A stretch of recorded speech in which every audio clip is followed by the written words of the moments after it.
Hi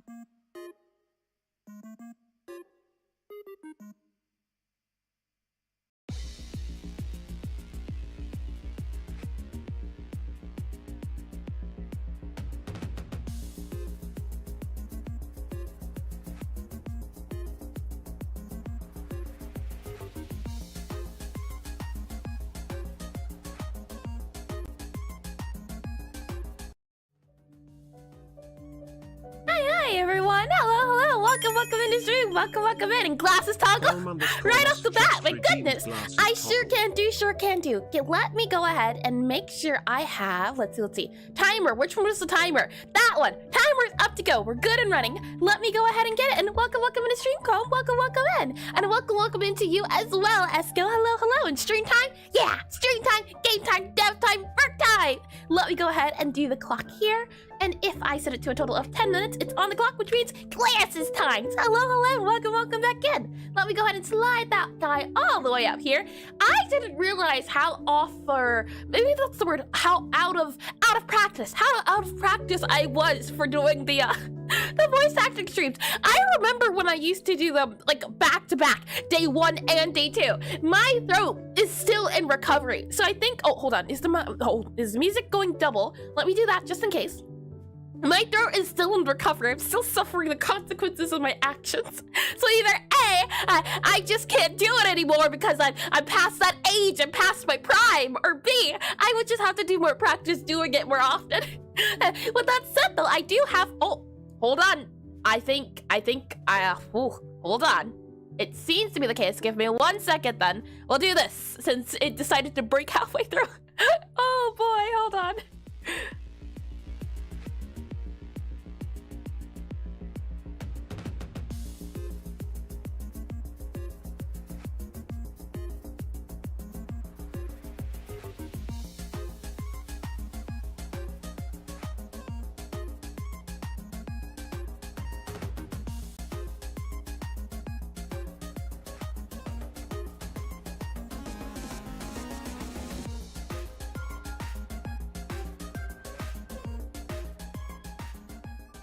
Alright, the backup has been instilled. We're back all over again since I don't know why I decided to die halfway through, but you know what? That's fine. That's acceptable.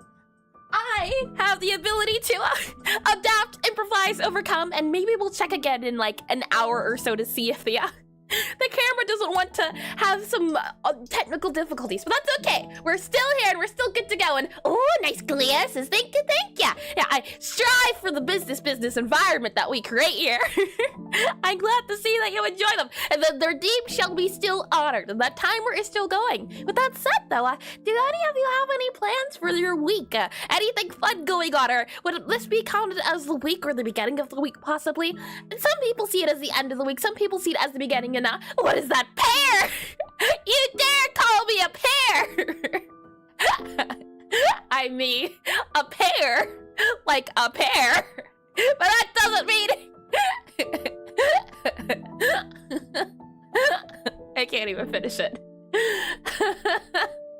Oh my, and hi Alien, welcome to the stream, welcome in, and I'm hoping to survive. That's a great way to think about things, and saying Sunday as the beginning is heresy. Some people see Monday as the beginning, and I've been leaning more so towards seeing Sunday as the end and Monday as the beginning since I stream from Friday to Sunday, so it feels as though the real start of the week starts on Monday instead. And mostly I'm dying of heat though, oof, and because Europe is apparently melting. Perish! Oh, that was good. That was very bad, which makes it good. Oh no. Oh my. Oh my. Let's set the timer is up. Well, it's not up, but I believe that we are a little bit behind schedule. So why don't we go ahead and get started a little bit on the earlier side of things? And hello, and like Sunday will be cleaning. Yippee! My least favorite day. I can say, it depends. I enjoy cleaning, but then other times I don't. It's the thing of cleaning, it takes a lot to get started with cleaning, but once you're in that cleaning mood, the entire house gets clean, dusted, swept, even the ceilings get cleaned. And it's enjoyable once you get in the groove, the grind of it. I think both apply there. And let's see, I did read everything, I believe, in the 104 Celsius? No, 104 Fahrenheit for US people. It's unbearable. One might say it's unbearable. Well then, let me go ahead and go into the planning screen here without further ado. And we'll go ahead and click on this button right here. Oh my. With that said, we'll be doing mostly everything that we did last time, and it feels like 100 Celsius, and as an American, thank you for translating to the incorrect temperature system. The issue is, I understand neither measurement, so it matters not. I just assume it's really, really hot. My experience with degrees and temperatures is lacking, so I will just believe it to be the case of, yes, when I go outside, I am melting like ice cream on a sidewalk. Oh boy. That said, today should be mostly what we've been doing these past, I think 2 months, maybe it's 3 months now we've been working on this tutorial. The good news is that we're making a lot of progress, especially last time. Unfortunately, I wasn't able to do so this week, but we've been going along, and Eris is living in the heat of the moment, not caring about numbers. Exactly. Who needs numbers when you have feelings? We'll do the pitch, the recap, and then we'll continue working on the tutorial. Oh boy, hold on and let me make sure this guy here doesn't say the thingamajiggy. Let me make sure the BRB is truly the BRB screen. That should be good to go. With that said, you all get nice and comfy and I'll be right back. Alright, stay right there.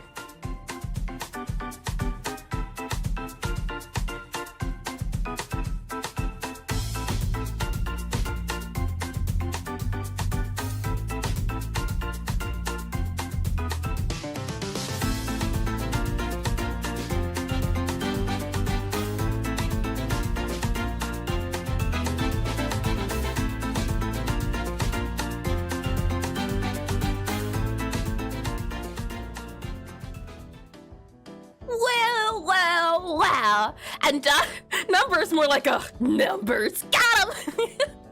Well, that was terrible. A little ashamed I laughed even.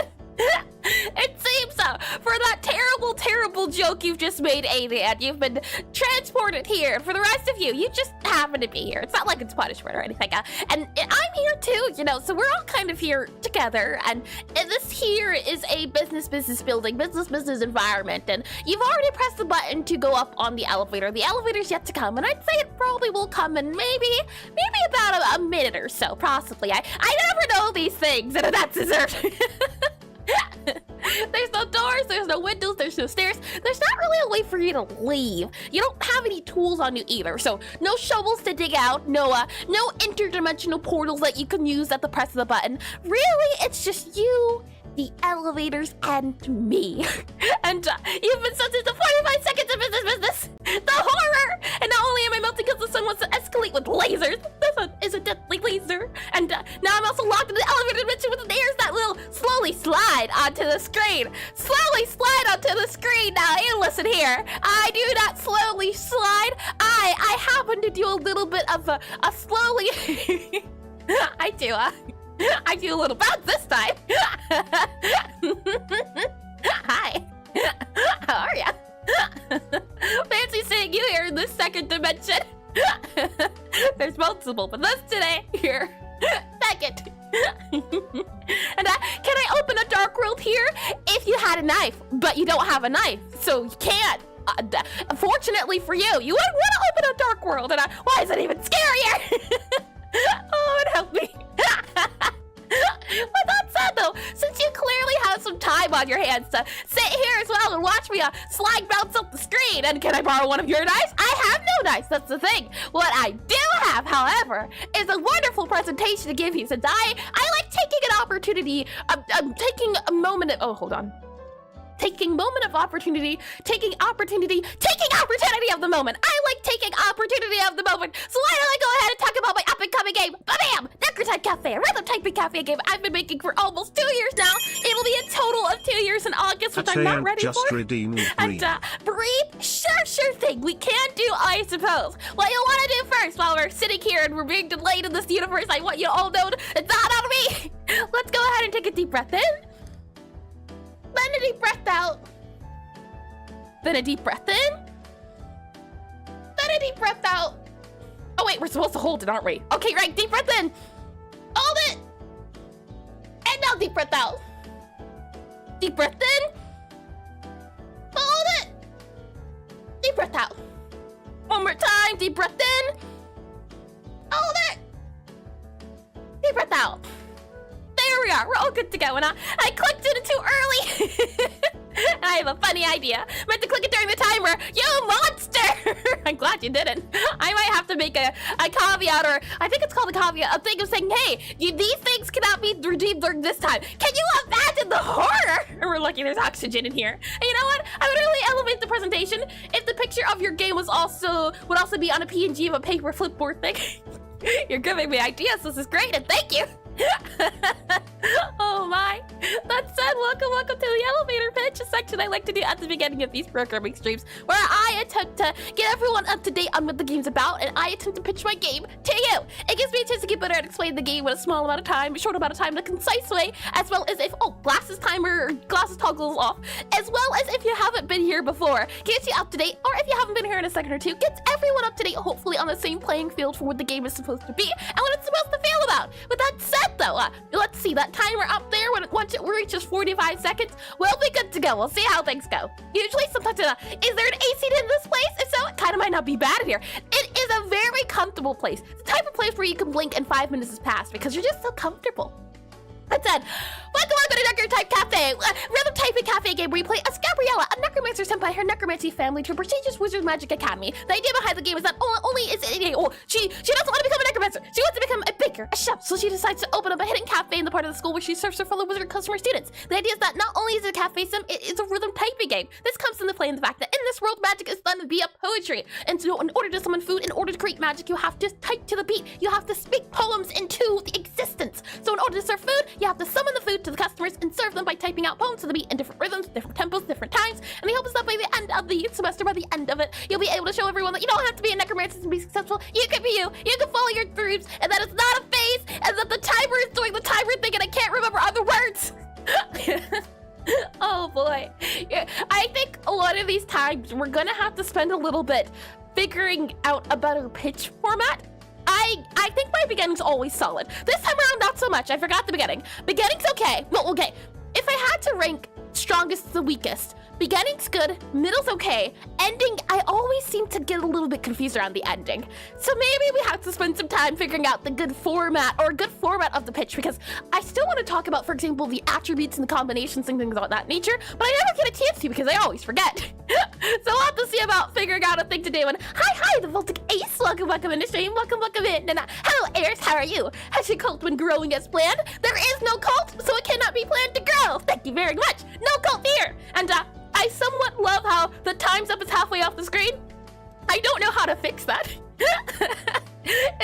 that has become a thing because it says times that there's no up. I think at least no there's no up. That's that though. For some reason that beautiful demonstration of an elevator pitch didn't suit you. That's okay. That's all right. Let me go ahead and get off my business suit here. Keep on my programming glasses here, and let's go ahead and slide on over to Obsidian, where the game lives and where it is existing on itch. If I click on that button right here. There we are. We're here and here. Let me go ahead and click on you here, click on you here. And with that said, now what I can do is enable the audio here. Click on this button right here. Click on run game here. And the music should pop up. The audio should pop up. And I fear like we might go back to a full minute. No. Full minute feels way too long. I definitely think 45 seconds is good. It's just I'm not using the 45 seconds as well as I could be. That's the issue at the moment. So I think a minute? Yeah, that feels way too long. And in Jupiter, it hasn't even been 2 months since the project started. So we're doing very well. You know what, Chloe? I like the sound of that. That's the positivity we really need around here. And fix it by fixing it. Oh my, I meant to click it during the timer. Oh, I didn't read that as well. And I think I read everything enough. Yes, we're good. Lovely. With that said, welcome to Necrotype Cafe. If you'd like to give the game a try, you surely can. For the exclamation, and we do here NECROTYPE. There you go. The game should pop up in 52.5 seconds. 52.5 seconds on what? Exactly the end. And let's see. What was he saying? Yes, words. Right now, the prototype of the game is up on itch. So the prototype is meant to be the minimum viable product. Everything in the game that's meant to be without all the pizzazz and the jazz. What does this game boil down to? Its the smallest parts need to be in order for it to be the game of the idea. In the sense of, it is a rhythm game, so we need rhythm elements. We need a cafe game, so we need cafe elements, and we need a typing element as well, since it's a typing game.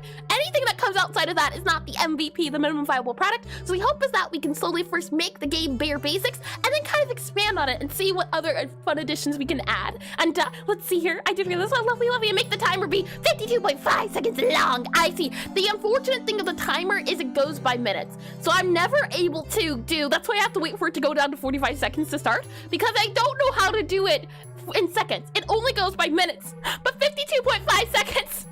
Oh, yeah, I guess because that's where I usually end up not, or no, it would need to be shorter since my endings aren't usually good. Would it need to be less for my endings to be better? Oh my, let's go into calibration here. Let's click on start and it's scale issue. Indeed. Hit, as we hit space whenever the skulls appear in the white circle.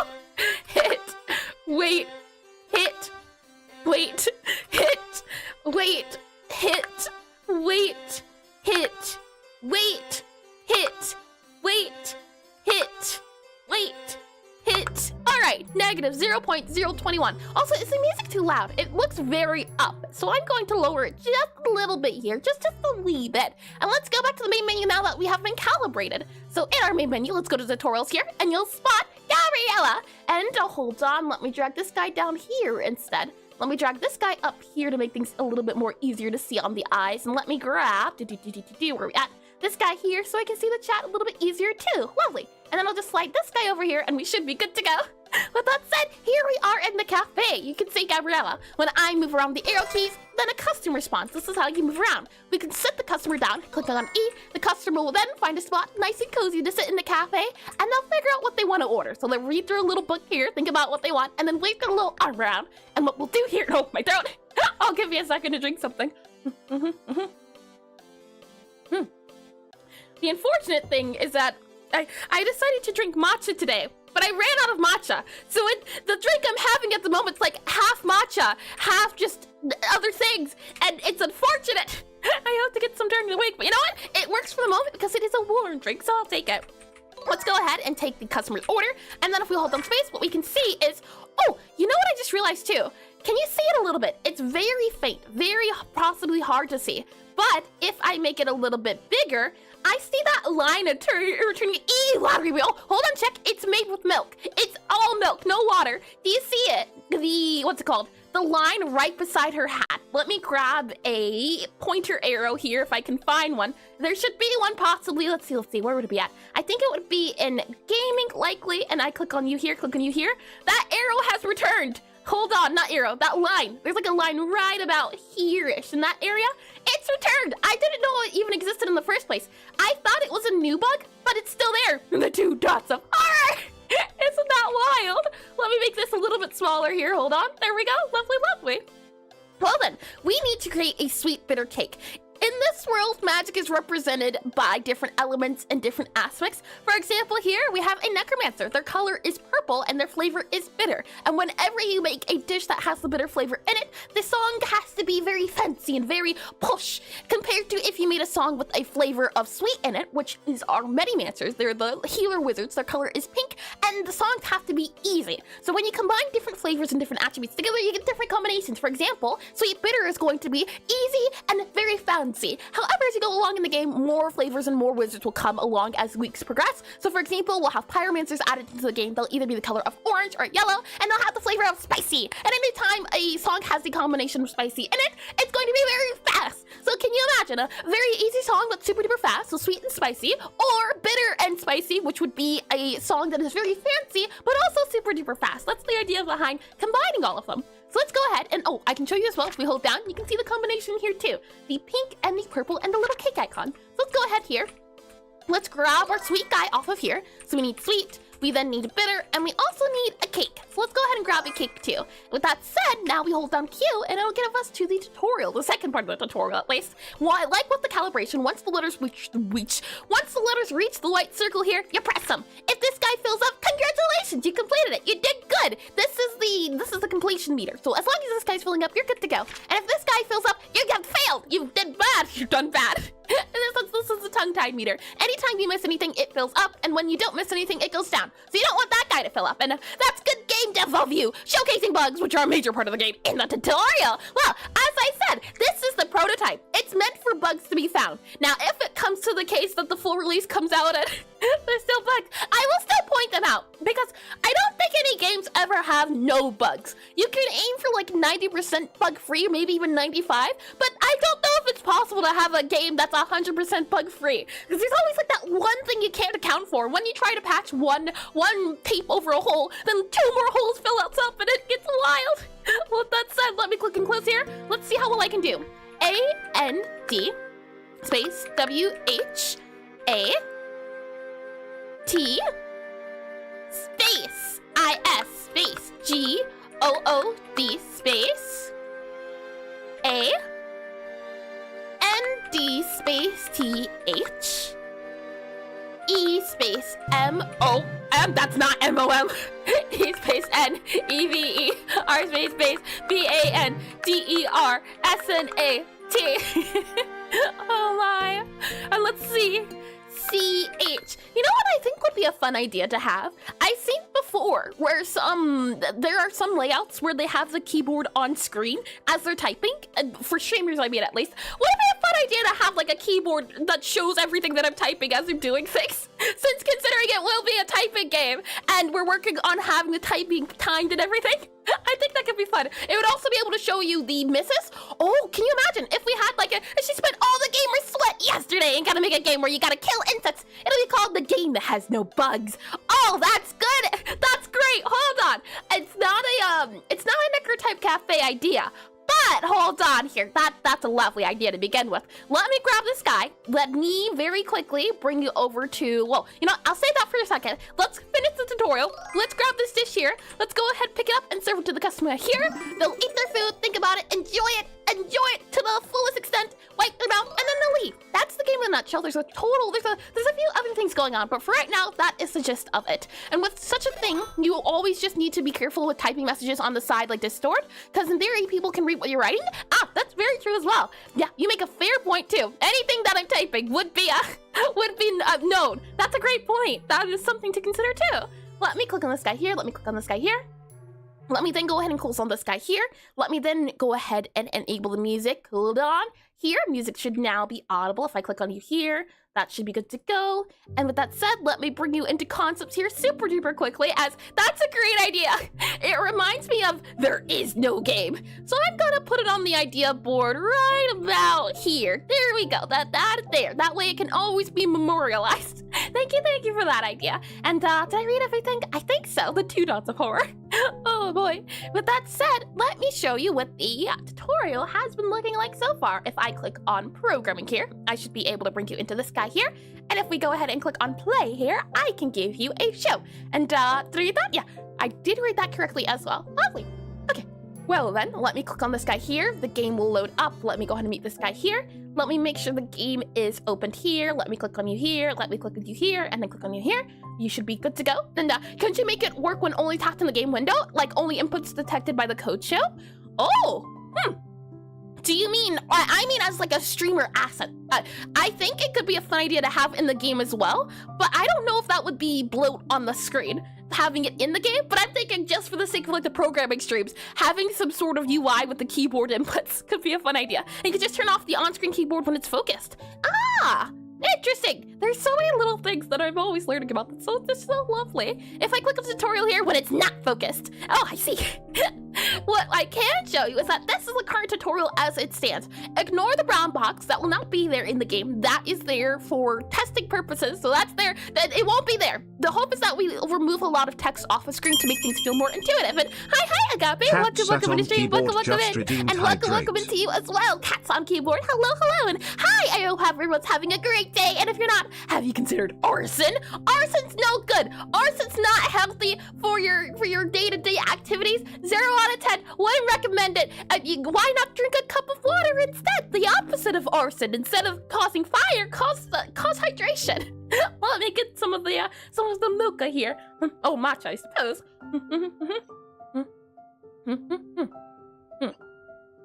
Tasty, tasty, and don't mind the brown square. Bobby had a little accident. No, he didn't. He's house trained. We can move our WASD. What you'll also notice as well is that no longer are we in the cafe at the start. Now we're in the kitchen. The hope is that we show the player how to do the spell casting first before we show them the cafe portion. So what the game wants us to do, and what it'll also prompt us on screen to do, is it'll say WASD above our head. So then we'll have to move over to the area here where you can see it says hold on. Oh, this is the bug we have to take care of. The idea that these guys here, oh, interesting. The E to interact that you can see in the bottom corner here that my glasses are blocking. This is something we've added last stream. We've been trying to add. This shouldn't appear here because the objects are invisible. So maybe we can say if the object is not visible or something like that, but these objects should not be appearing to interact. These guys here should be interactable because there's an E there, but not these objects here that are making it so that you can try out the tutorial. And opposite of arson would be flooding. That's true, I suppose. And do you know that King Julian, the lemur from Madagascar, was an assembly programmer because he likes to move it. I don't get the joke, but I like the idea. Welcome in, QB Geek. Welcome in, or Q8. That looks like a babe from far away. Maybe Q8 Geek or Q8 Geek. Please do correct me if I'm wrong. That's a lovely joke. I wish I understood it. I don't know anything about assembly. I only know of C++, so my programming knowledge and jokes don't go that far, but I get the feel of it. And wow, I thought he was a monkey. And Kuwait, I see. Yes, lovely. Welcome in.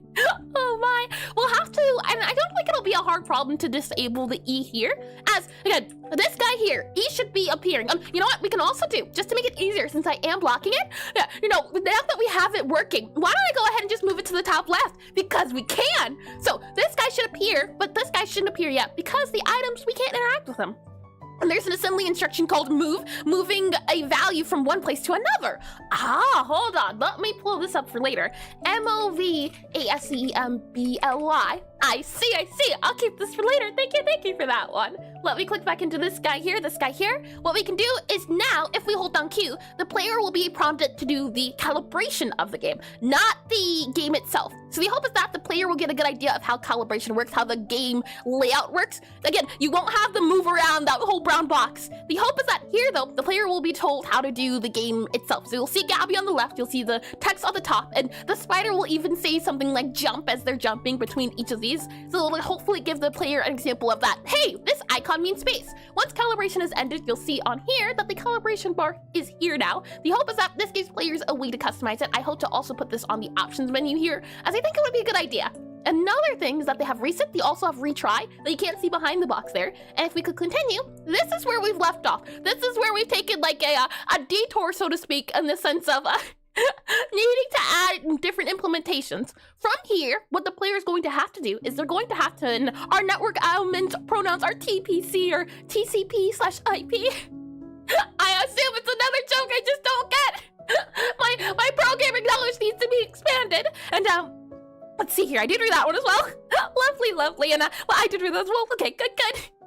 What the player will have to do is they'll have to go from here, and the spider will prompt them saying, hey, Gabby, can you make me a dish before the game opens? So what the player is going to have to do is they're going to have to move over to the bookshelf here, and the hope of adding the highlight and having the E to interact is, oh, hold on. Oh, that might be broken. Is there anything here that we can interact with? Hold on, let's see. Debug, debug, screen visibility. If we set this to true, can I enable it? Yeah. Highlighted things. It says that there are 2 highlighted things at the moment. How odd is that? Right now the game says that there's you can see the bottom left corner highlighted things set to 2. Why is that? We might have found a bug that we have to get rid of, so I was hoping to get to the next part of the tutorial, but this would be pretty important to make sure that we don't have this in the end game. So we're gonna have to take a small detour here, unfortunately. Let me click on this guy here. Our task is fix canvas layer UI. Let me make sure. The task is currently set to link reusable controls with UI. I believe we've done that, haven't we? So let me go ahead and make this guy complete. So if I go ahead and copy this guy here, and then do a little squiggly line here and click on done, and do that there. And in ancient Rome, alphabet sounds is called Times New Ramen. In ancient Rome, alphabet sounds, Times New Ramen. I don't quite get that one, alphabet sounds. I thought you were going to say maybe in ancient Italy or something. That's what I thought it was leading up to, but Rome, not too much. Let me click on here, click on here. Since that guy is good to go, actually, it was the last one, so let me go ahead and just do squiggly line clear here, like so. There we are. And with that said, next up, we're going to have to figure out 2 bugs. First bug is why it's the case of, and Necrotype game dev be like, a line sometimes appears, results 5 months of dev times, 3 sacrifices, 78 boogers eaten. Not true for most of what you said. I can believe 5 months of dev time, but 3 sacrifices? There's no sacrifices here, there's no cult. Check, we've been over this, and 78 boogers, there's no boogers either. No cult or no boogers. We're very clean and very ethical. So we'll have to figure out why the highlight glitch is not working, or why the highlight glitch exists. That's what I'm not too sure about. So let's see. We need to do a fix highlight glitch. So we need to do fix highlight glitch. Let's see.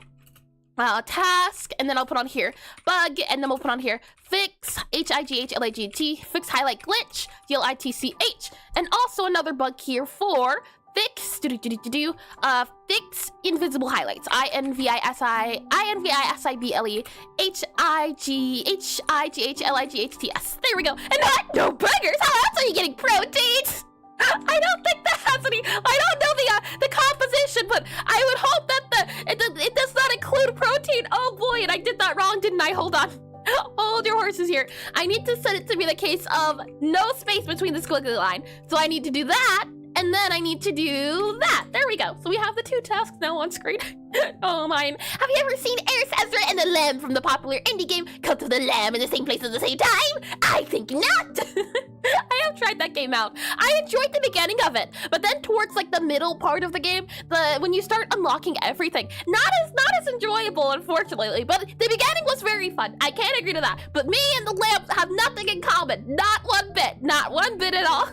Let's go ahead and start off by seeing if we can figure out how to fix the first glitch. And oh, would you look at that? Base nil. We found a really hard bug. Interesting. Huh. Interesting. Well then, shall we get started and see if we can fix it? What I want to do off bat is that if the item is invisible, then I don't want it. And mother, I require more lumber. Oh my, it really felt like they were taking care of like a daycare. I can't agree to that one. What I want to do is I want to move that level data guy that appears here, and I'm not sure what it is. Let's see, if I click on you here, does it give me you overflow detection? Maybe you there? Overflow detection. This guy here. I want to grab this guy and put him in our debug screen so that he doesn't appear. So let's go ahead and have him appear in our debug screen. I believe this should work, and that's our level data here. So I want to just put him here, and give me 1 second as I also make sure we have a backup before I start messing with things. As I thought I had the backup pulled up, but I'm not sure if I recall doing that post stream. So let me just double check and make sure we do have a backup, and I should read that. Oh boy, let's see. I click on you here, and then we wait for that guy to load. And then what we can do is check for any changes, and no changes have been made, so I believe a backup has already been created, which is good for us. As we help us that, we make sure to version control, because if version controlling isn't done, then you can make a mistake and have to give up like 4 or 8 weeks worth of process or progress. So I've been making sure at least to feel as paranoid as I can when it comes to version controlling. How do we, if we go back here, not into our options menu screen, but into our cafe here. So back in the cafe, we go to the scene of the cafe here. What is this little overflow detection guy? I have not seen him before. We have label cheats, title has flavor, all these guys here. I think it's something different. So what we're going to do is we're going to have that overflow guy appear here. So I think overflow should be fine. Overflow detection here. And I think I can just drag and drop you. It's your own thing. You should be fine to do. Let's go back into here then. And I'm going to put you up on like, I think the top right. Would it be okay to do? Put them up there so that it appears on the screen. We'll go ahead and save it then. And with that said, overflow detection is active and enabled. I think we can just add it there, possibly. If we go back into our cafe super duper quickly, let's see. If we go back into here and we delete this little guy, we save it, and then we enable our sandbox guy. So sandbox guy to have our debug menu up, and we close this guy here and then save it. I think the overflow detection should still work. We'll do a check to see. And that hydration sure can do. Cat sat on keyboard, just redeemed hydrate. Tasty. Thank you for that one, Cat sat on keyboard. Thank you. If we go here to levels, we should now be able to see our overflow detection. Yep, but it has not been set. Interesting. Hold on. it makes me almost wonder if that thing is appearing at the bottom. Do you see how it says data name then variable? I'm thinking maybe it's there, possibly. If we pick this guy up, put it down. No, this is something else. Okay, good. In that case, what we can do then is a little something. Let's start off by grabbing our overflow detection here, and I want to set the name to be instead overflow detection at the very top, since that is the name of it. So we'll make this guy very quickly overflow detection, DETCTION, overflow detection. Another thing I want to do is at the very start, I want to have this, let's see, if in process, we have update overflow status, player item, and we have here update overflow status. So what I want to do is do this guy here, update table and item when we update the rest of our game when we're starting it. So the game can properly have things already added to the table, since at the moment it's saying nothing's on the table when it isn't true. There's a lot on the table at the moment. So what we're going to do is, I believe in our cafe, we should have some sort of signal here saying, hey, we have initialized everything, go ahead and load everything else. Yeah, initialized managers emit. What we're going to do here is, we should just be able to go back to our overflow guy here, and in our function ready, we should just be able to add function underscore ready, and in our ready function here, in our utility.initialize managers.emit, we should hopefully just be able to do connect here, and then I think we can just grab this guy here and put him here, and that should hopefully work to make it so that if we add anything in the settings before the game's loaded, it'll load itself now instead of thinking, oh, well, I tried loading and nothing appeared, as it's the order of operation in the sense of what appears first before the other. So now if we click on this for guy here, you can see that it says has flavors false, has products false. That is not what we want. We know for a fact here that it has two flavors. You can see flavor, and it has a product. So the issue is this guy here is wrong.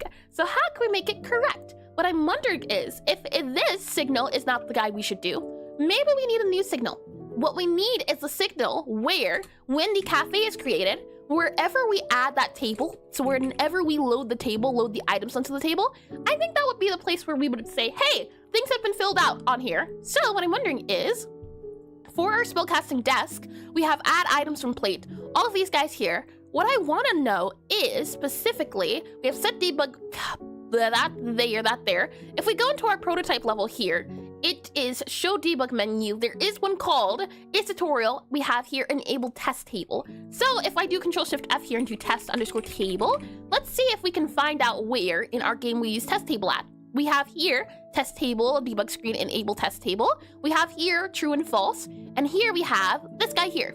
So if utility current level blank or blank, then we go ahead and add the items to the test table. And then we set the item visibility dependent on this guy. So what I'm thinking is we'll probably have to update it here. And hi Venus, welcome industry, welcome in, and welcome back.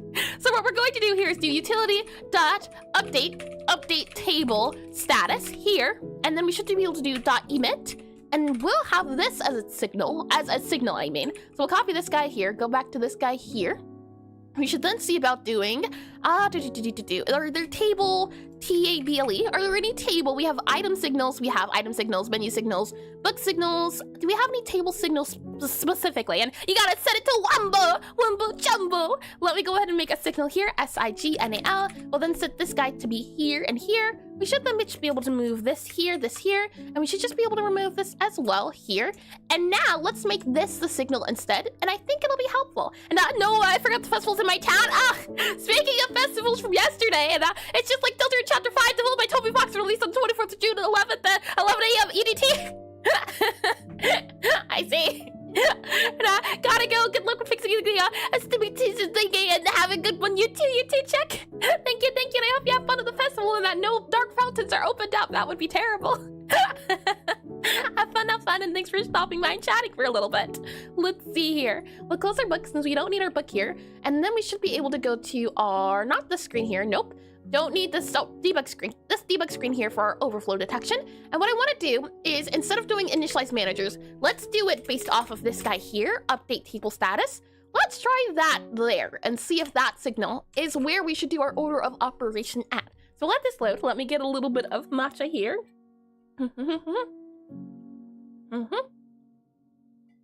Tasty. And with that said, let's go ahead and click on levels here, click on you here.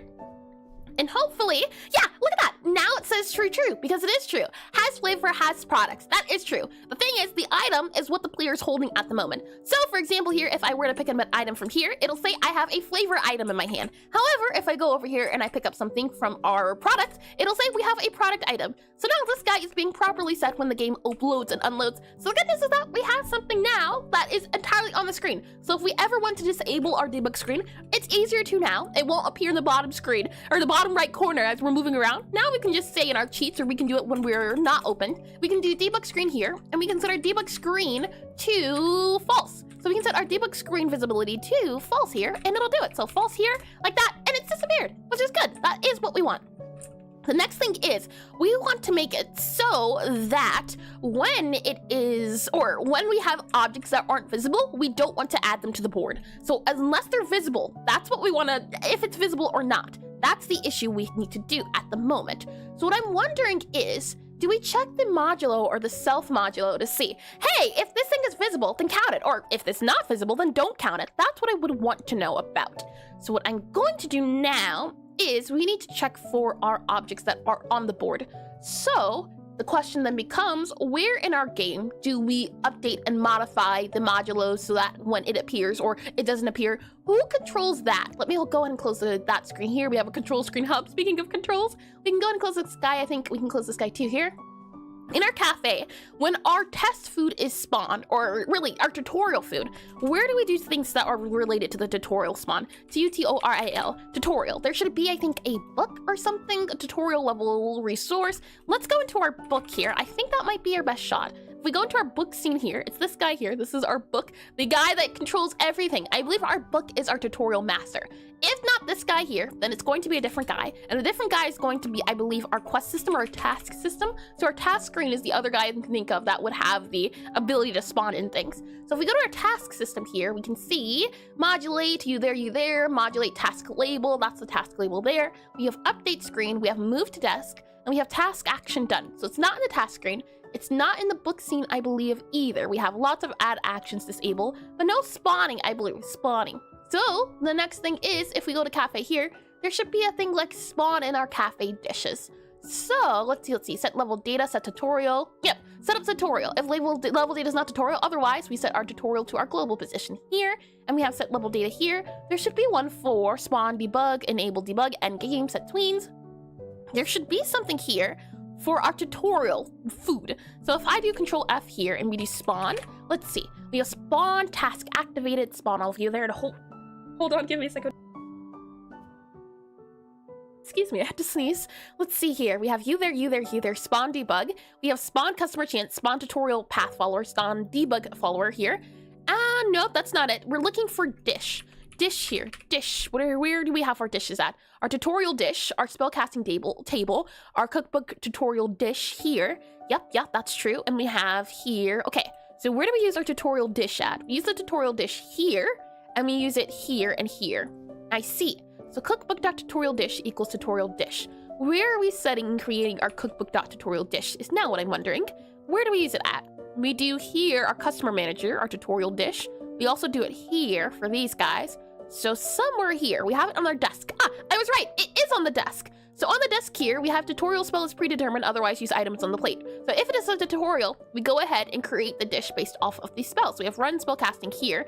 We also have that there, and we're looking for our tutorial dish specifically. So where do we spawn it? Delete items from plate, delete items, dish master's ingredient, make dishes from plate. Yeah, where do we do our dishes at? That's what I'm wondering. I'm not sure where. We have update plate, start spellcasting, update spellcasting requirements, set spellcasting, or set settings based on cheats, set spellcasting table item visibility. Possibly here is where we need to do it at. So let's see.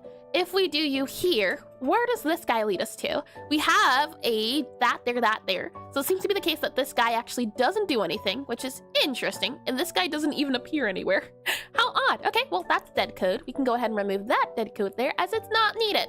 So we'll do that there. Where are we spawning in our items at is what I'm wondering. Our item manager is what's responsible for spawning in everything. So perhaps it lives in our item manager. We have spawn items onto plate. So maybe, possibly here is where it does it at. We have item type and this guy here. So where do we spawn our items onto plate? We do that here, where spawn items onto plate is a signal. So if we use this signal here, we can see that an item manager here, as well as our emit for our spellcasting desk. So let's go into, let's see, this guy here.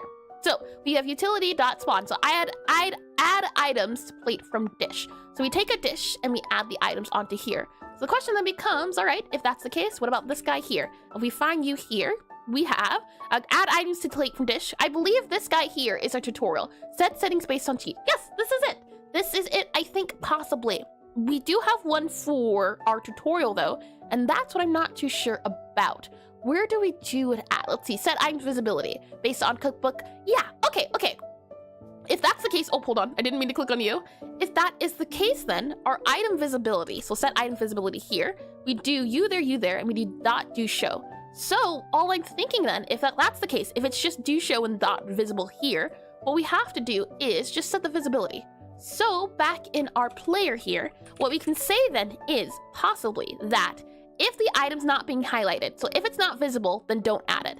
So what we can say is down here when we're adding and we're removing our items as we're interacting with them. So if I go back to, let's see what's this here, where are we at with visibility? There should be like a highlight, so HIGHLIGHT. Oh, hold on. Remove that guy here. I need to use Control F. HIGHLIGHT. Object.highlight. Here we go. Object.highlight. This is where we highlight things at. I'm looking for the full highlight though. So back in here, we have object, current object.highlight. All of these guys here, remove highlight. Is it you here that I'm looking for? Hold on, let's see, remove highlight, remove highlight. Is it you here? Yes, this is highlight, this is remove highlight. But we also need the plus and minus, and that's where things get a little bit tricky at. And I'm wondering, for our remove, do we have to put it somewhere else? Because there's a lot of areas here where we do remove and add. Oh, you know what? In our utility. I think it's in our utility. Our global guy here, down here, possibly. We have, yeah, here we are, highlight and remove highlight. We did this last time where, just to make sure that the object was, if we needed to change something about the highlight function, we made it a global function so that if need be, we'd have it in one spot. So what we're going to do here instead is say that if the object is not visible, so if object visible is object dot is underscore visible, I think that'll work, possibly. If object is visible and then return, I think that might work, not here as well. And let's go back to player just to double check here. I think object, let's see, object dot is visible is underscore visible, or let's see, visible, VISI, is if object is visible. There we go. It's gonna be visible like that. So let's go ahead and remove this guy here, object dot visible. Let's go back into player here, or not player, we need to go back into utility here. So if object dot visible, if not visible, return here. And then what we need to do as well is do if not visible, return here. So hopefully it doesn't add it onto the board since it's not recognizing it as visible. So if I go ahead here and I have a little bit more matcha while we're waiting, let's see.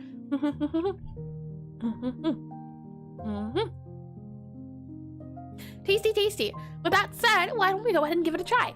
So if we go here, go to our cafe here, we have highlighted things set to 0, and then we have 1, and then 0, and then 1. These guys here have a total of many, and then there's 0 here. Actually, what we needed to do was go into the main menu here, so let's see. I don't know how to set the screen to false from here because I can't click it. So actually, we don't need to go to the options menu. We need to just close the game because the debug screen is too open. And let's go back to our tutorial here. And hello, Mr. Martin. Welcome back in the stream. Welcome back in. Hello, Eldritch Dev. Hello, and welcome in. I hope your day's been well so far. Our insert time zone here has been lovely.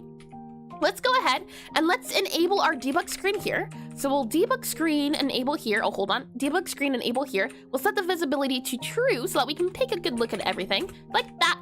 And then let's see. What we're looking for is the highlighted things to stay to 0 when we're at the desk because these guys aren't visible. So we have 1 here, we have 2 here because we're between 2 of highlighted things and hydration. Sure can do. I can get a little bit more hydration. I don't mind it one bit. Let's see here. Tasty. Thank you for that redeem. Thank you. Fire. Oh my. The hope is that now when I go here, you can see in the bottom left corner how it says highlighted things. I wanted to say 0 when I exit the bookshelf range. So we're hoping not to grab the items at the desk. That's what we're hoping to see. But you can see it says 2 and 3 and 1 and 2. That's not what we want to see. This is not good. We don't want the items to appear as highlighted since they're not visible. So how can we make it so that it is the case? If object not visible, return. Where do we modify our interactable objects in range at? We do it in a few places. We do it in +1, -1 here. So these are the two areas which are visible. So I'm wondering, why is it the case that it's not doing that? What I'm going to do here is I'm going to go back into the game, and then I'm going to teleport behind the desk, which should only let us have the area up behind the desk. So if we go back into the levels here, we go back into here, and ads incoming already, I see it. If we teleport behind the desk, or hold on, we need to go to tutorial. Hold your horses here. If we click on play, like that there and that there, we should be able to see, hopefully, if we do level here, tutorial here. Now if we go behind the desk, yeah. So it seems to be the case that something here isn't happening. Maybe if we do if not highlight or object here, possibly. Let's click on play. This should go off, but it's not going off, which is super duper odd. We'll click on this guy here. We'll go back into here, go back into here. We teleport behind the desk. Okay, so we have our object here, which is an advanced sprite. And what we need to do here is see about our visible. So are you visible? It seems to be the case that we are visible. So maybe we need to go to the parent to see if it's visible. So maybe if object.parent.visible, so object.getParent maybe. If we do here, object.getParent, so object.get_parent here, possibly that might work. Object.getParent is visible. Let's try that there. So if we do object.getParent.getVisible, so maybe if we do this guy here, dot, there, and then we do this guy here, then we do this guy here, like that. Let's see if that works. So now let's try going back into the game here. We have this guy, and then we need to go into the tutorial. So let's see if we click on you here, we click on you here, then we go back into here, we go back into here. Now our object is advanced guy here. So let's see, do we go in now? We have if not return. Okay, so it does do return here. And on detection range entered, if it's interactable, highlight here. I think we're good to go because this guy here should also return object. Let's see, you there, you there, you there, you there. Yep, okay, so I think that might have fixed it. Let's go ahead and close this guy here. Let's go back to our line break. And now let's see if that works. If it didn't, that's okay, that's all right. We'll go for the ad break and not do anything while we're waiting. Or maybe brainstorm while we're waiting, but we won't do anything as it's going on. That way, if people do get hit with ads, that you don't miss anything. So now let's go back behind the counter here, and hopefully, I'm not getting anything. Nothing's appearing at the moment. So I'm going to do now our debug screen here. So our debug screen here, let's set the visibility to true. So if I go ahead and set this guy to true, we can see that highlighted variables or highlighted things has been set to 0. So 1 here, 0 here, 1, 2, 1, 2. These guys shouldn't pick up because we're not in the range of them. So I think we fixed both bugs. Possibly, maybe, now that this guy isn't appearing when we're in that area, because these objects you can click on, but they're not visible, so you shouldn't be able to select them. So I think we're good. I think we're a-okay, and the player can't interact has been disabled. So I think we fixed that bug that I was talking about before. Lovely. Okay, well, I'll go ahead and mark those as complete, and then we can go ahead, take the outbreak, and continue from where we were for that small detour. Oh boy. Let's go ahead. I should be able to do, let's see here, tilde. I think it's done, and then we do that guy here.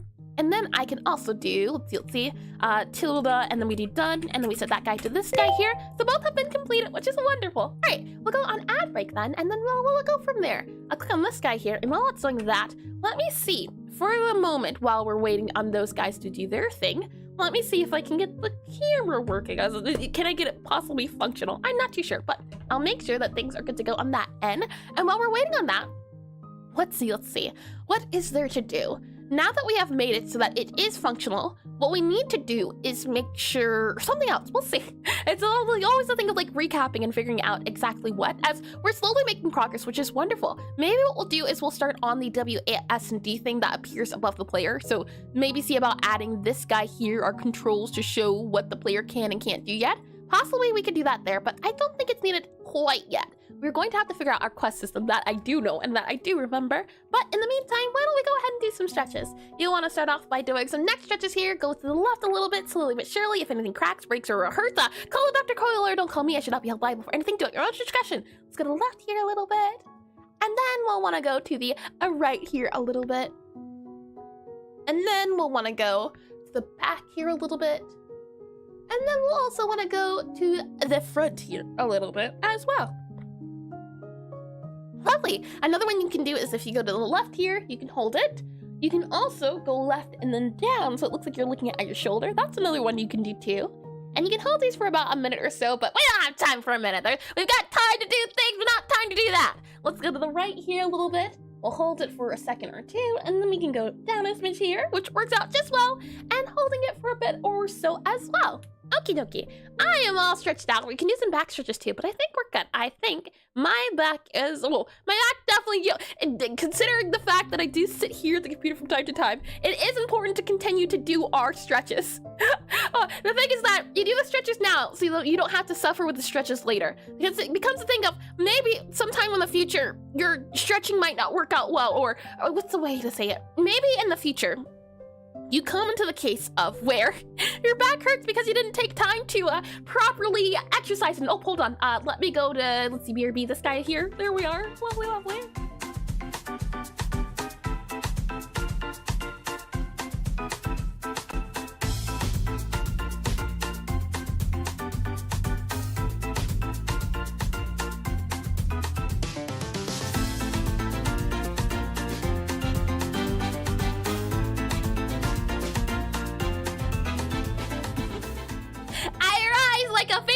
We're back to 3 dimensions and it feels nice. Lovely. Okay, things are a little bit back to the status quo. I am glad I have the backup 2D dimension. If all else fails, you can always fall on the second dimension. And if all else fails in the second dimension, you can always fall on the third. You can always fall on the first dimension. And if the first dimension fails, that's alright. You can fall on the 0th dimension. It exists, I think. Possibly. Let me get a little bit more of the drink here.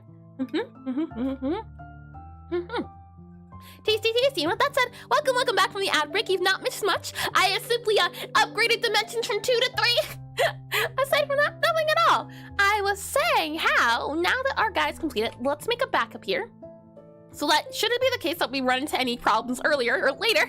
We have things good to go. So I'll say HIGHLIGHT, highlight now no bugs. Highlight now no bugs. That's a great title to do. I'm sure I will remember exactly what that commit is capable of. We'll set that there, And now, just double checking everything. Let's see.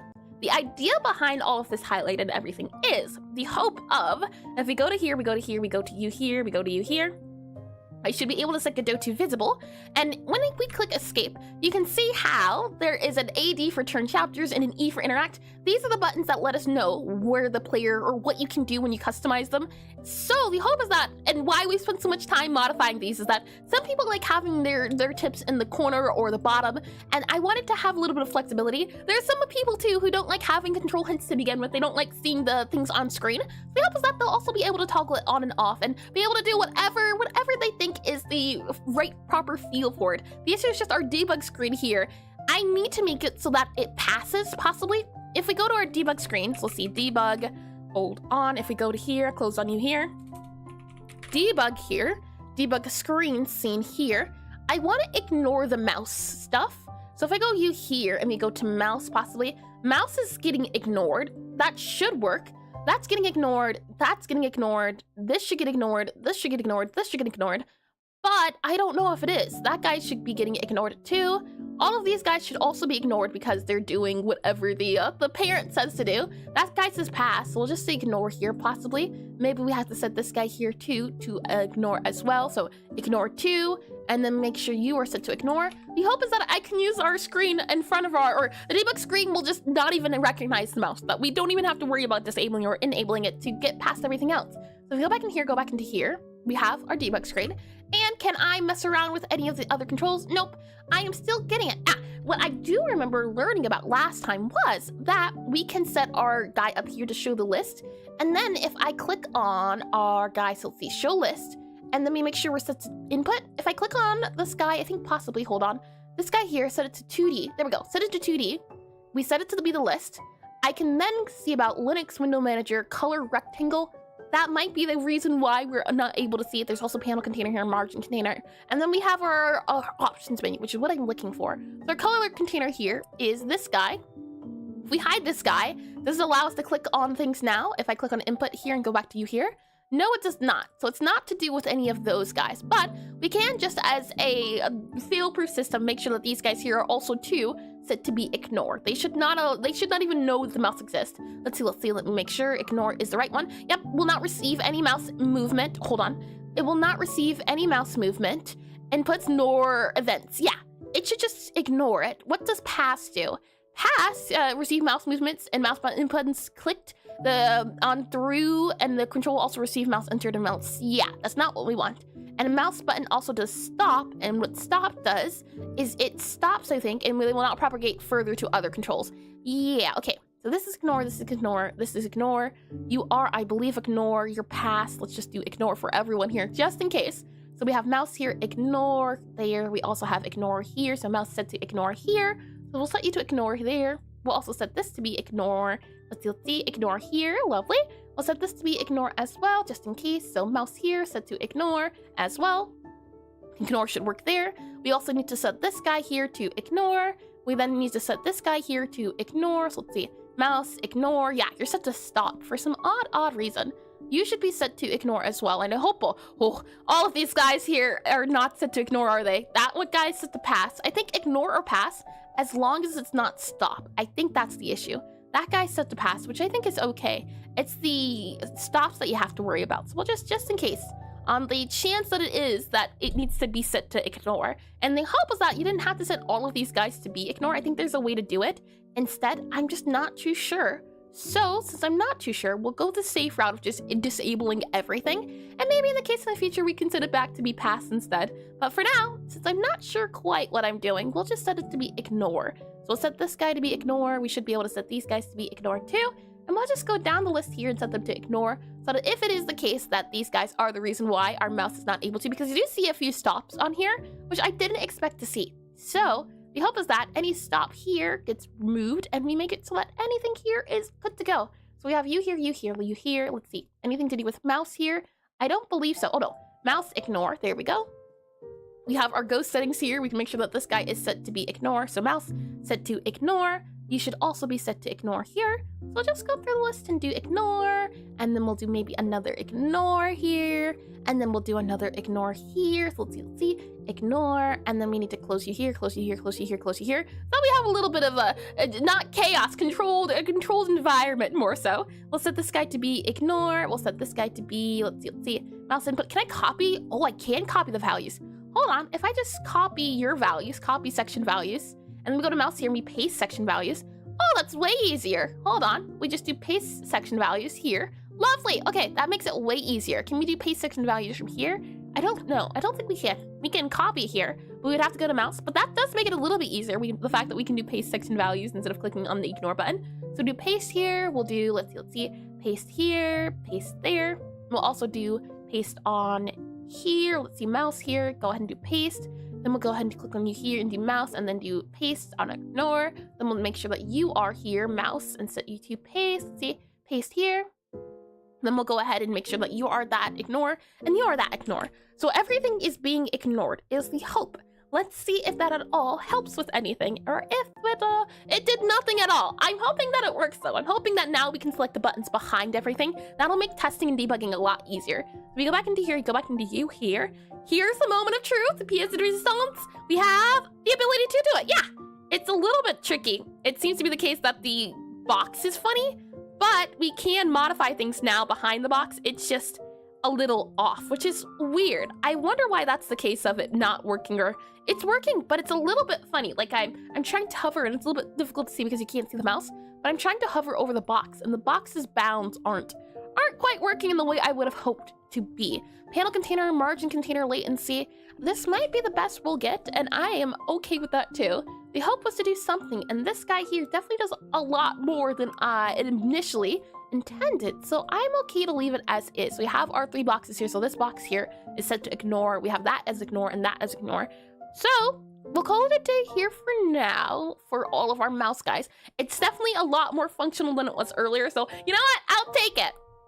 With that said, let me go and save here and let me do debug screen, can press buttons through now. So let's see, debug screen, stage to change, debug debug screen, now can have mouse pass. Debug screen now can have mouse pass. Click on commit, click on sync, good to go there, lovely, lovely.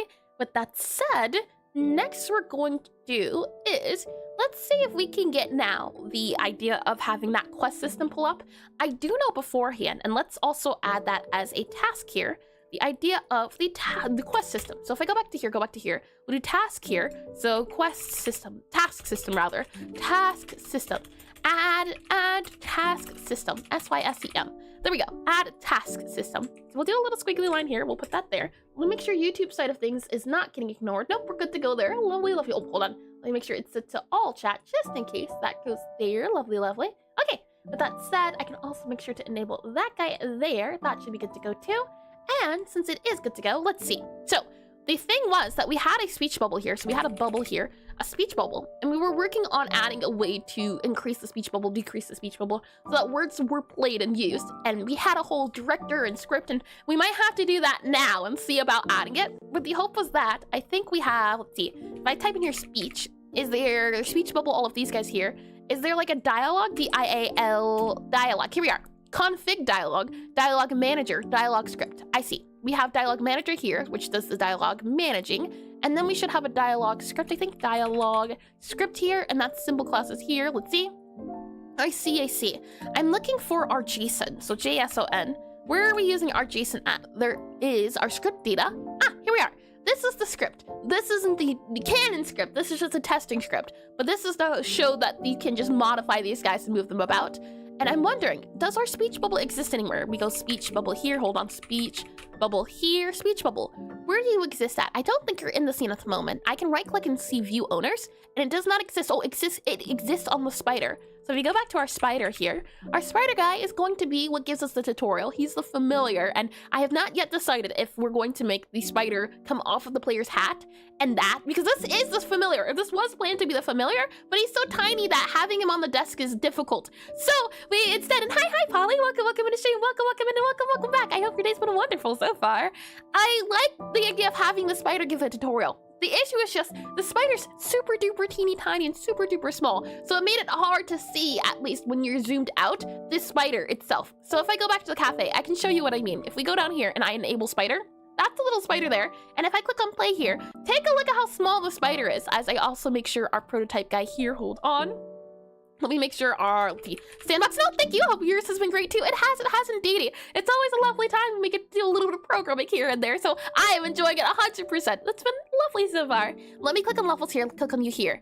This is what I meant by the spider's too, oh, hold on, let me just remove that there. There we go. The spider's too small. How am I supposed to put that little guy on the table? He'd be very hard to see. He's already very hard to see.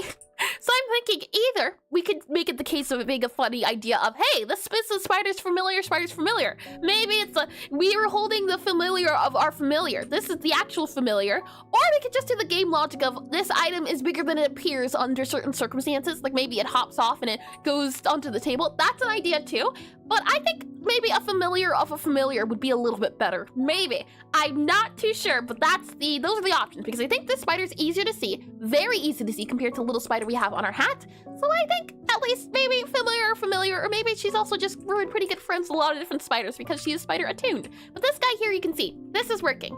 And what I wanted to do, oh yes, that is what we're supposed to do. Okay, I remember. Let's go ahead then and do that. If I go ahead and do a little sales system, we do not need to do add task system. What we need to do is add book controls. So NTRLS, add book controls. That's what we needed to do. Let me go ahead and copy this guy, paste this guy here, and that should be added as well. Yes, that's what we needed to do. We needed to add the book controls. As you can see, when we hold down space, the book controls here pop up and go down. We need to add all of the controls possible for turning the book, flipping the book, so that when the player opens up this book, they'll be greeted with it, which is the hope. So, to do that, I first want to see about maybe making the book a little bit smaller as, oh, hold on, this guy here. Oh, that's interesting. Because we set it to be the case of the, oh, I think we found a bug. Hold on, reset. There should be like a restart. There we go. Restart the game here. When I open up the book, you can see the controls. However, if we go to the options menu in our controls and then we click on escape, it no longer appears in our book, which is odd, super duper odd. And that's what I'm wondering about. Maybe it's because, if our book is opened, we should be in the book area here. This guy gets enabled, so we're in the pause menu. When we exit out of the pause menu, we get put back in the game. When we get put back in the game, it should allow us to have the book open when the book opens back up. So what I'm wondering is, maybe when we go back to the options menu, what do we do? Okay, let's go into our options guy here. So OPTIONS, our options guy here, our options menu, possibly options menu screen. This guy here, let's also go to the book screen here. So this guy here too. these two guys are going to be important, and we're also going to need our control screen.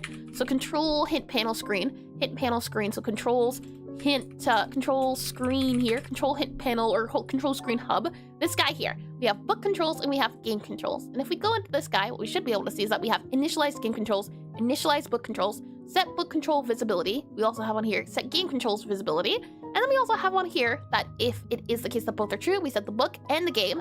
So what I wonder is, what are we getting for true and false when it comes to here and when we close our guy? And I want to know. So what I'm going to do here is I think I'm going to print out a possible bool that'll do things. It's going to spam, which is going to be okay.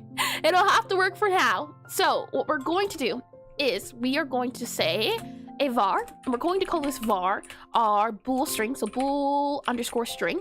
And then what we're going to do is make this a string here. And we're going to make the string equal to being our bool for our true and false.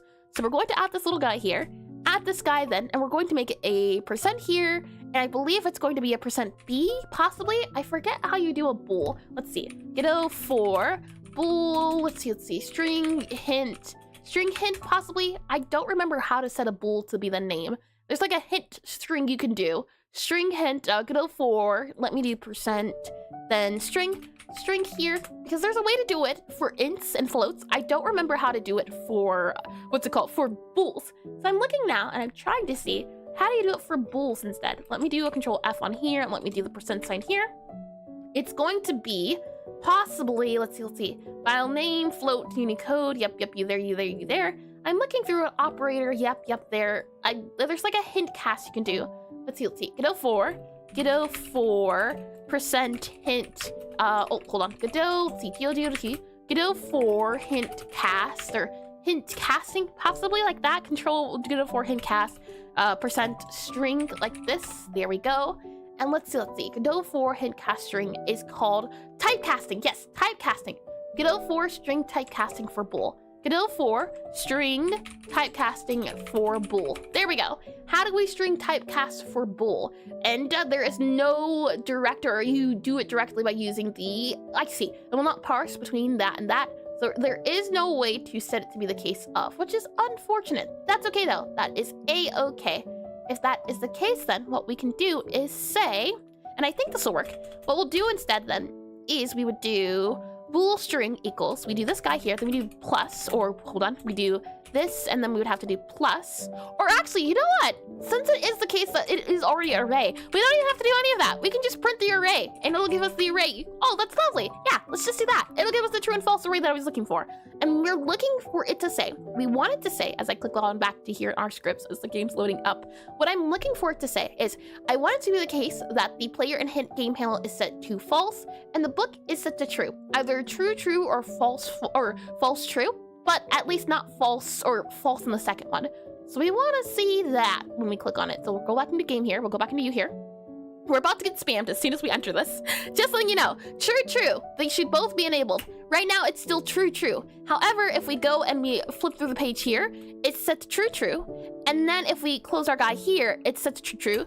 And if we open up this guy here, it's now no longer printing, which is odd, isn't it? And if I scroll back up here, you can see possibly that something was sent here for like a second or two. I don't know if it's going to be sent now, unfortunately. But interesting, huh? Now our guy isn't running, our book guy. So our control screen hub is no longer running for process, which is odd, really. And I wonder why. If not, utilities can show control screen. I'm guessing then that this guy here is getting set to be the case of being true, possibly. So what I'm going to do and see about doing is, let's copy this guy here and maybe set it back to be true when we exit out of our guy. So if I search this guy, where are we seeing it at? Where are we using this variable at? We use it in our spellcasting state, we use it in our cafe state, we use it in these states here, and we set them all to be true or false. So what it makes me wonder is, in our options menu at least, we have our temp screen setting here. And why is it the case that our temp screen setting here should be set to true? At least was the hope. So let's see. If I click on you here, close you here, let's take a look at what that says. So I'll click on you here, click on you here. We'll then wait for this guy to load up. What we'll then do is click back onto you here, you here. We should be able to then click on escape, unescape. So we have can show control screens. This guy here should be set to true. When I hover over it, I get false. And I get here, can show control screen. This guy here is also set to false. So right now, I believe they're both false as I click on continue here, which is interesting. And if I then go and open up our book here, they are set to true. So now I open up this guy here, and then we click on escape. Now this guy is set to be the case of if I hover over this is set to false. And our temp screen settings are also set to false here. So it makes me wonder, maybe our temp screen settings aren't getting set. Now, if I open up our space here, I'll undo that guy here. We open it back up. Our show controls settings is set to false here. And then we also have here, it's set to false. Interesting, interesting. So I think it's the case that our disable and enable is not working. They're both saying false. They're never saying both true. So it makes me wonder why that is the case. What I want to do is I want to go into our control screen hub here. Excuse me. There we go. And what I want to do is I want to do this guy here. Let's have it print out this here. And let's see what this guy says as we click on print here. So we'll click on that, we'll click on play here, and then let's see what happens when we let it do its thing and think about things. So it's set to false right now, that's to be expected. What we're looking for and why we're expecting false is because it's, can we show the control screen? Is this an environment where we can show the control screen? False is correct, we should not be able to, but when I enter into the game, it should say true. And does it say true? It does, we're getting a lot of trues, which is good. When I click on escape here, it should keep running, and it says true here because we can see them. And when I click on escape again, it should still say true. So I click on escape here, and it still says true. We're still running in the bottom here. If I then go ahead and open up our book here, it should still say true, which is good, it's working. We go here, Now we're in our options menu. We're saying true, and then I click on escape here, and we're still saying true. And now we're saying false. Yeah, so something gets opened up and closed. So it's to be the case, I think, that this guy here is getting set to false for some reason. So what I'm thinking is, why is that the case? If we go down here, go down here, and we scroll up a little bit, possibly we might be able to find it in hydration. Sure can do, sure can do. Cat sat on keyboard, just redeemed hydrate. Hydration has been done. Thank you for that one, Cat's on keyboard. Thank you. So let's see here. We have true. And then we open up our book, and then all of a sudden it's set to false, which is not ideal. So what I'm going to hope at least is in our, true. And then it says, cannot assign lock status to pages from pages. So our 23 here, and we have set lock status. And this is if left page is null or right page is null. Interesting. We have set page number here, all of these guys here. So what I wonder then is, do we have to set it to be the case of as we remove these guys here, we might actually even have to make this into a debug setting so that we can see it on screen changing automatically. What I'm thinking is we'll have to do is, let's go ahead and actually, yeah, I like that idea. Doing that right off the bat just so that we can see. So I'm going to remove that here, Let's then go into our debug screen since we did work on it earlier. We need to go into our debug screen here. And we need to modify a few things. We have our level data here. And in our level data, we have our requirement detector. This requirement detector does a few things. We have, let's see if we go in here. Let's see here. What are we currently showing? Right now in our requirement detector, we have items in range. Is that a requirement detector? Nope. Where are we using our requirement detector at? I'm not seeing it. Revoke unique name. Yeah, where's the requirement detector? We have all of these guys here, but I don't see it in debug screen, which is super duper odd. We have, if I drag this guy over here and hold down control here, yeah, our requirement detector isn't a thing. Maybe we have it here in our label possibly, but I'm not seeing it here either. Maybe we have items in range counter. I see. Okay, that makes a lot of sense. What we're going to do here is we're going to make a new guy, and then we need to check its levels. So I'm going to do duplicate on here. So we'll do, let's see, game state. I think game state, it belongs in game state. So we'll duplicate this guy here. This should be game state container. We should be able to click it. I don't think it gives us anything, which is unfortunate, but that's okay. What we'll do then is we'll delete this guy here. We'll grab one of our guys here because they can be modified, I think, or no. Your game state exit. You're basically the same thing, so never mind. We'll make this then now our utility. So can show screen, can show controls, CLNTROS detector, DETECTOR. Can show controls detector. We'll then drag this guy into here. Oh, hold on. Alt, I think it is Alt, it's Alt or Alt Shift. We'll then go ahead and grab this guy. What we'll need to do is go down here to our update game status. We'll then go down here to our can show controls. So can show controls detector. And this guy is going to say can show controls. So can can show control hints, C-O-N-T-R-O, control hints, and then this guy's going to be null. And then what we're going to do here is we're going to make sure that this is a string. We set this to be the utility of whatever it was here. So our can show control screen here should be possible, I think. And then we also just grab this guy here. And then we just make sure it says can show controls. So if I click on you here, and then we do can show controls detector. So this guy here, we should now get an update in the game itself so that it's not spamming true and false. So if I click on play, let's go ahead and test that out, shall we? So I'll click on play here, we'll let it do its thing there, and we'll click on this guy here so that I can see everything else as well. We'll go down to levels then. We should then be able to click on our debug and set it to true. So if we do screen visibility, set it to true here, like that. We should now hopefully be able to see at the very bottom in the red box, you can see it says can show controls true hint. If I click on escape, it still says true. So this is working as intended. That's working just fine. However, if I close the book, open the book, if we close the book from here in our options menu and then control it here, so it's still showing it, this is working as intended. That then makes me think maybe we don't need an options menu tab in our game. Maybe we don't even have one. Maybe we disable it. So what if we were to? If we go into our book here, so in our book screen here, and then we were to disable the options tab, is that possible to do? Is that okay to do? We have an options tab here we can close, and then there should be an options tab button here that I think we can close. And does that at all change anything? Because the player's still able to click on escape if they want to escape with the options. We really don't need an options tab. I think it might just be bloat. The hope was to have an options menu in the game, but for the moment at least we don't need it. Maybe we can expand on it a little bit later, but for the moment it's not needed. We go left, right, left, right, left, right. We go all the way to the end here, all the way to the end over here. So the controls still work as expected, and it does make it seem a little bit nicer in the sense of also having more space here. The only thing I would want to do is I would want to make the tabs a little bit wider. So maybe we have the orders on one side, the customers on the other. So what I would think to do is I would want to add a little bit of space for these buttons. So if I go back down here super duper quickly, we make our, let's see, there should be like a custom, I think, possibly a custom, maybe not a custom, Our buttons here, I want to set the layout, I want to expand the layout. Possibly what we can do here is have, oh no, we can't. Okay, undo then that there. I would then like to do, where do we use our buttons at? We use our buttons, let's see, I'll back up here, we have buttons.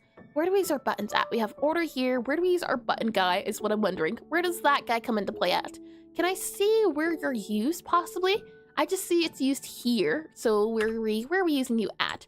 Our buttons. We have, at least here, node creator whole time, our chapters here in our tabs, which is an array control. But I'm not seeing where our buttons lie. And I'm wondering that because I would like to add a little bit of spacing. So for example here, I would like to add like a rectangle. So let's just see. If I add a color rectangle here underneath all of our other tabs, so something like this here, that definitely gives us the space I'm looking for. I would also want to make our visibility set to be color of no color because it should not be visible. So we would set this color down to lower. And then what we should be able to do, I think, is in our custom visibility ordering, something like that, there should be a way to change it so that it is a little bit wider. We have input here, mouse, all of these guys here. Offset transform. This guy's new. Offset transform. I do know that's new in the new Godot version. We have 4.7 on here. It's new in the new 4.7 version, so I'm hoping at least, fingers crossed, we can go back, not now today at all, but now there is a way to make the offset transform functional instead of doing it as a child of another parent, of another thing where we have to kind of use our own way to undo the strict setting and format of controls. So what we're going to do is I would like to maybe add another space here, possibly. Is there a way we can make it so that the buttons here, if we lower down the separation, so we lower down the separation to something like this here, I think would be better a little bit. That way we have these guys at the left and on the right. I do like the order of that better. So if we open up our book here, hold on, let's close this game, reopen it. I like the look of this format a lot better just because it's easier on the eyes to see, oh, this is this side, this is a different category. That was the hope behind having the different areas. So now if we open up our book, we can see the left, right, and here. So these two guys here are your information. That's now on the other side since it is the information side. This guy here is your order side, so hopefully it lets the player also know that these guys are very different. And the thing is too that this orders tab will be hidden in the tutorial at the very beginning, so you don't even know about this guy yet. You just know about these two guys here on our page. So it seems to be the case that these guys will also flip through on their own, so there's no need to worry about it. And now if I click on escape here and we were to go back into the page here, it also fixed our earlier bug. So I think that's better. I think that's better. It's cleaner and we'll keep it. So let's go ahead and let me go back to here and this guy here.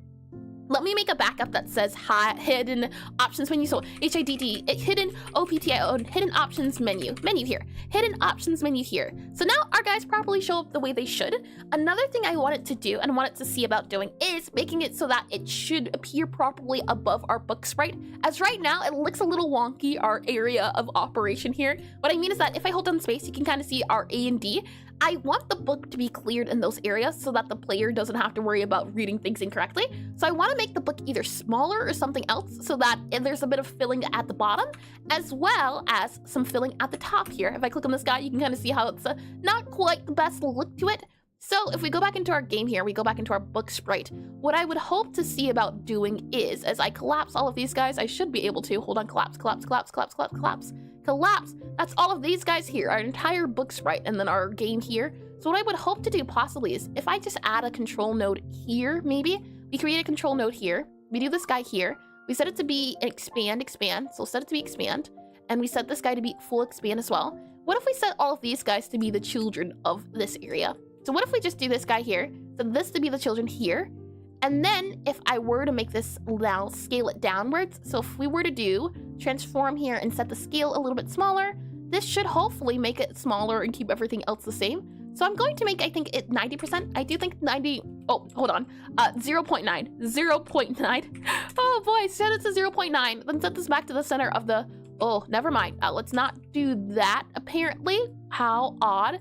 I want to put it back in the center of the screen, but it won't, it doesn't like that. It doesn't like going back to the center of the screen, which is super duper odd, but maybe we can just move it now to the center of the screen. Hopefully people don't notice the difference and they won't be able to tell that it's off by a few pixels, and the hope is that it's not perfect. It just needs to be working. So I'll take functional over perfect because maybe we'll be here all day. So I'll go ahead and set this guy to be here. Now if we go into our levels, here, if we open up our book, we should now have an easier time seeing our turn chapters at the very bottom here, which we do. We have an easier time seeing at the bottom here. And now if we go into our book and we set this guy to be our top, let's see, an hydration. Sure can do, Cat sure sat can on do. keyboard, Thank you just for keeping me redeemed hydrate. hydrated. Cat sat on keyboard, thank you. Tasty, tasty, and lovely, lovely. Thank you for that one. Now, hopefully, when we open up our book, you can see that the chapters at the bit at the top is a little bit better. I think we can get away with making our book go down a little bit more, and I'm on my drowning streamer era again. You've been here before. We've been down this road. I know how this goes, and I'm not prepared, but I know how this goes, so at least I don't walk into this blindly. Let's set this to 85 here, make it a little bit smaller, set this back to be a little bit more like in the center of the screen. I think here might work out a little bit better, about there-ish there maybe. And then we'll go back into this guy here, click on play. Let's see how well that works out. We're just trying to make it so that the bounding boxes aren't too, they're not covering the book. So now if we open up our book here, you can see, oof, that guy's got to get set over to the left a little bit more. And if we go back to our book and make it the top, now if we hold this guy down, so I think our box can go down a little bit more. We can make this guy a little bit bigger. I don't like how small it is now. Let's set it to 0.9 here. And then let's go down a little bit more, I think here possibly will be fine. Let's click on play then here again. And let's see. Now we have the option of, we click on play here, click on levels here, click on here, open up the book here. That's okay. That's definitely okay. I don't like how it's not in the center of the screen. That hurts me on so many levels. So maybe we can just kind of slide it over a little bit, like over here, possibly. We go back into the game, and open it here. Nope, it didn't modify it. Let's click on play here and see. Oh boy, that's the unfortunate part about not being able to kind of slide it over on its own. Let's go here, let's then go here, let's then go here. Now if we open it up, it's kind of a little bit in the center, a smidge. I think we can move it over a bit more. So if I just slide this guy over here, possibly, and then we click on play a little bit more, let's see, does this give us the center I'm looking for? If we click on play, and then we click on we click on you here, then we click on you here, hold down the space. Yep, you know what? I'll take it. It could probably be moved over by like 2 more. So if I go here and I go 1, 2, 3, 4, maybe 4. I'm feeling lucky with 4. Let's try moving it over just a little bit more, and we get, let's see here. This guy, we click on this guy, we click on this guy, hold down space. Yep, you know what? I think 4 was the right option. So now our turn chapters at the bottom, it looks functional. As well, if we set this to be the top, it should also be visible to see, and it does. If anything, we could also make this book a little bit bigger. I would not be opposed, since the UI also doesn't feel too bad. So I'm thinking maybe 0.95 again, and modifying a little bit here. So if we go here, set it to be up, I think about here-ish. I think this will be okay. Let's see. I click on play. I let you do your thing here, and let's see. We set you to be there, you to be there. We go back to you here, we go back to you here. Hold on space. This guy definitely is taking up a lot more space. Who would have thunk? And we go back to the top here, hold down space here. Yeah, so it's like a 0.92, it seems to be the case of. So let's go back here, do like 0.92, I think, or 94, if anything. Have this guy go over to the left a little bit more, because I want to get it as big as we can. I do like UIs that are big and easy on the eyes to see. When things get super duper small, it almost makes it feel more overwhelming because of how tiny the UI is. So if I can help it, I would like the UI to be super duper big. That is the hope at the very least. Let's go ahead and go set this to be our top guy here. And now turn chapters, it could definitely have a little bit of space below it. I can say that much here. The idea is that our turn chapters would have other buttons available to it. So, as an example here, if we go to our control screen hub, I click on this guy here, we can see that I add in, let's see, change book panels. Nope, we're looking for our add in controls. Yep, add controls. If we were to add the total of the 4 controls that will be for the book, I think we count at 4. If we were to add all 4 more controls to the panel that aren't going to be these controls specifically, but as a tester, if we were to add all of the controls, it would look a little something like this, which I think is fine. It doesn't feel as if it covers up anything important. And if we were to make this guy at the top here, so if we were to go top here, I think this would work as well. It's a little bit over, which is what I don't like. So I'm thinking maybe we make the book smaller, unfortunately, just so that it's not too big. So let's go back to our book here. Let's set it to be 90, I guess. We'll set it to 0.9, 0.9. Here, set it to be 0.9, because I think that's a good medium. Another thing I want to do is I want to set it so that we have a tester visibility or a tester guy for our book. So if we're in the options menu, I want to have specifically a different tester available to us. So it's the case of if the player is trying to check for visibility options, they won't have to worry about other things. Let's slide the book over to the left a little bit here. So to the left a little bit here, like probably there, maybe. Let's see, let's give it a try there. And while that's going on, let me go a little water here. Let's see. Tasty, tasty. That said, let's go ahead and click on levels here. Let's click on you here. And now we have it in the center, I'd say. That's pretty center-like. And now if we click on our guy here and set it to be the top as well, we should be able to see that it works as intended. How lovely is that? So another thing I want to do is, before I forget, I would like to set it so that if it is the case that the player is in the options menu, the controls look a little bit different. Because what if we run into the issue of the player not knowing, or if the player tries to make it the top left, for example, so the top left here, it gets covered. We don't want it to get covered because all of the controls are on screen. So I think we're going to make like a little test guy that says, hey, this is player controls, or hey, this is the other controls. And if it is set to be enabled and we're in the options menu, hide everything else and only show this one. I think that'll be a good compromise to do. So we'll have a guy here, we'll call it test controls, and I think that'll be good. We'll do that, yeah. Test controls, player test controls, book test controls. I like the idea of having that there, and then when you're in or out of a different thing, I think that's a good idea. So let's see if we can make some test controls and see how well that goes. What we'll do first is I will make a backup here for book size changed. So we'll do this guy here, set it to be stage, and we'll say book size changed, like that there. Book size changed, commit and push. And with that said, we should be able to save it, let it sync, do all of its things there. And then what we should be able to do is go back into here and let's see if we can make temporary controls say something else. In our control screen hub, what we should be able to see is a guy here that says turn chapters and all of those guys. What I'm thinking is we can make a setting so that if it is a test control, we check to see if it's a test control. That way we can do our enable or disable, and depending on if the option screen is open or not. I like that idea. So what we're going to do is also have a guy here that says that it is a control or not. So in our add controls here, what I'm thinking is not only do we have new buttons, and how can we do this? New buttons needs to be filled in, so I think we're okay to do that. I want to have a bool here, and I want to call it instead is underscore tst test control, is test control. It's going to be a bool, and it's going to be set to false by default, so that all of these guys get set to false by default. And let's see, expecting closing argument, or is test control, bool set this equal to false. I think it's like we have to do, yeah, like that. Okay, lovely. And then after that, we can see the whole weights and then the set anchors, and this is where we add the panel, and this will be where we add is test control here. So we add is test control to here. So is underscore test control here. Let's go ahead and copy this guy here so that we can also have it going along as we do add panel on here. We have this guy here, which is add test control here, and then we have new panel.design. So there's a lot of guys that kind of have to get moved downwards, which is a little unfortunate. But the good news is that it's easy enough to do that I don't mind it one bit. We'll go ahead and do this guy here, and then do is test control here.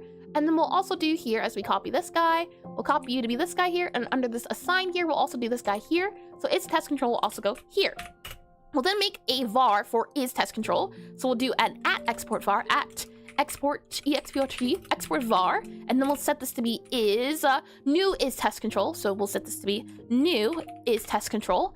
This guy here is going to be our is test control. So we'll set this to be a bool, and we'll set it equal to false by default as well. And then what we should be able to do is, let's see, var, export var, hold on, there we go. That should be good to go. And then we'll set this guy to be here, and we'll set this to be not new. We'll set this to be is test control here, and then we'll set it to be the new one. So whatever this guy is this guy here. We'll set it to be the case of. That way our test control guy should allow us to do different things. And the hope is that when we enable or disable our screens, we'll go through and toggle on or off our test controls. So if we're in our options mode, we set it to be the options mode, or we set it to be the test control. So the hope is that you can kind of see here in our control hub screen where we do, as I click on here, set book controls visibility, and then we have show panels and then .hide panels. So in our show panels, what I'd like to do is a few things. So control hit panel moderator, set it to transparent, set it to white. Few other things I want to do. Not only do I want to set our group to modulate all of those guys there, there's a few other things I want to do. First off, let's go to our control screen here. So our control screen. So our control screen here. Control screen here, like this, I believe. Control screen, yep, this guy here. So our control hit panel group. What we need to do is set a function so that it goes through all of its children and it decides, hey, do I show you, or hey, do I remove you? So what I want to do here is I want to do show, and we'll do here function show test panels, show test panels, or hide test panels. So show test PANELs, show test panels, and then we'll do a void here, void, and then we'll do a pass. And I want to do a function for show test panels as well as a function for hide test panels. So show test panels as well as hide test panels. So hide test panels there. And then what I'd like to do is for child and children. So for child in get underscore children, get children. We're going to do that if it is the case that if the if child dot, and then this child here is going to have, let's see, is test control, then we set the visibility. So we set it to be the case that child dot visibility equals this. So child dot visibility, so visibility equals child visible, I believe, visible, visible equals child is test control. So we'll also do here not whatever this guy is. So we show all the guys that are test control. So visible equals true if it is actually. And then if we want to hide all of them, then the visible equals the not. And from there, what I'm thinking is in our options menu here, not our options menu, we do, I believe, set it to be the case that there is like a utility is an options menu, I think possibly. So if we do option screen visible, yeah, okay, option screen visible, we do that there. So now what we should hopefully be able to do is in our back in our control screen hub here, when we're going here, we're checking for, I think, our option screen, possibly, let's see, we're here, option screen. Where do we do our option screen? Here we are. If we are option screen visible equals true or false. So if you there, or option screen equals true. Otherwise, we do everything else. And hi, Chaotic Cloud. Welcome back into stream. Welcome back in. And hi, Discrimination again.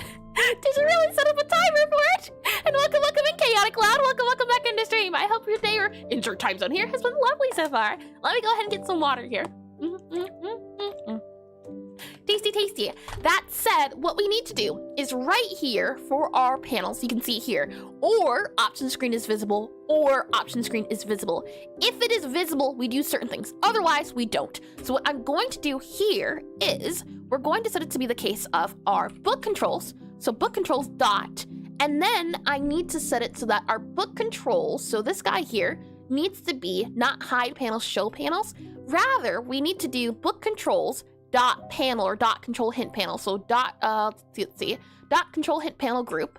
So I think we can access it, possibly book controls dot control hint panel group dot. And then I think we can do show test panels. Yeah, so we can do show test panels here. Otherwise, we are going to hide the test panels. So we do hide here. So it would be show here or it would be hide here. So hide would go here. And then we can do here the same exact thing. So we do game controls panel here. Oh, hold on. We do it here. We would do here instead. We would do show or hide. So this is going to be our game controls. And then we're going to do hide here. So we'll copy this guy here.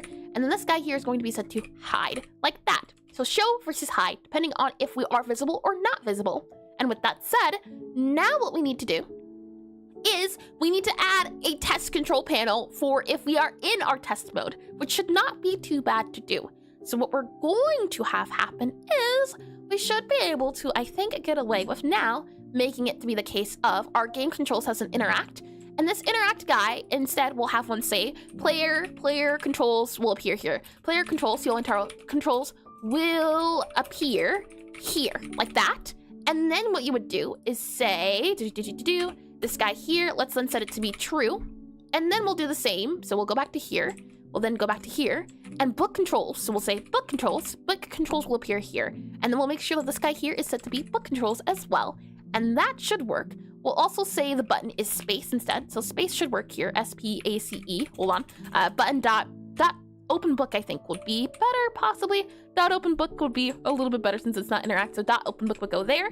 And the hope is now that when you're in the options menu, that's what appears. But if you're not in the options menu, then a different thing appears. The actual controls do appear, which is the hope. So now, let's see if that works. If I click on escape here, you can see, oh, hold on, visible, V-I-S-I-B. Is that how you spell visible? V-I-S-I-B-L-E. Maybe that's not how you spell it. Let's see, on a base option margin container, yeah. Hold on, our child here, our panel here, hold on, P-A-N-E-L, panel.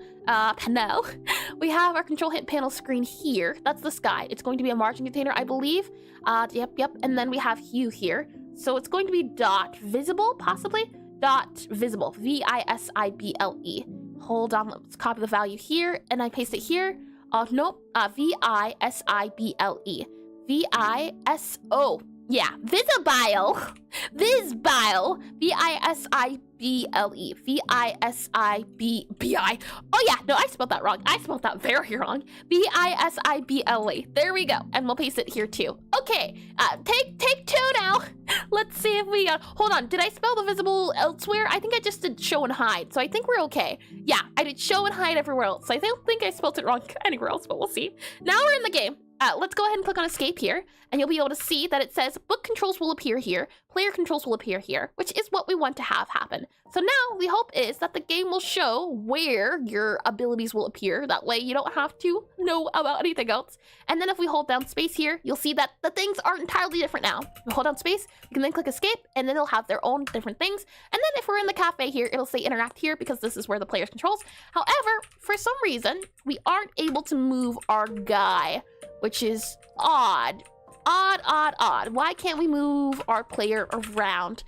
Interesting one there. Well, we found a new bug apparently, which is unfortunate, but I'm sure we'll be able to figure it out. Let's see. Player controls go here.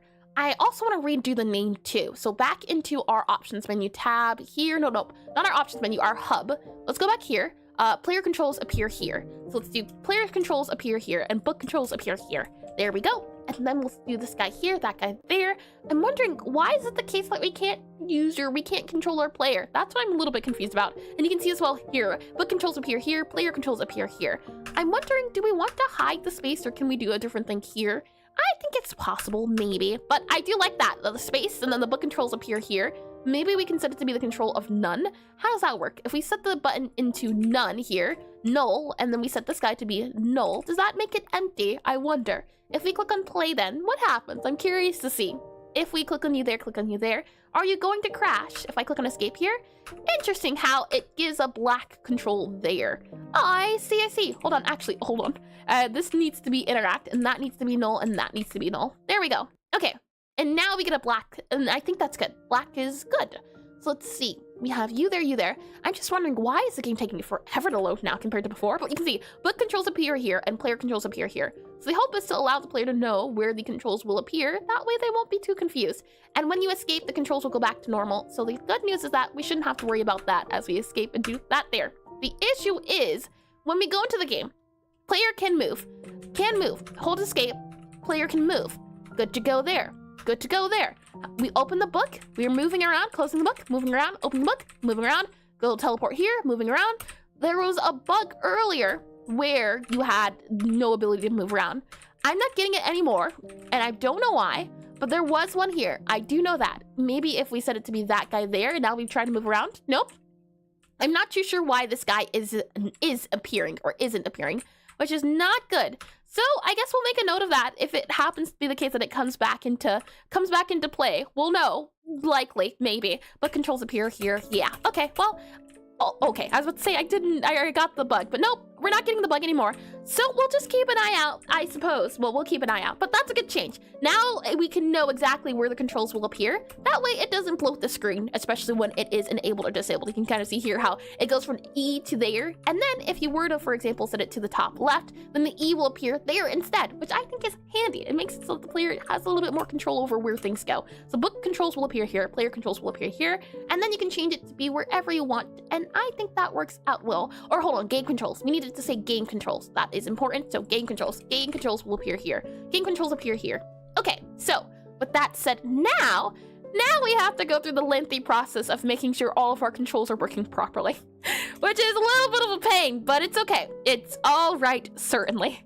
Let's go ahead and let's save this back up here. So we have controls appear, control toggle more readable, more readable, control toggle more readable. That is what we're looking for here. We'll click on sync changes. We'll click on save here, and then let me get a little bit more wettia here while we're online. Lovely, lovely. And with that said, next step is that we are going to have to figure out how to add all of the controls. I think the easiest way to start off are the controls that never change, as there's a few controls that do change depending on where you're at in the game. For example, here we have the ability to open the book with space. I'm not going to prompt the player to know about space just because I think it makes it, or it feels as though it adds too much bloat to the screen. So I'm not going to let the player know that they can hold space, at least for now. I think it's okay to do. If it's the case that we need to add on screen, hey, you can hold space to, my eyes. How long have my eyes been like that? Hold on, I'll be right back apparently. Oh no.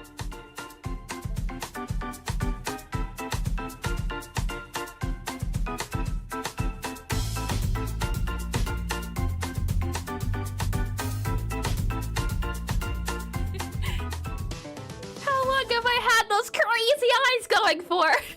Oh boy. With that said, there are a few controls. First up is A and D. This allows you to turn the chapters. Another button that you can do is F, and F allows you to enter a chapter. So we need to have that enabled. However, if you are inside of a chapter, then this guy does not need to be enabled. So it's a thing of figuring out how can we make sure and how can we check to see our book options. So I think maybe what we'll do is we'll have a utility for a bool to check to see, hey, what options are enabled at the moment? And if these options are enabled, then we'll want to go ahead and modify them based on this. I think that might be our best bet to do. Maybe we link it to, or we update the controls based on a certain thing. That's the only other thing I can think of at the moment.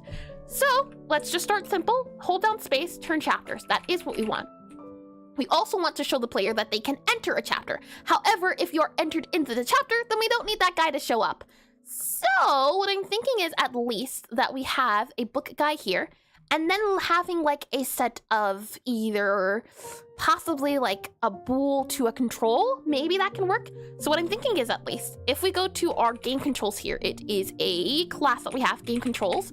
So we have game control, let's see, maybe just input controls, control, C-O-N-T-R-O-O.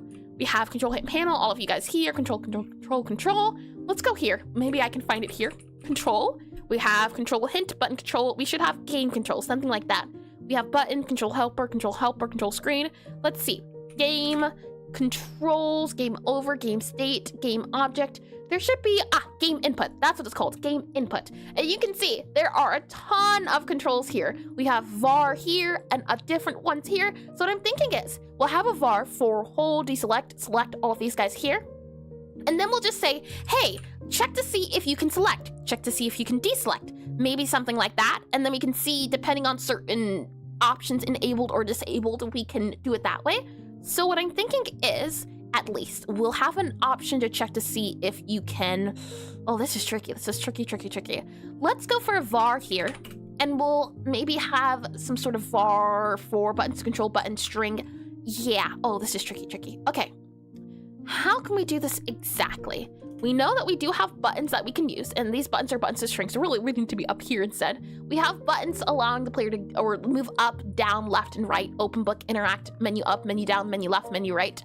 I think maybe we'll just have to have some sort of enum to check everything, possibly, maybe. What we'll do then is, I think in our utility, have a few enums for book controls, either that or have book, you know what, let's put it in book. I think that works out a little bit better. So we'll go here in our book. And what we're going to have is an enum here going on. So we'll just do this guy here, and let's set a var to be the case of, or I guess the enum will go here. Hold on. Let's see. And possibly make clean and separate into different scripts because this is a long script. Oh boy, is it. What I'm thinking is we'll have an enum here. And actually, let's put the enum here, I think. We'll do it there. So we'll have an enum. And I want to call this for button book setting. Yeah, you know what? Let's call it book state. I think that might work out a little bit better. We'll call it book_state. So book, and we'll say this is a state. And since it's going to be book.state, I think that works out fine.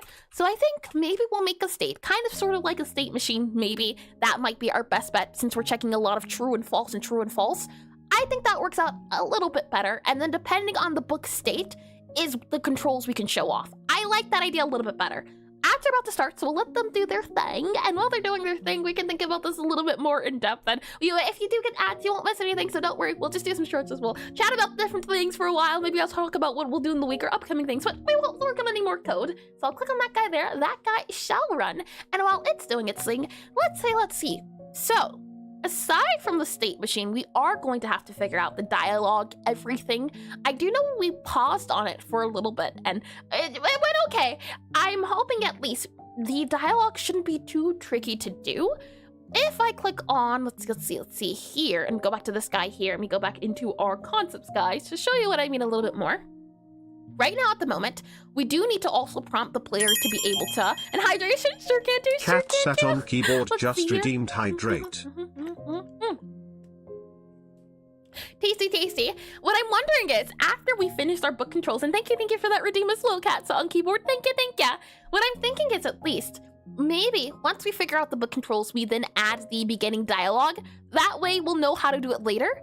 So, once we finish adding the book controls, then we'll add the controls about the player, which we already do have implemented. We just have to show it, disable and enable it. But maybe we have that going on already for the calibration so the spider can show you. So maybe the spider will have the dialogue say, hey, Gabby, why don't you go ahead and do your warm-ups first? And maybe, like, the thing is, it's like, I don't want a too hand-holdy approach. It would be fun to kind of have maybe Gabby speak too, but I don't know. I don't know how we'd be able to do that. I do like the idea of having characters talk to one another because it adds character. Who would have thunk? But I do like the idea of having a conversation back and forth. It's just the issue of how to implement that, and is it really important for the game? I think it's important to set the setting and set the theme. I would like this to be a game where you don't know anything about it, but you learn things in the game. So everything you need to know about the game, you're already told, you're already taught while you're playing. So the thing of, I would like it so that Gabby at least has a few lines or something of the sort to show what's going on in the game. There doesn't have to be a whole story and plot, but considering we're going to have rivals, and not rivals, but people who are going to come in and test your food, as the idea is that it's a campus setting, it's a university. It is a prestigious wizard magic academy, and in this academy, wizards are separated by their powers and abilities. Everything's separated. That idea, the main game of the game, the theme is not separation, but combined. combining, mixing and matching, coming together, and using all of your powers and your magics to create new different foods. That's why the idea of each food representing a different element and flavor and spice is the feel. And since Gabby doesn't want to become a necromancer, she wants to do different things. But in this world, you're not allowed to do that. So definitely she's kind of breaking the law at the moment. So the hope is that as you go along in the game, the more students that find out about your game and about your cafe, they decide, you know what, maybe I won't tell on you. Maybe I'll keep it on the down low and come here during my school breaks. So the hope is that you can convince all of the students first that you should definitely think about entering the cafe and eating here and having a delight. And then later on in the game, you can show even the professors and everyone else that maybe you don't have to be who you were born to be told to do. Maybe you don't have to be a necromancer to be successful. The idea, at least. So that's why it makes me think that you should have some sort of dialogue system, because it would be fun to have Gabby speak here and then. And welcome back from the ad break. Welcome back. As I said, you have missed out on not programming. I was just talking about the goals, ideas for the game right now, and chosen some emote. I hope it's not what I think it is. I hope it's not that certain one that you've just redeemed there. You stay away from that button. Oh boy. I'm thinking at least there should be a dialogue system for the tutorial to show you what to do. You can see here that there's a little speech bubble for the spider. So the spider is going to walk you through the tutorial. The spider is going to be the reason why you go through the tutorial in the first place. The familiar, when you start the game, you'll have the WASD. The spider's like, hey Gabby, you should do some warm-ups. Or Gabby might even say, and that's what I was thinking. I would like it for Gabby to speak, but I'm not sure how to do like a dialogue tree back and forth. Right now, it's not a dialogue at the moment, it's more of a monologue. So maybe we'll just have like buttons or something of the sorts. Maybe there's a bar, and don't look when I'm modifying emotes. I knew it! I knew it! Oh boy. Alrighty then. I think we might have to modify our dialogue system altogether if we want to have the ability for different things to pop up. Maybe instead of having the box here, I'm thinking at least we have, I think that's it. For what I want to do, having a little box in game might not be the best idea. Maybe what we have to do instead, unfortunately, and the good news is that this is a prototype, so things are always subject to change. So the good news is that I didn't put a lot of eggs in the basket, so to speak, when it came to figuring out our dialogue system. We'll just have to change the look of the UI a little bit. And what I'm thinking is that instead of having the little bubble speech appear above here, what I'm thinking is maybe instead you have a bubble appear, or not a bubble, so to speak, but have a little dialogue box appear down here. So something like this down here. So a bubble or a box that'll appear here. So all of this will be entered in. Maybe we'll make it a little bit smaller, but have a little box appear there. Well, you'll have all of the words written down, and then you'll have a little, what's it called? A icon here that shows the character subtle sprites or the character portraits here. I think could be a fun thing to do, and maybe then we could have them talking back and forth. So there'll be a little character thing there, and then you'll be able to go back into the dialogue or forward into the dialogue. I think that might work out a little bit better. That way we would have the option to show conversation back and forth, and when different characters appear on screen. And maybe I just warming up to this idea more just because of Undertale and Deltarune, as we didn't play it yesterday. But I'm thinking that might be the dialogue system that we have to do if we want to show characters interacting and having personality outside of the game, and dialogue and exposition. I think I like this idea a little bit better than doing the speech bubble. The speech bubble was a nice idea while it lasted, but for what I want to do and what I plan to do, I think going this approach is better. And as I said before, because of how we've been making this prototype, don't make too much, but just enough to get the idea across, it wouldn't be too bad to scrap the idea. It's possible and plausible and doable, most certainly. Right now and today, I don't know if we'll be able to get to that part, but that will be on the to-do list once we finish this. But what you should be able to see is, I can show you the idea behind, if we go to our spider here, how there's a little dialogue box tree. We'll just have to move this speech bubble, make it wider. It shouldn't be too hard, hopefully, fingers crossed. But we'll have to figure out adding like a little sprite and dialogues. The thing is, we've been doing that recently with studying character sprites, so it would be a lot of fun to see if we can make a more HD version of Gabby, especially since when you look at things like Undertale and how they have the HD versions, oh, that'll be a lot of fun. Yeah, I think I'd like to do that, 100%. Not just because I've been taking inspiration or anything, but you know, they say, steal like an artist, I think, or the good old yoink and twist, the idea of playing your games, playing your favorite games, using your observation skills, figuring out why you like the games you do, and then making games that have that feel that you really enjoy. So I am all for this. But that said, let's go ahead and go back to our book. Oh boy, in our book, we need to have a state machine for the abilities for what you can and can't do. So I'm thinking at least we'll have a state for the book is open, default, the default state, D-E-F-A-U-L-T. The default state will also have a state for none, just in case, so none. So we'll have a none state. And the default state is that you have not opened any tabs or chapters. No tabs, or you're not in the chapter. So I'll go here and we'll say that the default state is when book is just open. So just open, O-P-E-N-E-D. When book is just opened. Next up, the next state I think we should have is the state of in chapter, C-H-A-P-T-E-R, in chapter. So when book is just open, when book has entered chaptered, when chapter has been entered, when chapter, C-H-A-P-T-E-R, C-H-A-P-T-E-R, when chapter has been entered, E-N-T-E-R-E-D. I think those are the only two states, truth be told, I think possibly. Let me go back into concepts here. That way you can see things. If I click on you here, I think those are the only two states we might have to worry about. If I click onto, let's see here, and I just grab this guy super duper quickly, undo that guy here, go down to here. I think this might be the only state we would have to have if I zoom into here and we were to take a look at our game. The idea behind it is that two states that you would be allowed to do. And we'll go back to here and here. Then what we'll do is, and the thing is as well is that it doesn't have to be streamlined at the moment. Maybe you allow the player to see all the possible controls, but not the controls that maybe they're allowed to use. So maybe while you're in this certain one, you have the options to use these buttons, but it would be super duper confusing if it says, hey, press E to do this button, and it doesn't work because it's not available at the moment. So I really do think it's important to have the buttons that are available for the player to use. So what I'm thinking is we have our, let's see, default state. So D-E, hold on, that is not anywhere near the, I can't see the little mouse, there we are, D-E-F-A-U-L-T, our default state, and then our in chapter state. So we'll do I-N, in, C-H-C-H-A-P-T-E-R, our in chapter state as well. So our default allows us to do a few buttons. We have the ability to enter into a page. So let's see. Select. There is the select button. So S-E-E-L-E-C-T. There's the select button. S-C-L-E-C-T. The select button is set to be F. So we'll go ahead and just set this to be a little F here because that is the button at the moment, the default button. So this select button is set to be a little F that you can press. So you can press F to select into the chapter. There's also the button to do turn pages.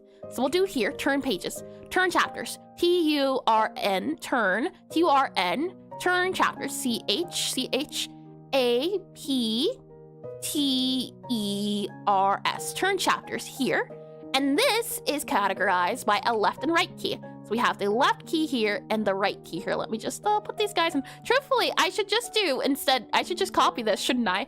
Copy that guy, paste that guy down, and just use them everywhere. That would be super duper easy. So we'll just grab this guy here, do that guy there, and erase this guy there. Just about, that's fine. And this will be the left key, so the left arrow here. Well, and this is the default, by the way. The player will be able to change these controls. So the good news is that they don't have to worry about it too much. I'm just using these as the default since they are the default. So the player, when they're in the stage, can use F to select something and left and right to turn to chapters. Those are the only buttons they're able to use. However, if it is the case that the player clicks on select, so if we are selected into the game, then the chapters or the buttons change a little bit. It is now the case of being as now, instead of select, it's going to be to exit. So we're going to exit here. I'll erase this guy here. So let's see. That guy will go here. And actually, it's going to be a tab. So it's even going to be longer here as I type in tab here. So let's see. A little T-A-B, T-A-B. So tab would go here. This would allow you to exit. So we'll see about there. Exit chapter. So turn chapter. We have exit chapter. So E-X-I-T. Exit, E-X-I-T. Exit, E-X-I-T. Exit chapter. C-H-A-P-T-T-E-R,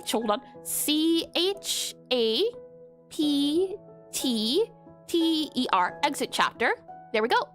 And then exit chapter. And what we'll also do here is grab this guy here, as it will no longer be turn chapters. Now it's going to be turn pages. So turn P-A-P-A-G-E-S, turn pages, exit chapter. And there's also going to be to go up or scroll up and down. That's another one we'd have to worry about. So S-C-R-O-O-L. So S-C-R-O-L-L. Scroll. Oh, just do scroll. And then we'll have a little box here for up and down. So I'll just go ahead and grab this guy all over again. And truth be told, I should just be able to copy this guy here, paste him, and I think I can rotate. I don't know how to rotate, but I know there's a way to rotate. Can I rotate with this guy here? So tempted I retire a word bin chapter. You know what? No, you would very much dare. But don't you have kindness in your heart and soul? Don't you? I believe. And then again, you did redeem the nose picky mode. But I'm just saying, it doesn't have to be like this. I can see the good. Maybe. I don't know anymore. Truth be told, it's hard to tell nowadays. But the fact that you even pause to consider is good enough in showing the good that exists in this world. Oh my. We have scroll here. There we go. Okay. So, these are the buttons that the player is able to press on when you're in the game. You can do F to select, tab to exit, left and right to turn either the chapters or the pages. Then there's the scrolling up and down. You can kind of see a little bar there. That would be the scroll up and down if it's possible. And I'm saving my points for something fireworks! Oh no! I don't like the sound of that! It's also the fact that you keep using your points for redeem. It's not it! It's the far worse the fact that you can just do infinitely hydration redeems. Oh boy, let me go ahead and you know what? I don't think it would be too bad of an idea to have a cat sat on keyboard just redeemed hydrate. I think it would be fun. And hey, all good. Hi, Hydronics. Welcome into the stream. Welcome back in. It could be a fun idea to have a redeem for Mega Hydrate. Now, it wouldn't be drowning myself, but maybe the Mega Hydrate redeem is a redeem to drink an entire, either a bottle of water, a good thing of water. That would be ultimate hydration, not just take a sip. No, we're gonna make sure you get all that hydration. And I think that could be a fun idea. In fact, hold on, let me get a thing of this guy here. Mega Hydrate. I think that would be a great thing to do. It would be good for health as well, and it wouldn't be too over the top. Just entire bottle of water. So let's see. Mega Hydrate redeem. MEGAHYDRATE. Mega Hydrate RED. Now granted, this would only be applicable I think once or twice during a stream, because that's a lot of water. But REDEEM, redeem, and it would do drink bottle of water. Drink bottle of water. Let's see, DRINK, drink bottle BOTTLEO water. WATER. There we are. With no cooldowns, please, no. Look, you can't have your cake and eat it too. Oh, that'd be awful. Let me get that. I don't even know if I drunk water, but you know what? More water. Who's it gonna hurt? Me. Very much. Oh, boy. All right, we're all good to go. Thank you for that redeem and the idea. I don't even know if I like the idea, but it would be healthy, so it wouldn't be too bad. It would also be a great way to stay hydrated, certainly. Oh boy, with that said, where did my pen go? We found it. Okay, so F to select, tab to exit, left and right to turn chapters, left and right to turn pages, and then a scroll option as well. Anyway, gotta go for now. Have fun. No worries at all, Hardronics. Thanks for stopping by and saying hello. I hope the rest of your insert time zone here is lovely, and thanks for stopping by all over again. Let's see. F to select, tab to exit. Let's see. With that said, turn chapter, scroll. Another thing is, and you know what I think would be a good idea too, is maybe we can have a way to check to see if a chapter has the ability to do certain things. For example, is this page scrollable? If not, then we know we can turn off scrollable. Does this page have pages? Does this chapter have pages? If not, we can turn it on and off.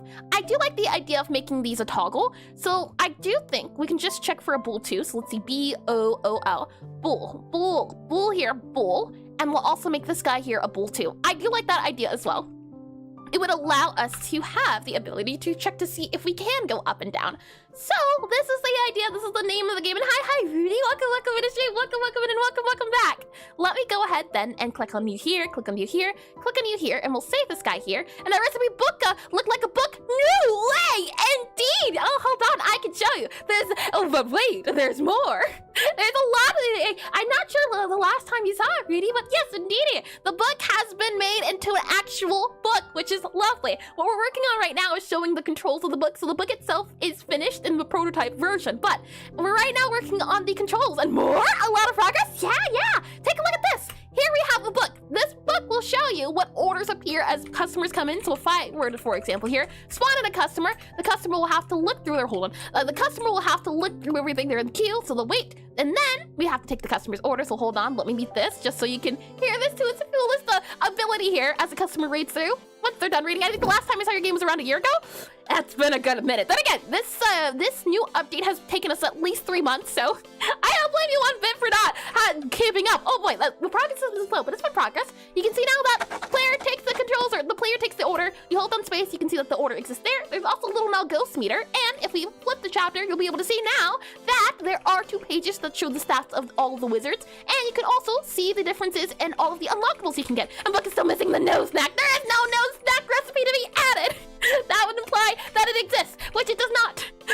Not only that we have the different pages that you'll be able to see, we also have the unlockables for all of the food too. So you'll be able to go up and down. Right now, we're trying to add a way for the player to be able to see that they can use all of these buttons here, as this is not easy to understand. So we're trying to make it easy to understand it. Oh, you know what I just realized as well? If the book is open, interact should not be, or no, interact should be a thing you can do. But I just realized we might have an issue where if all the buttons are enabled on screen, what if they go over each other? The idea of having the book have the option of interact and non-interact is that I want a play cycle, game cycle. I want a game loop of the ability of the player opening up the book, looking through everything and saying, okay, I can do this, I can do this, I can go and do that there, I can have that selected, do all the things. That's what I want. So having the interact ability visible, I think is important. However, why is it the interact is still enabled when we can't interact anything? That'll have to be figured out. Not right now, but I will make note of it as I grab another sticky note here. Interact is visible when book opening and closing. So let's see. INTERACT, visible VISIBLE when WHEN when BOOKTOGGLE, which is not intended. I do want it to be the case, for example, the character we can interact with this. We can interact with the character, therefore interact should be enabled. But if we move away, nope, should not be able to interact, so that should be hidden. These both should be enabled since I'm next to someone who can interact, but when I walk away, interact should also disappear. So it is intended to be enabled even if the book is open, but only if it still can meet the requirements. And you can even see that I also added a little candle here for the timer, so no longer does the customer get a timer. Now the timer is the candle, which I'm hoping to have some upgrades to, but it's not part of the MVP, so we're staying away from it for now. Most of these, as I said, prototype. So for example here, I would want the candle to have actual effects and everything. Right now they're just colors, but I hope that the things that we have been adding, you also see that the cafe is also a little bit smaller too. So lots of different progress being done in dating, which I enjoy seeing the progress and feeling the progress too. Even if the progress is slow, it's still progress, so I am more than fine with it. What I wanted to say was that in here, you can't turn the chapters, so there should be no way to enter into this area. You should not be able to enter the chapter. Can you enter? Can you exit it? Nope, you can't, so that option shouldn't appear. But if you're on this page, since you can't enter and exit, it should allow you to for both of these guys. So that would be the difference. Also, this guy here, the pages kind of change sizes a little bit. It's a small thing, but not a thing I'm even concerned about at the moment. So, let's see. I want to have the ability to see, hey, can you enter the chapter? If you can't, that should be a thing that we would look at for the customization. So let's start there. What I'm going to do is I'm going to open up a little PureRef guy here. Let me just very quickly grab a little PureRef scene. I'll then go ahead and close this guy here temporarily. We'll then paste this guy here. You should be able to see PureRef if I enable it here. Lovely. Click on that guy there. It should be visible. Let me go ahead and slide this guy over, make him small on my screen so I can also see him. As we slide this guy over and downwards about, let's see, over, around, down, and through. This guy here, our default and in chapter. I'm going to move it here on my screen, and then I think I'm going to move it here on your screen. As you don't really need to see the bottom guys here, that what's on screen at the moment is important, so we'll just keep it to be that there. So our in-screen default versus in-chapter, that's what we really need to pay attention to at the moment. You know what? Well, we're messing with UI, so never mind. I was going to put it here, but I think that that might not work out to what we would have hoped, and book is still missing. Oh, I did read that. Yep, oh boy. With that said, let's go ahead now, and what I want to do is for our book here, as we do book sprite, so let's see, SPRITE, SPRITE. We'll just call it the sprite there. Oops, let's see. So what I would like it to be the case of is if we're in the order chapter and you can see that there's a button, can select pages. So this blue here is where I would like to have the ability to say on and off at. So in our chapter guide, there is a can selected pages, which would mean if you can enter the chapter or not.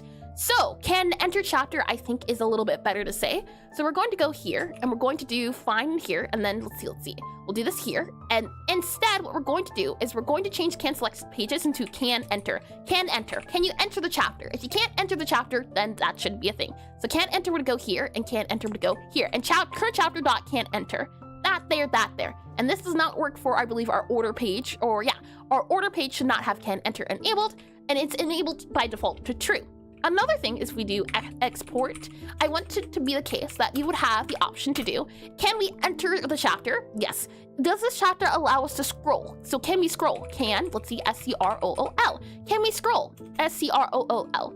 S-C-R-O-O-L. S-C-R-O-L-L. There we go. And then we'll have a bool here, and we'll set a bool equal to true by default. So bool will equal true by default again.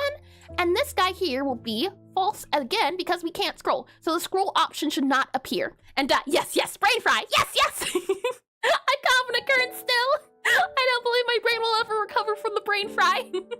Oh my. So can enter, can scroll. I think that takes care of at least these two guys here. The thing is, we'll have to check to see if it allows us to do it. So there will have to be some sort of test to see, hey, do we have the ability to scroll here? If so, we should check to see. If we can't scroll, I would like it to be a thing of where, and this is where I'm not too sure of how I would like to do it. On one hand, I do think it's a great idea to have it flexible where if you can go to the left, you can go to the left. And it'll show, hey, you can go to the left. Or if you can go to the right. But since we have the controls linked at the moment, so for example here, our turn pages, if we get all the way to the end of the chapter, technically speaking, the right arrow should not appear anymore. It should just be the left arrow. But considering our options and abilities, it's not at the moment. And I'll lurk downloading some game because just fixed my system 4th time at this point. Congratulations on fixing your system, beauty. And do you mean like from Linux versus Windows, things of that nature? And I'm lurking, no worries at all. And thank you for lurking, and thanks for chatting for it. But it has been quite a second or two. So it's nice to see a familiar name, an old face, so to say. Let's see here. Tab to exit chapter, enter chapter, turn pages. So the turn pages and scroll, that at least is set to bool. And then I'm wondering at least that if we are in chapters, we want it to be turn. So do you think it's the case we could have it so that instead, do we make it so that it says turn and something feels different but can't figure out what? Is that true, Alphabet? And welcome into stream as well. Welcome in. Hydration. Cat sat on keyboard just redeemed hydrate. Oh my, let me go ahead and get that hydration routine then, I suppose. And yeah, like Linux, I'm having a lot of problems, so not something I can fix, but not something I can't fix. I see. Yeah, that's the thing. I want to switch at some point, but since it's working at the moment, Windows for me at least, I have no, not touching what isn't broken. If it ain't broke, don't fix it. Let me go ahead and get the water here for the redeem. Redeem has been done. Thank you for that one. Cats on keyboard. Thank you for that one. Indeedy. Alrighty, with that said then, what we're going to do is I do like the idea of instead of there being a turn chapters, maybe we just say turn something. Oh, that's tricky. If it's the case that you can turn for chapters or you can't enter, maybe we just switch it from can enter or turn chapters to turn something else. I think that's a good idea. So for the moment, we're going to do simple. We won't do super duper flexible. What we're going to say is we are going to save this guy here for a second, and then you could get Debane or Debane base distro and it should be okay. I have no idea what those words mean. It sounds like magic, but maybe don't switch mid-dev. I have not a clue. I'm guessing you mean don't switch from Windows to Linux while I'm mid-making the game. Wait until the game is completed, then do it, I think is what you're saying. Oh boy, so let's see, can enter, can scroll. I think that's all we need. Our order chapter has can enter, then can control or can scroll here. And we have custom order, custom chapter here, here, and here, and here. So I think we're good to go there.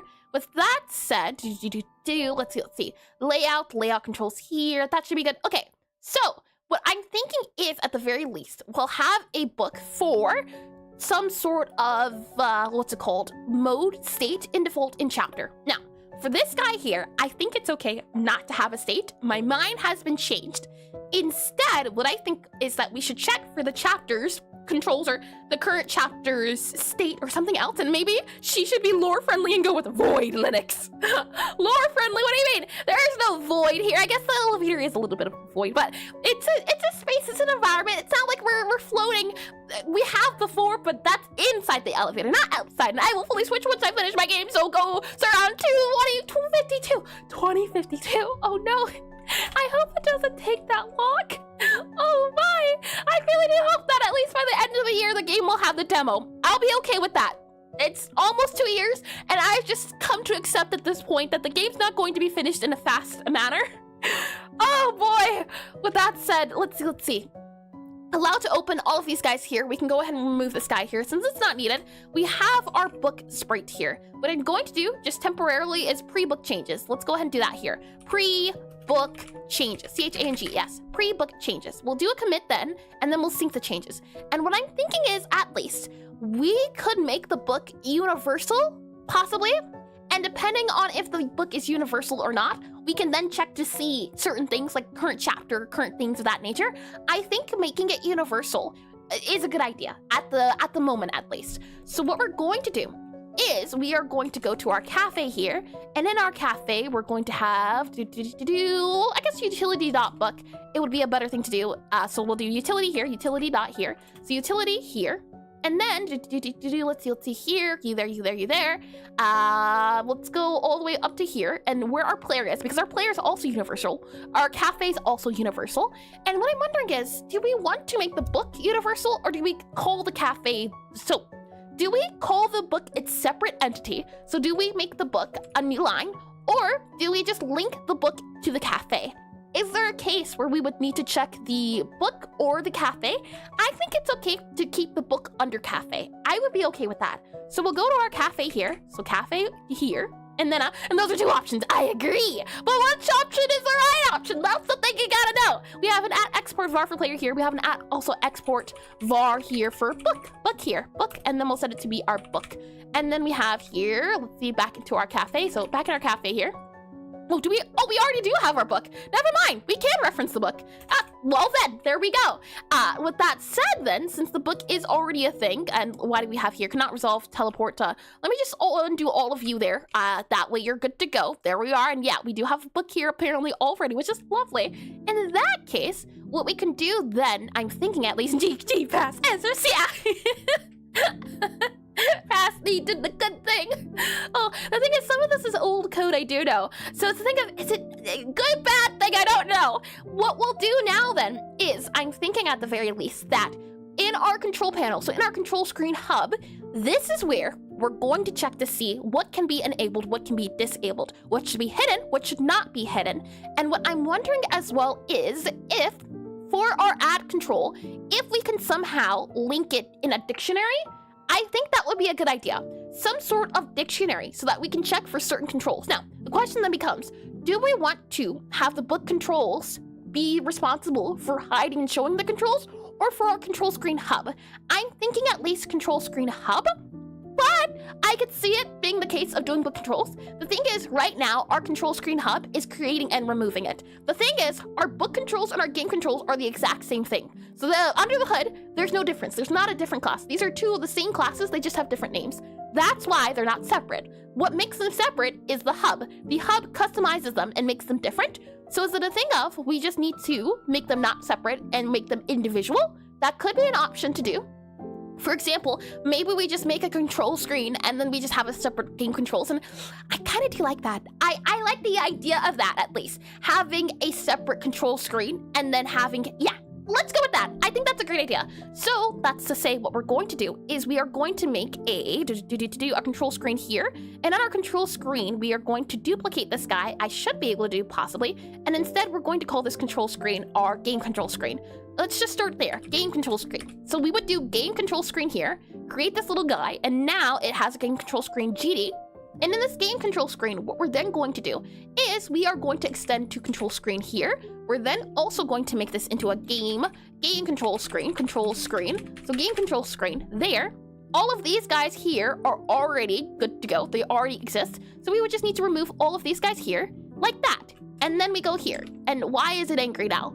extends Y. Cyclic inheritance? Huh? Control screen, game control screen. Okay, you know what? Sure, fine. All good to go.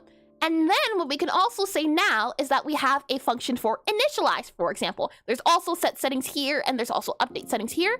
So the hope is now that we can have in our control screen guy here, we go back to this guy, control screen, we'll have a var for initialize. So a func for initialize, I-N-I-T-I-N-A-L-I-Z-E, initialize. We'll make this into a void. So we'll go ahead and do void here, like so, and then we'll do here a utility and we'll do a print debug message. We'll say, chapter or control screen has not been initialized, or control screen has no initialization. Control screen, and then we'll say blank, control screen blank. So blank, and I'll do a hover here. So we'll do this guy here, which is a control screen. We'll then get our name. So we'll do name plus. So blank name plus control screen. And we'll do this has a little space here too. Control screen has not been initialized. I-N-I-T-I-N-A-L-I-Z-E-D. This is the DEFAULT default message. MESSAGE. So control screen has not been initialized. This is the default message. We'll then set this guy to be self here, and then we'll set it to be the case of being utility.debug message or debug color.warning. As it's not something to be too concerned about, but hey, this thing needs to be initialized. So go ahead and initialize it. So this should just give us a warning if something doesn't go too bad. It's not like a hard lock or a soft lock. It's just a, hey, if you're getting this message and you're expecting not to get this message, it's probably a bug. That's what this is for.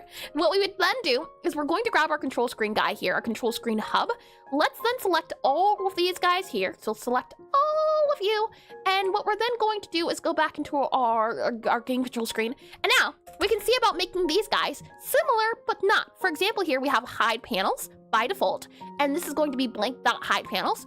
So for example here, what we could say is initialize controls, and then we would do blank.hide panels. That's one thing we could do to make them similar. So to think of, how can we merge these into one? And hi, Busy.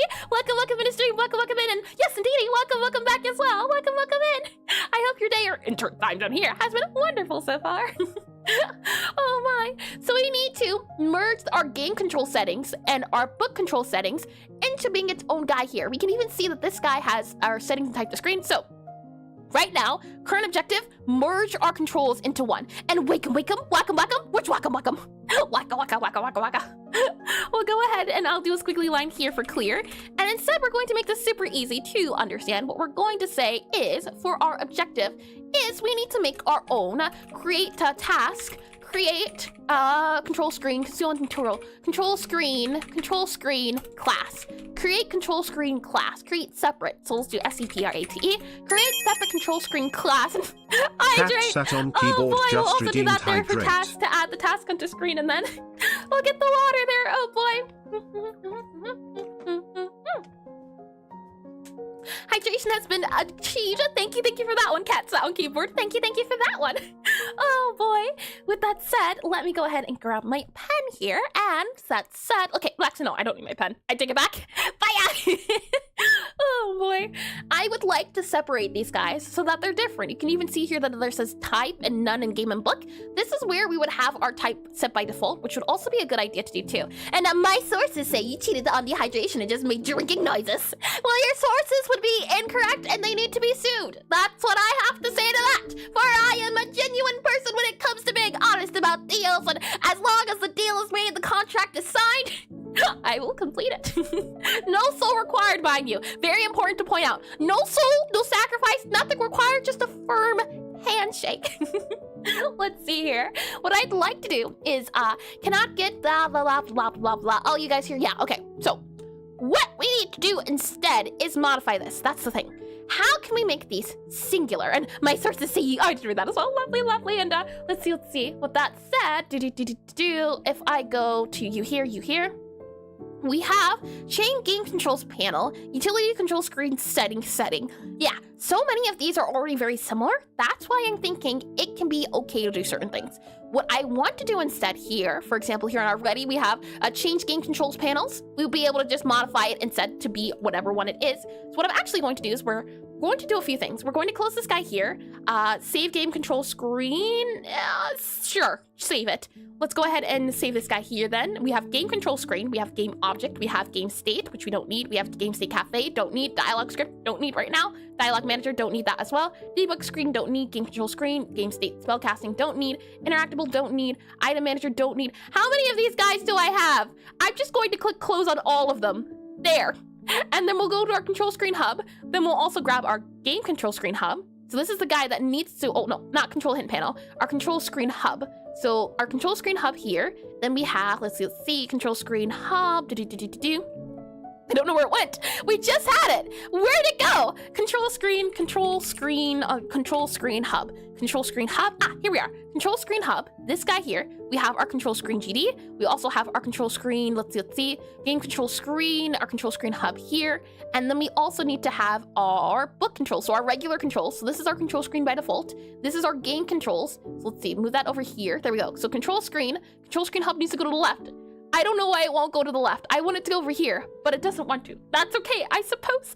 So we have our control screen, our game control screen, and we also need to have our book control screen. So I'll make sure to duplicate this guy again, and we are going to instead make it our book control screen. So B-O-O-K, book control screen GD, like that there. So with that said, that is that.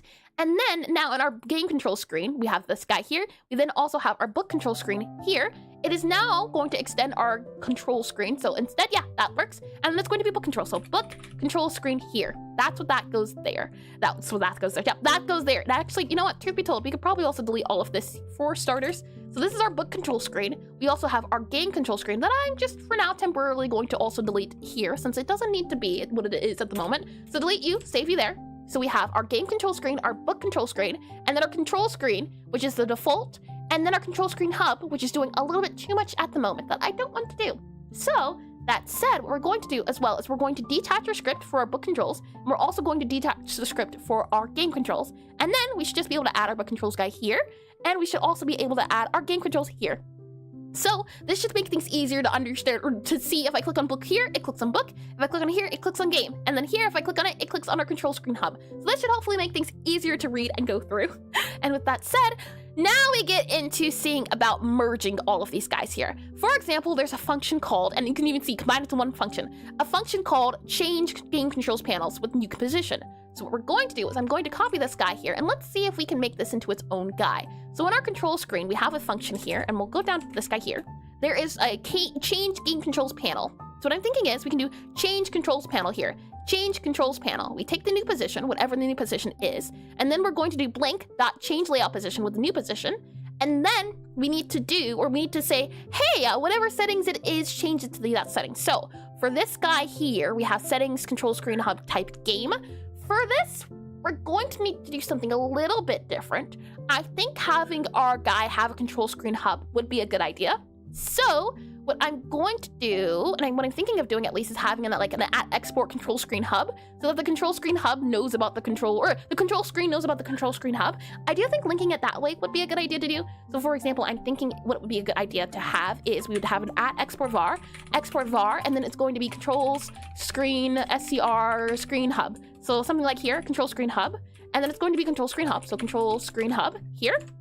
I like the idea of having this, because then it would allow us down here to do control screen hub dot settings, and then we would take whatever settings it is. However, I don't like this quite, but it can still work. This guy would be set to whatever current thing it is. So in this case, it's game. This would be our type. So we could also add on here our type. So we have position here. We can also have a var for type. And then this is where we would put our type in at. And then our control screen hub here, we can also just now move our type to be none, game, or book. And then we can just remove that there, save that guy to be whatever it is here. And all of this breaks, which is fine.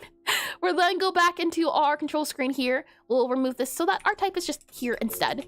And then we'll have a current type, so var, and actually it's going to be at export var current type. So current underscore type would go here, and then it's going to be our type, and then it's going to be our type by default to be type dot none as default. And then we'll also be able to do at export var current position. So we'll also just set this to be that guy there by default, that guy there by default as well. So that'll go there, that'll go there. We can then save those there. And now it's going to be instead current type. So it's going to be settings, current type, so current type, and then it would be a new position there. Our control screen hub is angry, so let's go back to our control screen hub and fix it. So now if we go back to here, and anywhere it's doing type, I'm going to select this, Control F, Control R, and now what I'm going to do is instead, it's going to be, hold on, control screen. So we go back to here, It's going to be control screen dot type is the new guy. And this should replace everything. So replace all. It should now no longer be angry. An expected end of statement. So let's see. Var control screen type to screen. So this guy here actually is going to be moved to, if I do undo here, yep, we need to do match case. So all of the cases that are being done here. And it's going to be control screen dot type instead. Yep, and this is our control screen hub. Yep, and control screen hub dot game, all of those guys here, and that's going to be there. So anywhere, let's start off by just doing this guy here and copying you here. So our control screen hub here, let's start off by setting that to be that there. So match case, match whole word, replace all to be there. And then let's see, control screen now. Why are you angry? Yes. So anywhere it says this dot type at, now let's go ahead and do find and replace for here. So find and replace. And now this is going to be control screen dot type, and this will replace all of these guys here. And now it's still a little bit angry, which is okay. Let's go ahead and close this guy here. Now what we need to do is for our settings here, it says settings control screen control screen. That's not needed. We just needed to say control screen dot type dot game. And this guy here would need to say control screen dot type dot book. Something like that. And now it's happy. So we're good to go there. And the issue is I've never had a good way to modify it so that I can make small changes. I've more of a mindset and more of a ability to do big changes and then hope for the best and hope I didn't break anything at like step 4. Oh boy, a thing I want to change, but I'm not sure how to, since it's a lot of big changes that need to happen before we can see the effect of it. But I would like it to be the case of doing small, fine changes. So we'll go back to here, go back into here now, and in our book controls, we should be fine. In our control screen, we have this guy here. So we have a function called change control panels. We're now going to make it to be this guy here. I'm also not going to make it underscore since we're going to modify it outside of the code. So we have change control panels here. We have new position, and then it's going to be utility.control settings here. Yes, so now it's going to be the case of utility.control screen settings. Instead, what we need to do is do utility.control screen settings, and we need to set it to be the case of being our control screen hub. So you need to be the control screen hub settings. And hopefully, fingers crossed, this would change everything to be now that. So now it's no longer 2. I don't like how we're modifying the control screen hub. Really, it sounds like we're modifying the parent using the child, when really I would like to modify the child using the parent. That's the issue at the moment, but that's a separate one entirely. So you know what? We'll roll with it for now. And could not resolve external class member. Okay, so change controls panel has been modified now. And now what we would do is say, could not resolve external class member control screen settings. Yeah, hold on. And hi. Welcome in the stream. Welcome in. Hello.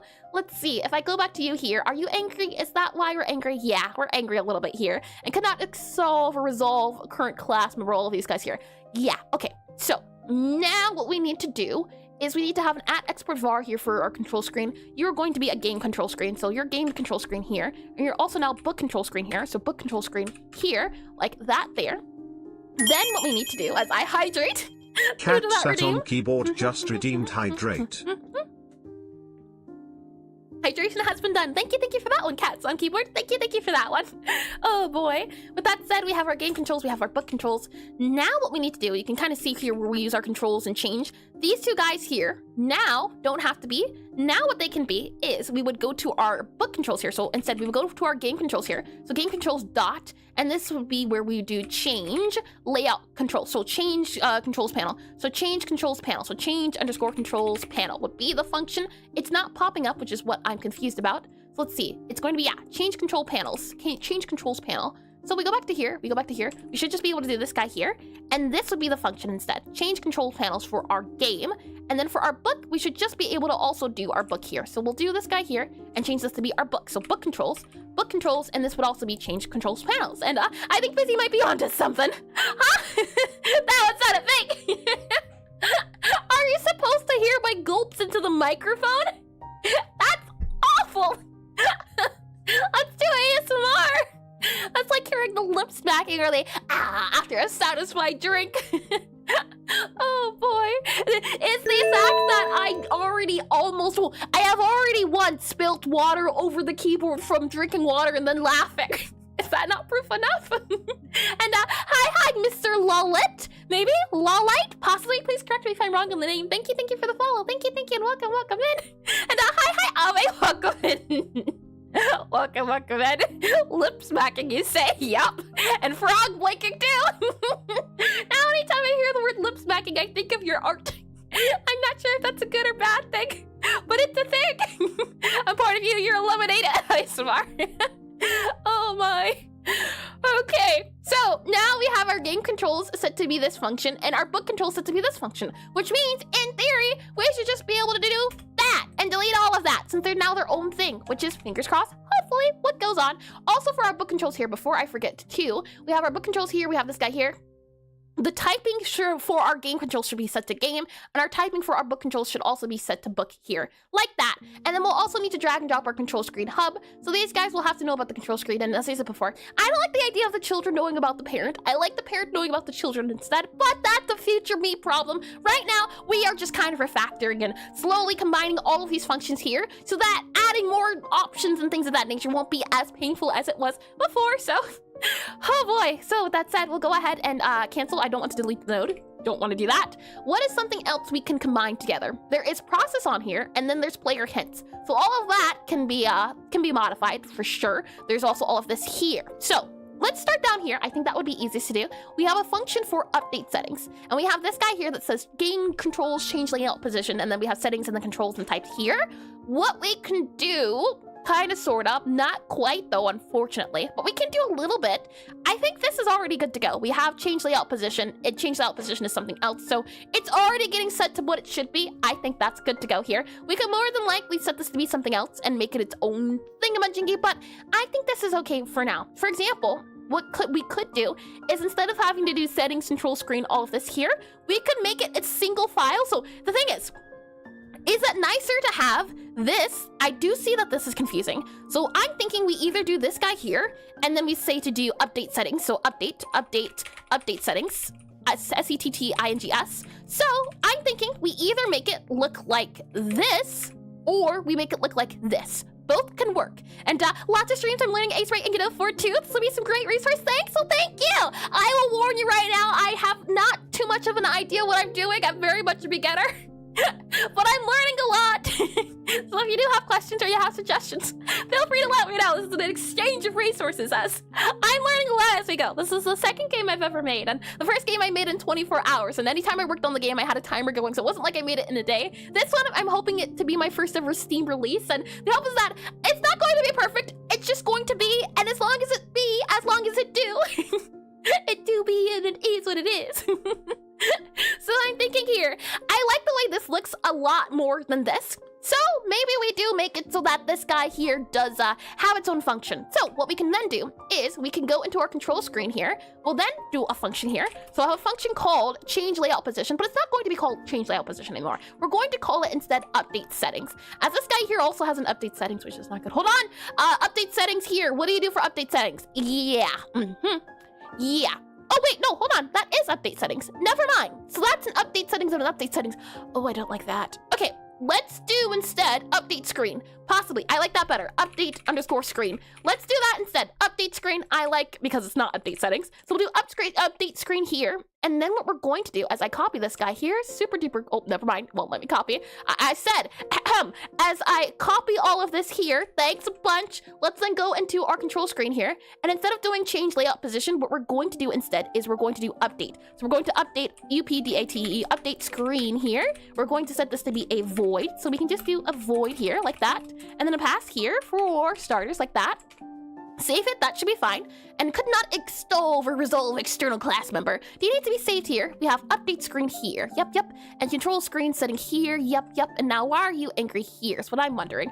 Everyone's getting a little angry, and I just want to know why. There's no need to be as mad as you are. Maybe perhaps it's because of this control screen.type. Let's go ahead and find and replace all of these. If I hit Control Shift F, it allows us to see all of the times control screen hub is used. And we need to set this not to control screen hub anymore. We need to set it to control screen, since we're taking the power away from the parent. So we do here instead controls screen, and then it's going to be .type. So the dot type is going to go into control screen instead of the hub. Now if we do replace all, this should fix it.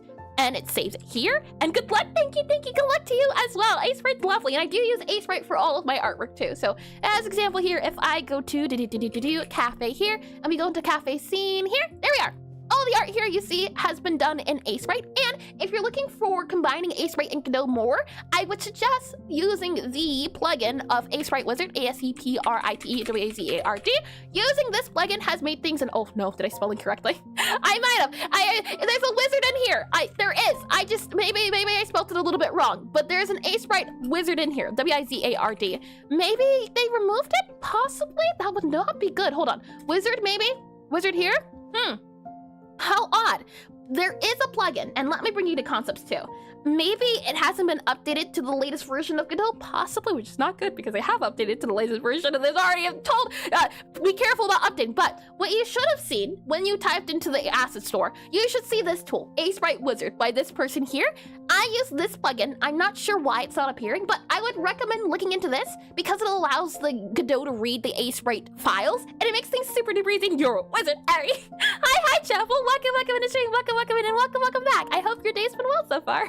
I recommend Aseprite Wizard because it allows Godot to read Aseprite files and it makes things like importing animations and exporting animations a lot easier. Oh man, I can't even imagine working on the game without it because it's the thing of now I don't have to import and export files. I can now take the Aseprite file itself. So if I do like the ASE, I think, yeah, you'll see all of the Aseprite files show up. Oh, hold on.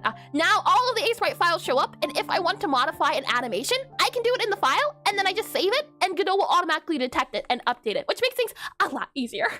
Oh boy, let's see. Let's go back into here. And what I wanted to do is in our, not our cafe, in our control screen hub here, you here, you sir, you kind sir. Let's go into our control screen. And I want it to now instead make it so that our update screen here is whatever this is. So what we need to do is we need to do change layout position. So we need to do change layout position here, like that. And then we need to check our settings. So whatever the settings of our control screen is. So control screen hub dot settings. And then we need to change it depending on our type. So what we need to do is do here current type. So you here, and then we would just set it to be current type. So CURRENT, current type. We set it to be our current type. So now this guy will do it automatically. And hiya, Jen Thunder. Oh, that's fun, Jen Thunder. welcome in the stream, welcome in, and thank you for the follow. And you speak very fast, so I've been told. Thankfully, it's not Sonic Boom level, but as long as I'm excited about a certain topic, for example here, art or programming or pixel art, I guess that's art too, but as long as I'm excited about the topic, expect fast speaking. And I'm excited to stream too, so streaming is also enjoyable, so excitement galore. Welcome in though, and thank you for the follow. Sonic Boom mentioned it not fast enough. Don't say that. I don't know how to speak fast properly, at least. See, the thing is, I either speak fast and mess up a lot of words, or I speak slow and mess up a lot of words. There's no in between. And hi, perfectly average guy. Welcome in the stream, and thank you for the subscription. My goodness, thank you. And just dropping this in, your streams have been really useful for getting back into Godot. Oh, that's so sweet to hear. And thank you all over again. It's always surprises me to hear I'm helpful because, again, no clue what I'm doing, but I'm glad the idea maybe of rubber ducking and explaining things aloud helps you all understand. That's always sweet to hear and always nice to hear, and I'm glad to be helpful too. That's always lovely. And we do always slow you down. What if someone needs you to speed up? I don't think I could go faster. The thing is, this is me speaking without thinking too much, but if I had to think through all of my words to speak very fast, then, oh boy, I second this, no! Take your second back. Oh my. Now with our update screen, we can go into here and we can now remove this guy here because I do think this is a little bit confusing to read. I like the first one better. So now we can do that. That gets rid of code too. And have you ever seen those Micro Machine guys from the 80s or 90s commercials? I don't believe so. Micro Machine. I have seen the where it says do be prepared for things to happen if you choke, have hazard, or die uncontrollably. We are not to be held liable. Consult a doctor first. I have seen those before, but not any of the other ones. We have here a set settings. We have initialize game controls, initialize book controls. This is another one. Yeah, that, but X3. Oh boy. No, I can't imagine it. Not one bit. This initialize game controls, this initialize book controls, these two guys now also too can be made into their own separate functions. So what we're going to do is we're going to remove all of this here, all of that gets removed. Instead, it's now going to be the case of doing game controls. So game_controls.initialize, I-N-I-T-I, game controls initialize, and then it's also going to be book controls.initialize. So game controls.initialize, and then we're also going to say book controls. So game controls and book controls.initialize. Now it's going to be that. And we're moving the function out of the parent and moving it to the children. Mother. Oh boy. So let's go ahead and save this guy. Let's then go into our book controls here. Let's then go ahead and paste this guy here. This is our book control, so I'll remove this guy here. And this is our game control, so I'll paste this guy in here. And now what we need to do is we need to go into our initialize guy here, and we need to change the function. So instead of it calling this function, since it's the super function, we'll just go into here, and instead we'll make this guy into our initialize. So remove that there, and we're going to have to modify a few things, but this is just the beginning. So we'll make this guy here and this guy here. So this is going to override our earlier function of little face. Oh boy. So now what we can say is instead of game controls.hide panel, what I'll do is I'll hold down Alt, and I should be able to select all three of these at the same time with Alt being held down, and then I can just go ahead and erase all of these guys here since we are in game controls. And would you look at that? It seems to be the case that maybe that works off the bat. Maybe, we'll see. And then I'll do the same for our book controls here. I'll go to this guy here, I'll hold down Alt for all three, and then we'll just go ahead and remove all of these guys here too, so that they are all in their own function. So this guy here will now do whatever it is for initialize here. So, are there other places where we can squish this guy down to not being everything it controls? Our control screen hub, I think it's okay to have our type to screen here as well as our ready. I'm okay with that. This here is where I really want to modify things added. Oh, hold on, let me get that notification here. Thank you to perfectly, oh no, thank you to M on YouTube for the subscription. Thank you. I'm guessing that's the, Thank you. Oh my, let me go back over to here and go back over to here. We should be good to go. And with all of that said, let's see. Okay, so we have our hide controls, which hides panels. That is good. Hide hints, that is already a thing in its own. We have set game controls visibility. We also have set book controls visibility. This is another guy we can just remove and put into their own areas. So we can just make it a function of set visibility, something like that. And what we can do here is go into our book controls here. Let's go ahead and just have this as a paste here. And then we'll go ahead and also, let's see, this is book. So we remove our game here. So book gets removed here. And let's add our game here. So game gets added to here like that. And then we're also going to want to make a empty function again. So we'll go back into our control screen guy here, and we'll make another empty guy. So we can just do a function here. So a function for, oh, that's big capital letters. A function for here, and we have set controls visibility. So instead, what we're going to do is set visibility as its own function. I like that a lot more. The question is it already a function? I don't think so. I think we're good. Visibility, V-I-S-I-B-I-L-I-T-Y. I think that's how you spell it. And hydration, sure can do, sure can do. The Whitechapel just redeemed hydrate. Hydration has been done. Thank you for that redeem, Chapel. And with that said, we are now also going to add in a little guy here to say, hey, visibility should have been modified, but has not been initialized for V-I-S-I-B-I-L-I-T-Y for visibility. There we go. So that guy will do that there. I think that's how you spell it. V-I-S-I-B-I-L-I-T-Y. Maybe. I think I spelled it wrong before. Maybe I spelled it wrong again. You know what? Just for my own sanity's sake, V-I-S-I-B-I-L-I-T-Y, right? Visibility, that's how you spell that. It's how you spell it. Okay, we're good. All right, that's lovely. Let me go ahead and close this guy here, go back down to here. There we go. Okay, so now in our game controls, we're going to do the same exact thing where you can see there's game controls dot. So I'll just hold down Alt as I'm going through these areas before the period here, and that would allow me to just go ahead and subtract all of these guys here since they are their own thing now. And that's good to go there, hopefully. And then we go back to this guy here. Let's just go ahead and hold down Alt again. So we'll grab all of you guys here for our book controls. Oh, hold on, I missed one. Book controls here too. So we just erase all of that again here too, because it's its own thing. We don't have to worry about it. So we'll go ahead and save that guy here. And then what we need to do is go back into our, hold on. We need to go back into control screen here. Let's go ahead and then just grab visibility, or it's going to be set underscore visibility. There we are. That guy goes there. And now we go back into this guy. It's going to be set visibility here. And then we also need to set visibility here. There we go. And then in this guy, all we now have to do is do game controls. So game controls dot set visibility. Set underscore visibility. There you go. So it's going to be game controls dot set visibility instead of our game controls visibility. And what we can also now do is do find. So control F, control R, paste this guy in, replace all. And then what we need to do here is also do it for our book controls. So book controls will go here. So book controls dot set visibility. I'll go ahead and then remove this guy here, subtract the guy here, and I'll just be able to do this control F, Control R, and oh, hold on, Control F, Control R, and then paste this guy in, and that will also get removed, and now it's all saved. So it has been refactored by quite a bunch. We have moved lots of what needed to be moved out into here instead. And the hope is now that when we want to change for certain controls for certain game states, we can now do it specifically in our game control screen or our book control screen. That was the hope. I don't know if it's actually going to work yet. And unfortunately, ad breaks are about to start too. So when we come back, we'll do that. I can't say as well that I think this will be the last time I'll have to do it. I think I won't have to do it next week, but we have to take like a 10-minute break so I can go feed a kitten I recently found while I was walking in the park. And he needs to be fed every 4 hours, 3 to 4 hours, or 4 to 5. I think 4 to 5 now. So I need 10 minutes to go feed him, and then we'll be back to the stream.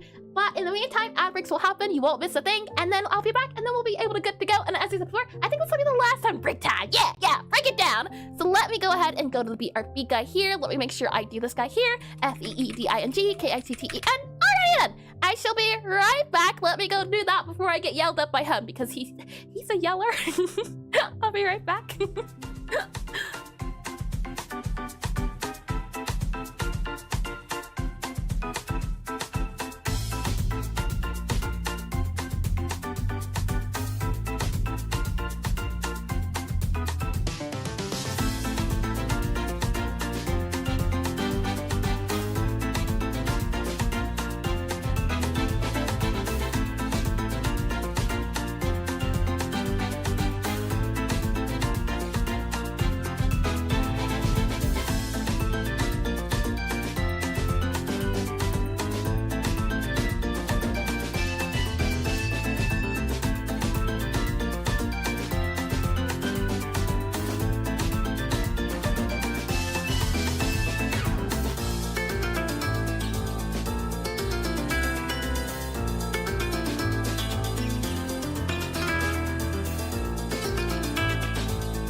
good to go. I am back. Thank you all for your patience and break time. And we need a cat emote now.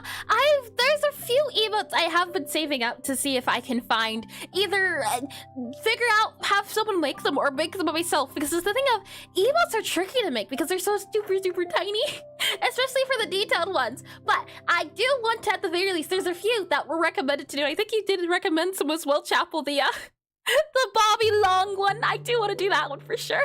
But the thing is, if I have a cat emote, I'd have to have a bird emote. But what would the bird emote be? Would it be the angry emote? I'm not quite too sure, but welcome in, and welcome to you as well, Rodrigo. Welcome back in the stream. I hope your day, or insert time zone here, has been wonderful so far. Well then, shall we continue? We were about to see about if our refactoring broke anything. That was what we were really doing, wasn't it? So if I go ahead and click on you here, let's see. The game will either crash or it'll load. We get the game doing a load. Okay, hold on. Let me go ahead and click on Godot here. Let me make sure that this guy here is set to Godot, and then this guy here, and welcome back. Thank you.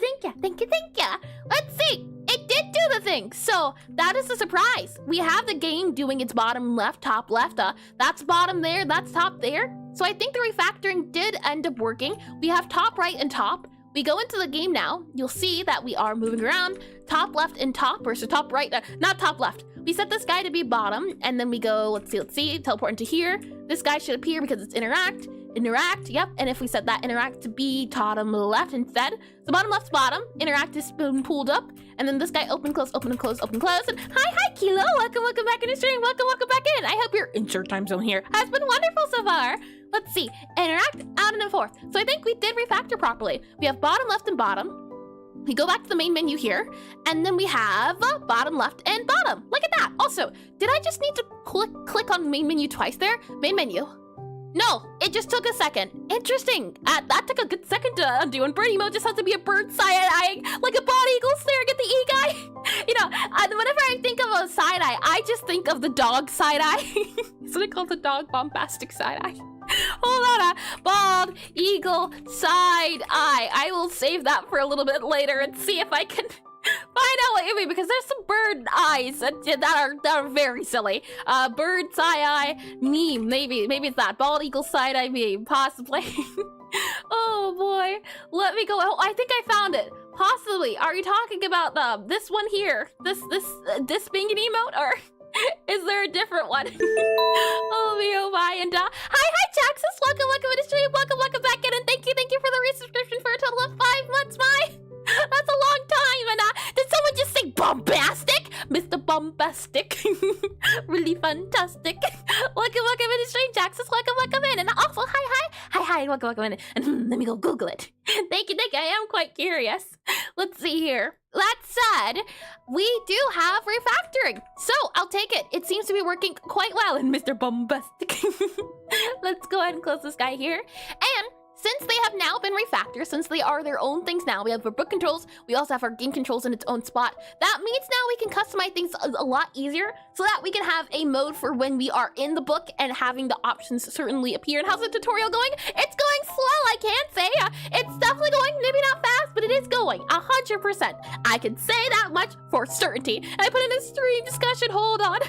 Let me just very quickly check this guy here, and I don't know if we can even make that work, but that's a good one.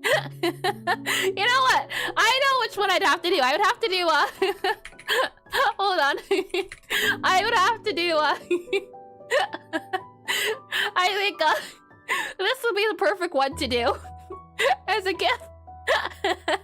I think that would work out. I don't know how we would do it, because, if I can find one here, I don't think I can. Yeah, my bird looks like this, so I don't know if I can do the long neck, but I think I would like this to be the given status. She's a cockatiel, so she has that type of head body. Oh my, let me just move all this very important educational resources down over here, and we go back and oh boy, we'll save that to be there. Eternal suffering, that's what that emote would be called. Let's go ahead, and what I'm thinking is, at the very least, this is our logic for showing and hiding. I just turned in, and what's this context? Hi Paula, welcome into stream. The context is that recently I got a kitten by Finding Him in the park when I was doing a walk last week, and I don't remember if you were there for it, but I've been needing to take breaks during stream to go feed him since he needs to be fed every 3 to 4 hours. And we were just talking here. Chapel suggested making an emote for a kitten, and I said if there was a kitten emote, then there should be a bird emote since I also have a cockatiel. And it was a discussion of what emote would the bird emote be. That is that's the fill-in. And that cockatiel just made me think of that one running away from the explosion, or is it a budgie? I think it's a budgie. I've had a budgie before too. Oh my. That said, let's see.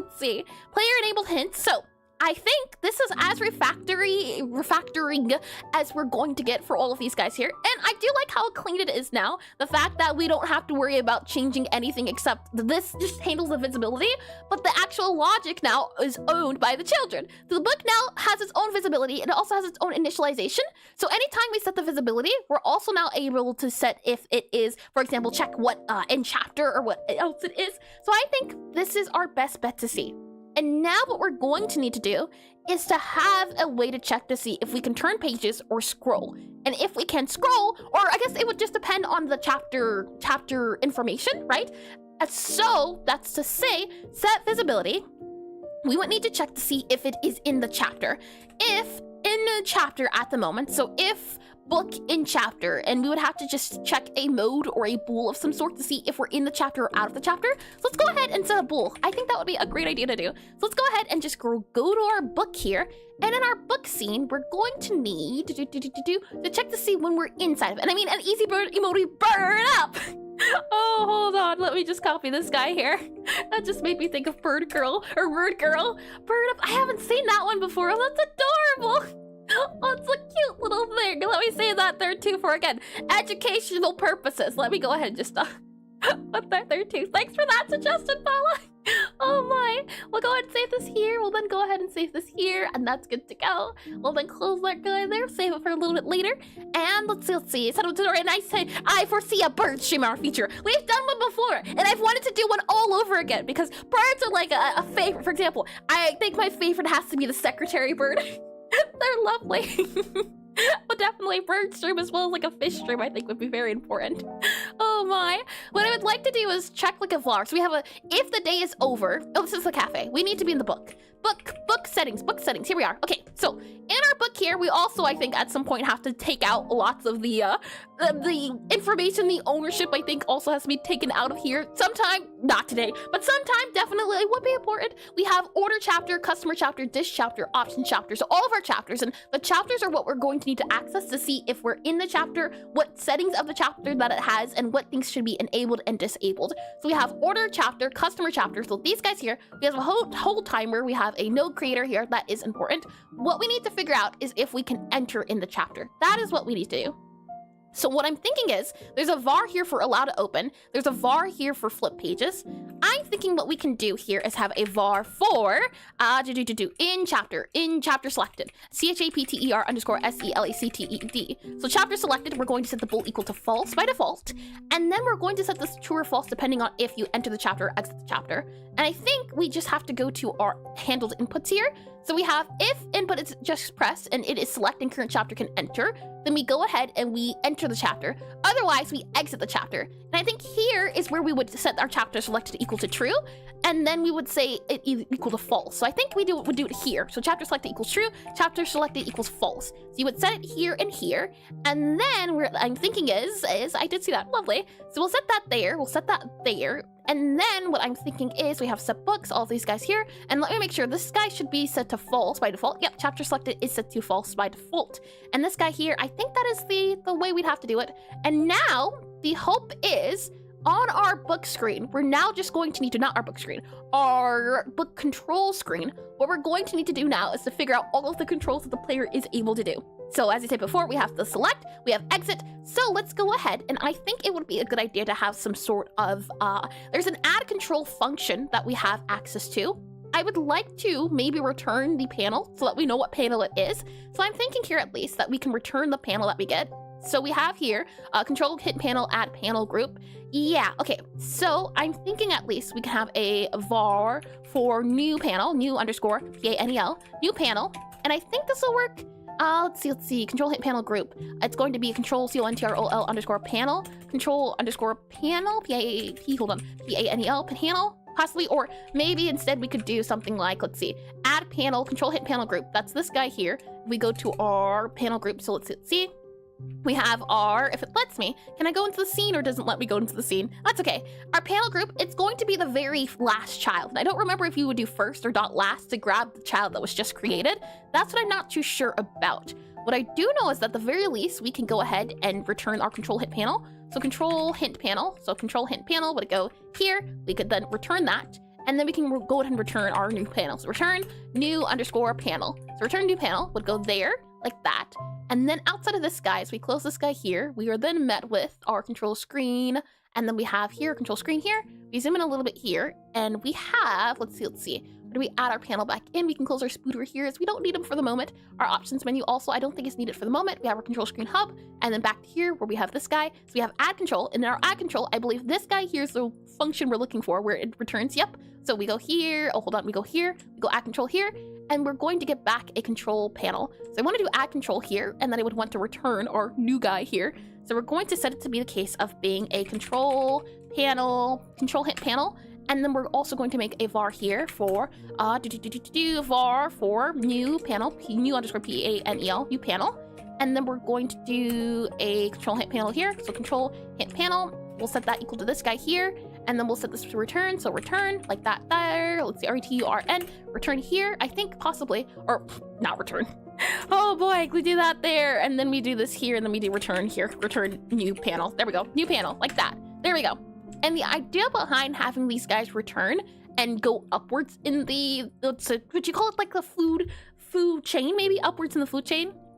The reason why I want to do it is because I would like to have certain names for certain panels or a dictionary of some sort. So our book control screen here, for example, would be the control panel of being, we could say, oh, actually, what we can also do here, and this would be a thing we could make into a dictionary or something else, but for right now, we can say var, and then this would be your control hint panel. So control hint panel, so control hint panel, so control hint, or hold on, let's see, we'll do this as our enter chapter, enter chapter, enter chapter panel underscore panel. And then what you would do here is you would do enter chapter panel. It's going to be a control hint panel. So control hint panel here. And actually, if anything, we're also going to make it go up here. So it's going to be a var here. You would make it that there. And then you would set this guy equal to, and we also set this to be null as by default. And then you set this enter control panel into whatever that panel is that you make. So this guy would be here. It would be that there. And then we would do add control, this guy here. And it's going to be a single control. So actually, let me do this guy here. And it's going to be that there. And then, is a choreography, huh? What does that mean? So it must be called with await. I have never heard of that word before, so hold on. Let's see. C-O-R-O-U-T-I-N-E, coroutine? Godot 4? What is that? A coroutine are implemented using the await keys instead of the older yield. And it says function add control is an await. So we would have to do an await possibly then, maybe? So let's see. Would it be the case of doing, I forget. We have done await before. A-W-A-I-T, await. Let's find this guy here. Where are we using await at that I can take an example of previously? We have await.getTree physics frame. Maybe we have to do that there. So maybe if we do this guy here, what if we then do this guy here? Does that work? Or no? That does not work. We have await get tree process frame. We have to do await get tree.physics frame. That is something else that we do as well. There's a waiting dish for customers. That's not it. We have await and then maybe that there. So this has await and then the function. So maybe it's the case we have to do await and then do this here and that there. Like, oh, hold on. Like this maybe await and then something like that possibly, I think.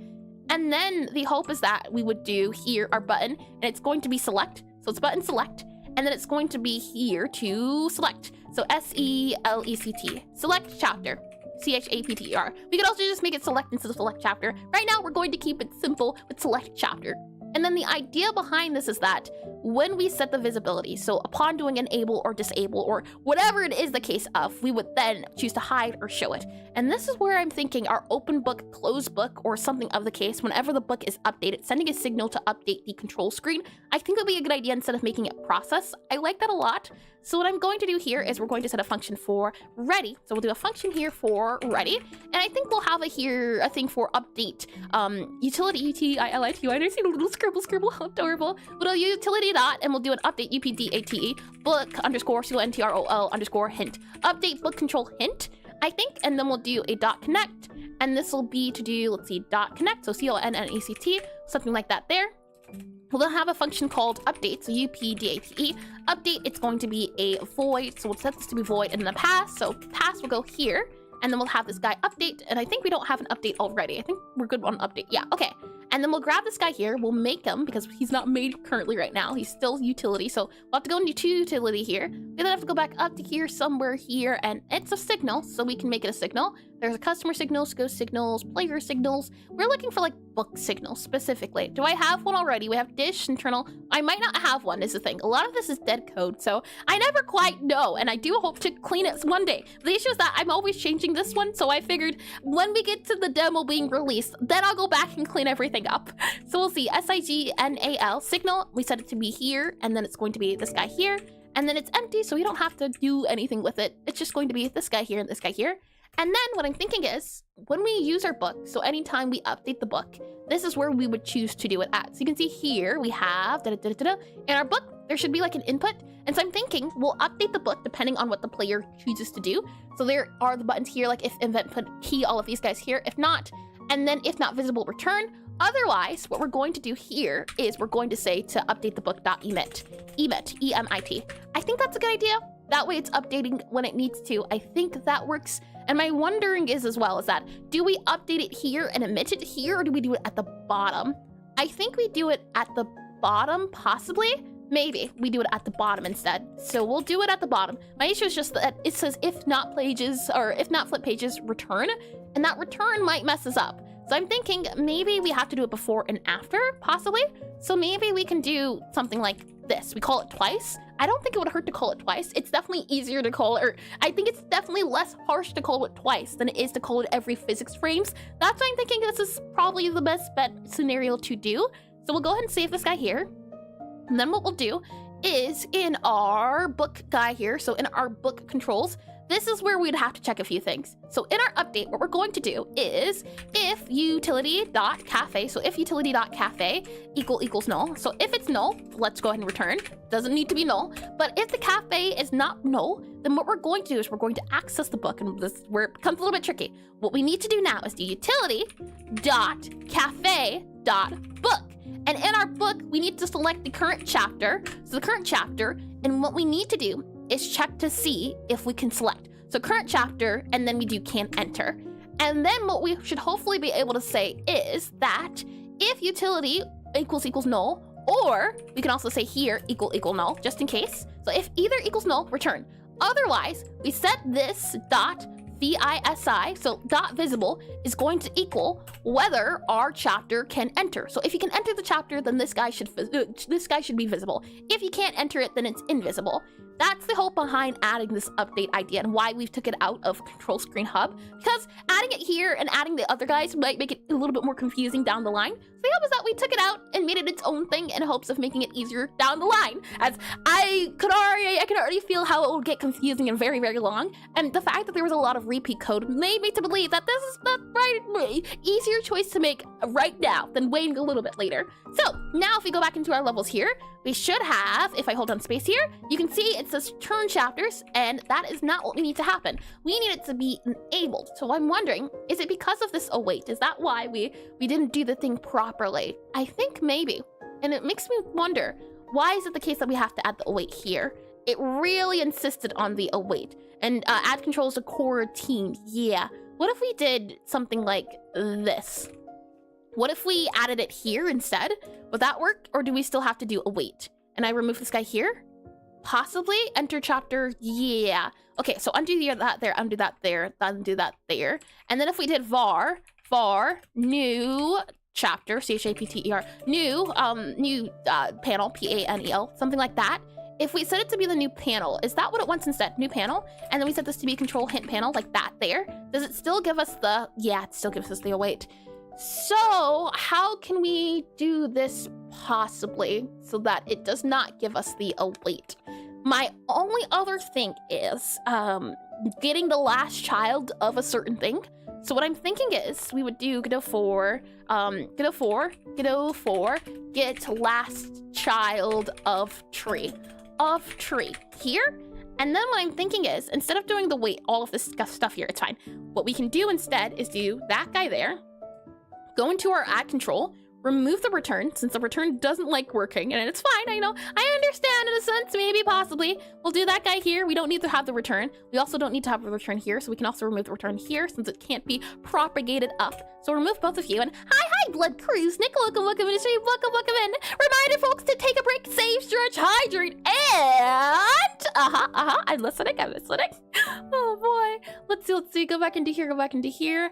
And then for our book controls, we have this guy here. So now our add controls does work properly. And then what I would want to do is our enter chapter panel. I want to make it so our enter chapter panel is going to equal, and then we need to do, this is where it gets tricky, and if you haven't in a while.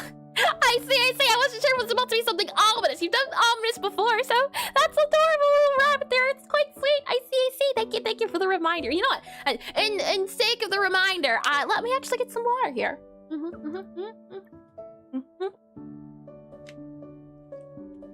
Water has been consumed. Thank you for that one. So let's see. I'm thinking maybe then we add the panel here, and then what we need to do is let's see. We are in our control screen here, and our control screen, hold on, control screen, we have our panel group. So actually our book guy here, no. _Ema just redeemed hydrate. Done and done. Thank you all over again, I suppose. Thankfully, that's not something that can be done over and over again. Okay, you imagine how awful it would be. And hi, is it Gabrick? Maybe? Or maybe Gabrick. Welcome to the stream. Welcome in, and thank you for the follow. Thank you. Yeah. That is an evil laugh if I've ever seen one. Oh boy. What we're going to do here is we're going to do our control hint panel group. So control hint panel group. And then we need to do dot. And we need to do get children. Hold on, let me grab that there, the little dog, adorable. Thank you to Gabriel Kohler, possibly on YouTube for the subscription. I'm not sure if it's the same person since it's a Gabe, but maybe, possibly. Thank you. If it is both or either or, thank you for either the both of you or the singular of you. Let's see. Let me get on you here, then go here. So I want to do control hint panel dot get children, get _ child, get children. And I want to get the children at the last one. So get children dot last, is it? Is there a possibility to do that? Get children and get child count. Yeah. How do you get the last child? Var last child equals get child. Okay, hold on. Get child. So it would be get _ child. And then it would be, let's see. It would be get child. And then we would do control hint panel group. Get child dot. And then this would be dot. And then it would be get child count. So get _ child count. And then I think you would do -1 here. -1 like that. That's what it's saying or suggesting we do. So let's give that a try and see if that does work. I'm not too sure. So we do that there, and we get in the game. Let's see. Okay. And that said, let's go ahead and then go back here and go back to here.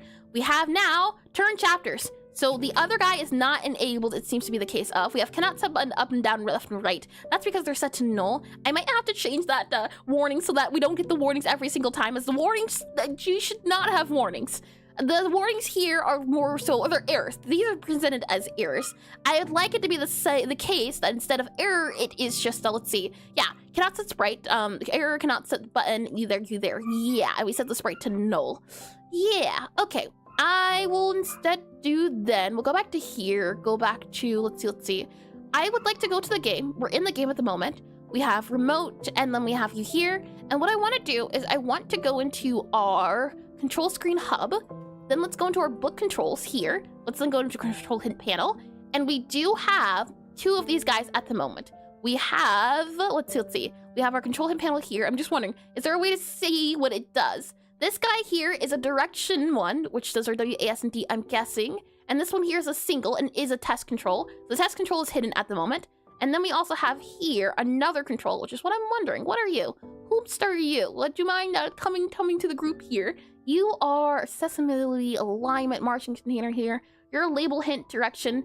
Book controls appear here, so you're not that there. That's single there. That's the book controls appears here. Then we have this one here, which is, and then we have a control hint panel. That's a margin container. So there's this guy here. What's our label hint for this guy here? Turn chapters. So it does exist. The issue is it seems to not be visible, possibly, maybe. What we'll do here, just to be sure and just to make sure, we'll go ahead and we won't toggle on the visibility just yet. We'll wait a second. So instead, let's go back to our book control guy here, and let's not do the visibility. So we're going to do here, this guy here, and let's just remove that there. Let's make sure the button is showing up, or the hint is showing up before we even try to see about modifying it and setting the visibility. So we'll just do this here for now, temporarily. Let's then go into here, hold down space. We don't have it, so it does not appear. Interesting. So it already doesn't appear by default. We have this guy here, we have select chapter, and then we have the button here. So these guys are, oh, that's why. It's set to true. This true means it's hidden. It's hidden until you press escape. If we remove that true, oh boy, if that guy gets removed, then we should be able to do this guy here. Yeah, you can see that, select chapters. However, if we go to the next page, it will not modify it yet, because what we have to do then is set this guy back to this bit here. So set that to be that there. And now I believe it should work well if we go back into this guy here. Then if we go back into this guy here, we go back into this guy here, we should be able to see select chapter, yep. And if we go into the chapter, this is where we would expect it to be hidden. Once you enter the chapter, select chapter should be modified, and it's not hidden, which is unfortunate. And it makes me wonder, are we actually updating or is it not? If the cafe panel or the enter chapter panel is null, otherwise we set the visibility by if you can enter the current chapter. And that's where we're having troubles at least for the first book, this should be set to false. If I go back into the cafe, for example, here, and we go into our book, hold on, go to the book here. Our order chapter has not had this checked off. So this should be false. And since it's set to false, it should not be visible. But we're not getting that exactly. So one of these things is not like the other. Something's a little off. So let's go back into here. And what I'd like to do is, I don't think the book will update because it's not visible yet. I want to just hover over this and see what we get. So it shouldn't let me, or it shouldn't pause me because we aren't in the game yet. The book hasn't been opened. But if I go into here, this is where I expect it. Yeah. Okay. So now we're in here. And where are we at? So we have a chapter panel. This is set to true at the moment. And then this guy here is set to be true. Yeah. And our current chapter should be set to false, which is not the case, which is not good. Our current chapter, does it tell us? Oh, I already canceled out of it. Never mind. So what we need to do then is see about checking the current chapter and making sure that our book is actually setting the current chapter. So where are we setting the current chapter at? We are doing it here. So the current chapter has already been set and everything. But for some reason, for some odd reason, let's go to our book here. We should have our book here in the game itself. So book, okay. And in our book, let's see, our book is set to sandbox level. If I click on you here, can we disable the book? Does that allow us to see it? I just see that the book has the test level on it. And let's see, open editor here. Yep, and our order should be disabled. Yeah. Okay, you know what we'll also do? We'll also go ahead and set the book to be, let's see. In our control screen here, in our book controls, let's also print out what the book is telling us. So what I'm going to do is utility.print debug message. So print debug message, and then we're going to go and we're going to click the current chapter.name. So current chapter.name. So current chapter.name should be fine. And then we'll set this to be self, and that should be good. This should print it out on its own. And let's see, print debug message. Yep. And I expected at least 3, but received 2. I see. You need to have a default color. That's fine. Utility.debug color. And let's set the debug color to be notify. How about that? I think notify is blue, if I'm not mistaken. So we'll go ahead and click on play here. We'll click on play there, and let's see. This should let us know what current chapter it is selected as. This should hopefully help things a little bit. If we go back into here, Now if I hold down space, it should tell us our current chapter is the order chapter here. If we go to the next chapter, it is now the customer chapter here. We go to the next chapter, it's now the dish chapter. So we are getting told the order chapter. The issue is that, for some reason, despite the fact that the order chapter has been selected, it's not saying that it can enter. So now what we're going to do is we're going to set this to be a string like that, and then we're going to go here, and then we're going to do dot enter and see about, instead of dot name, do dot enter, and see what this dot enter gives us for our string. So if we go back into here, we should be getting false, but I'm not seeing that. So if I click on play here, we wait it out for a second here, go back into here. If I hold on space, we have false. So this guy's visibility should be set to false. It should not be visible. However, it is very much visible. So we have our enter chapter here, and it is our control hint panel group get child here. So I'm thinking it at least that our enter chapter here is not a null, but this guy here even says that it is null. So what I want to know is, how can we do this? How can we check to see what the panel is set to be as? I guess we can go into the game and pause it. Also, I'm wondering why we're getting it, why it freezes a little bit when I open up the book. That is not good. That makes me think that something's lagging a little bit. We'll go ahead and pause the game here, and then I should be able to go into you here. I think if I click on you here, if I select on our chapter, we should be able to see that it is our single button here. We go back into our remote here. It is this guy here. So it's our margin container. That's this guy here. So our entire HBox hint, and then this guy here is our entire control hint box panel. And this guy here, let's see. Does it have to be dot parent visible? Possibly, maybe? Or maybe we have to do like a dot hide for the panel? That could be it too. Maybe, dot hide. Hold on. If we instead set this to be dot hide or dot show, possibly? I'm just wondering, dot parent maybe? Dot parent. Get parent, dot get parent, get underscore parent. Let's just try this first, and then let's see. So get parent dot visible equals, or yeah, visible, visible equals that there. Let's try that very quickly.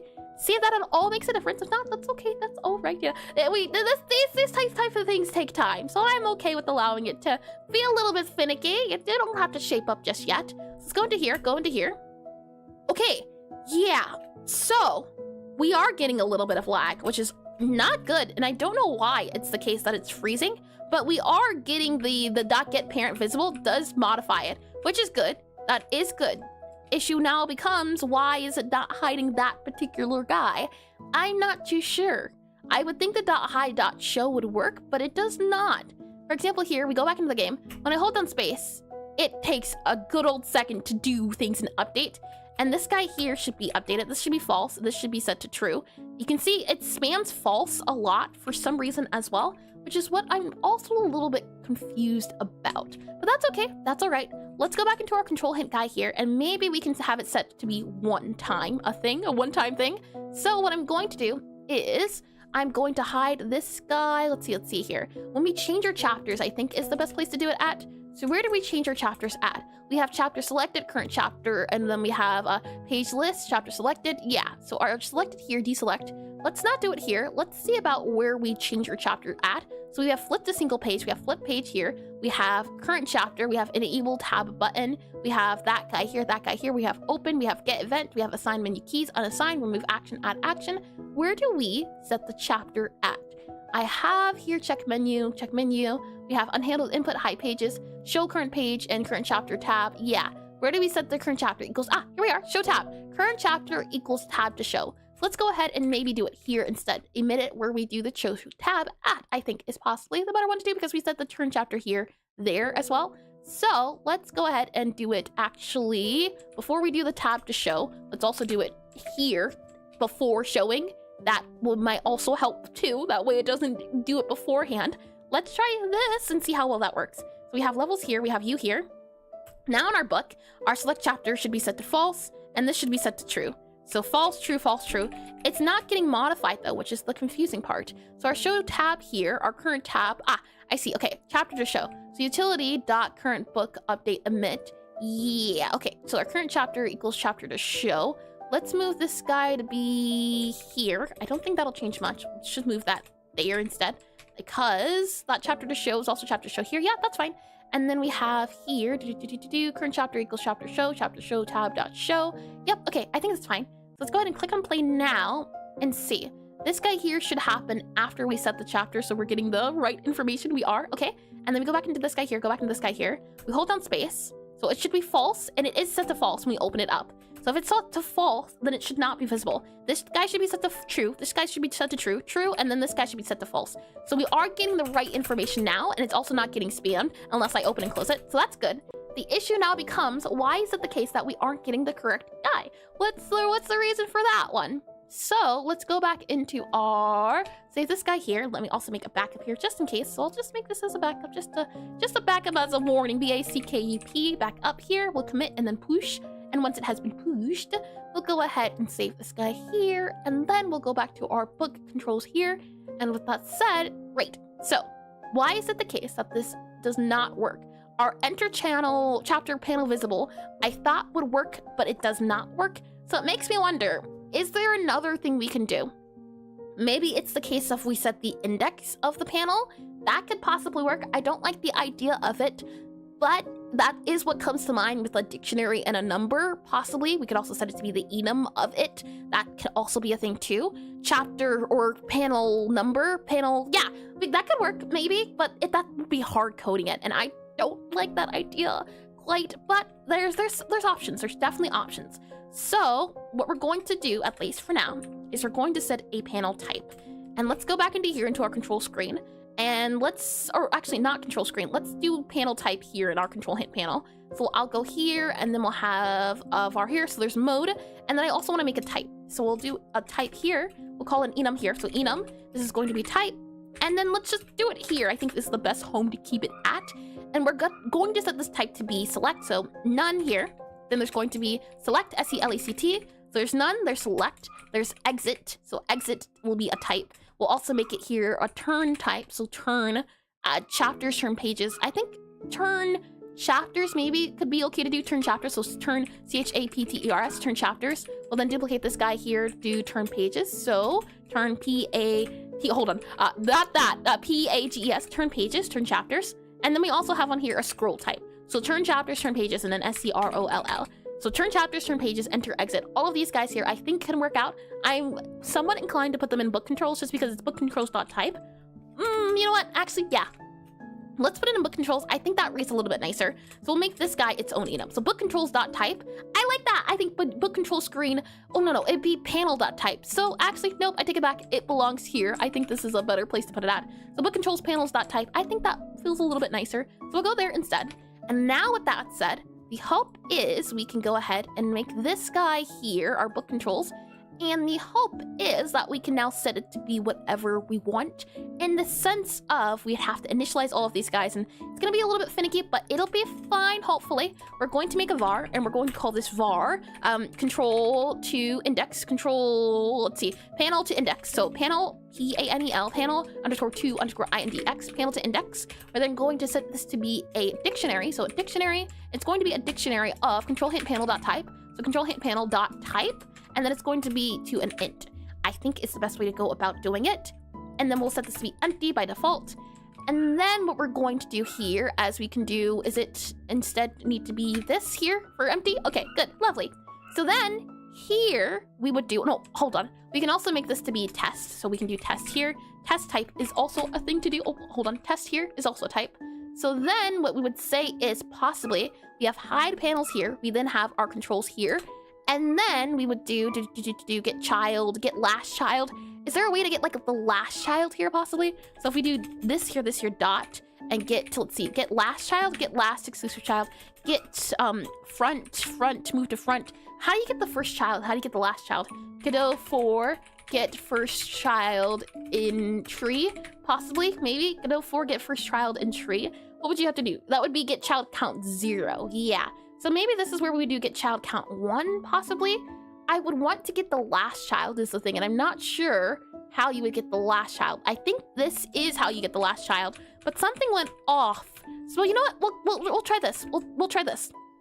We'll then do a function here for, very quickly, we'll do a function here for get last child index, INDEX, get last child index. We'll take in, or actually no, we don't have to. We'll just return an int here. So we'll do this here, and then int. And then we'll just grab this guy here, and then we'll just return whatever this is. So return this guy here.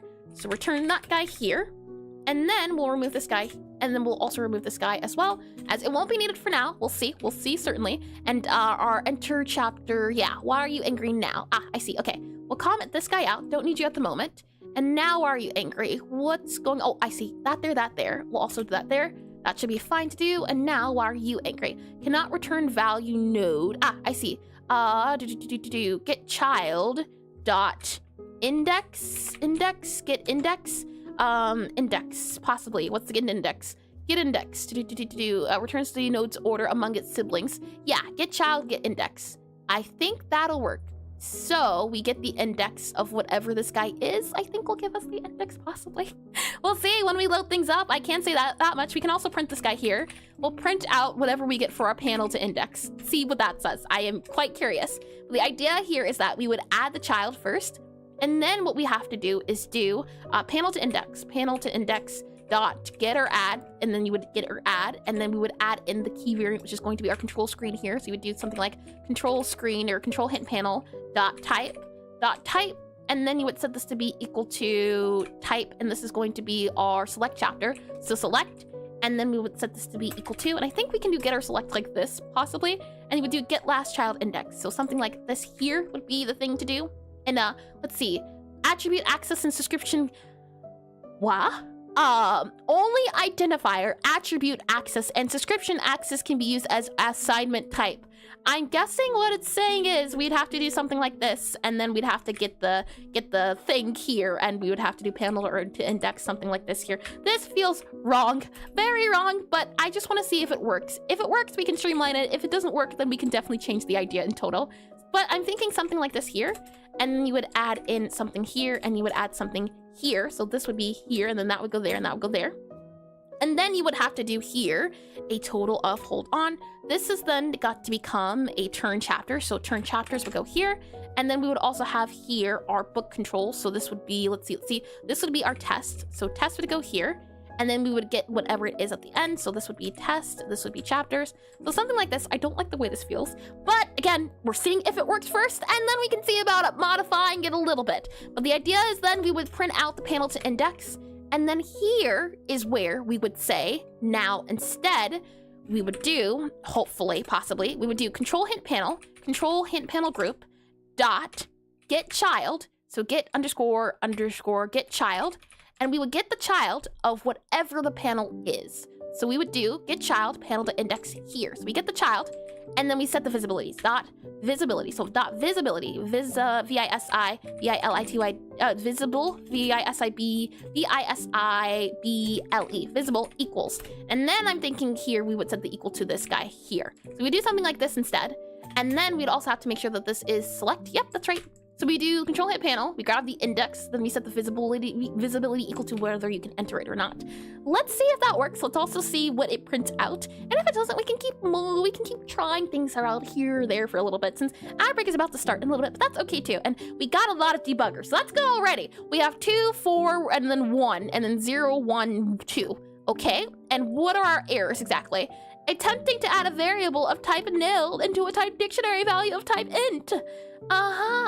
Yeah, I have no idea what you're talking about. Let's go back down here. We'll have the ad break run, and then we'll see about adding the fixing this error. Oh boy, we'll go ahead and have that guy then go and do its thing. And while it's doing its thing, we can think about and sit here and think about our consequences of our actions, or rather consider and reflect on our life choices. That always seems to be a pretty important thing to do. Oh boy. I can't say since we are nearing the end. And hi, Mr. Mashingash, possibly. Welcome in the stream. Welcome in. And yo, what are you working on? Hello, welcome in. Ad breaks are running on YouTube, though I can certainly show you since you are on, or ad breaks are currently running on Twitch. Though since you're on YouTube, I can certainly show you. I am currently at the moment creating a rhythm typing cafe game. Hold on as I see about maybe commenting these guys out here, and then also commenting this guy out here too. That should possibly work. Right now, I'm working on making a tutorial for my game. If I click on play here, hopefully we don't get any errors. And since I'm making a rhythm typing cafe game, there's a lot of buttons that you have to press. And right now the hope is to make it so that the player will know what buttons that are available to press. For example here, this is the game. Hold on, let me go ahead and make sure our debug guy here is set to be false so that there's not a lot on screen. And oh, that's so cool, thank you. I can say as well, if you're interested in it too, I can do !NECROTYPE. The prototype is also on itch at the moment. If this does tickle your fancy and I love the style, thank you. thank you as well. What I can say is that right now we're working on the controls. This book here, this book has a bunch of controls. For starters, you hold space to open the book up. Then you can use A and D to go left and right. Once you're on a chapter, then what you can do, I hope you're with me here. Then you can click on F to select into the chapter. Then you can flip on the pages in the chapter. Then you can also go down and up and down. And then to exit out the chapter, you can click on Tab, which lets you go left and right. So, because there's a lot of controls, we're trying to make it so that the game will tell you what controls are possible.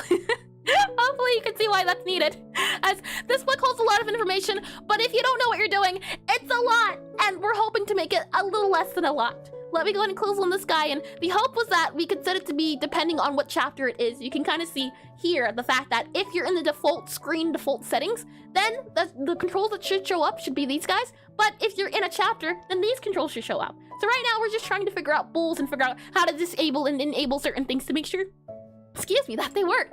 Let me go ahead and undo all of these guys, as right now it's saying that things are null and they're not being set properly, which is a little confusing, but you know what?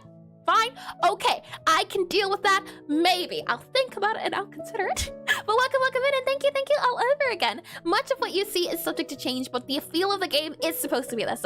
You play as a necromancer going to a prestigious wizard magic academy, but you don't want to become a necromancer, you want to become a baker, a chef. So you decide to open up a hidden cafe in the part of school where you serve your fellow customers, your fellow students, so to speak.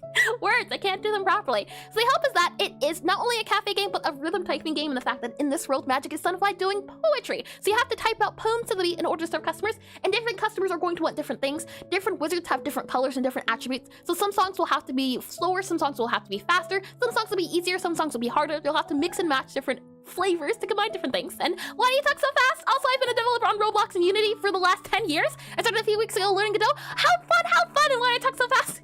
Well, I did it earlier for the joke when explaining the book, but I talk fast because I'm excited and I enjoy what I do. If it's something I enjoy, if it's something I can get really riled up about, I can, as you can see, I talk about it for a total of well over 4 hours. Just a whole yap session about how I enjoy certain things. Welcome back from the ad break, though. For people who are on Twitch, you have missed nothing, and I think you could go faster. I would have to focus on speaking, and if I'm focusing on speaking, then I'm not thinking, or is rather, either I focus on the words I'm saying at the very exact moment in time as I'm thinking through the words and talk faster, break the limit!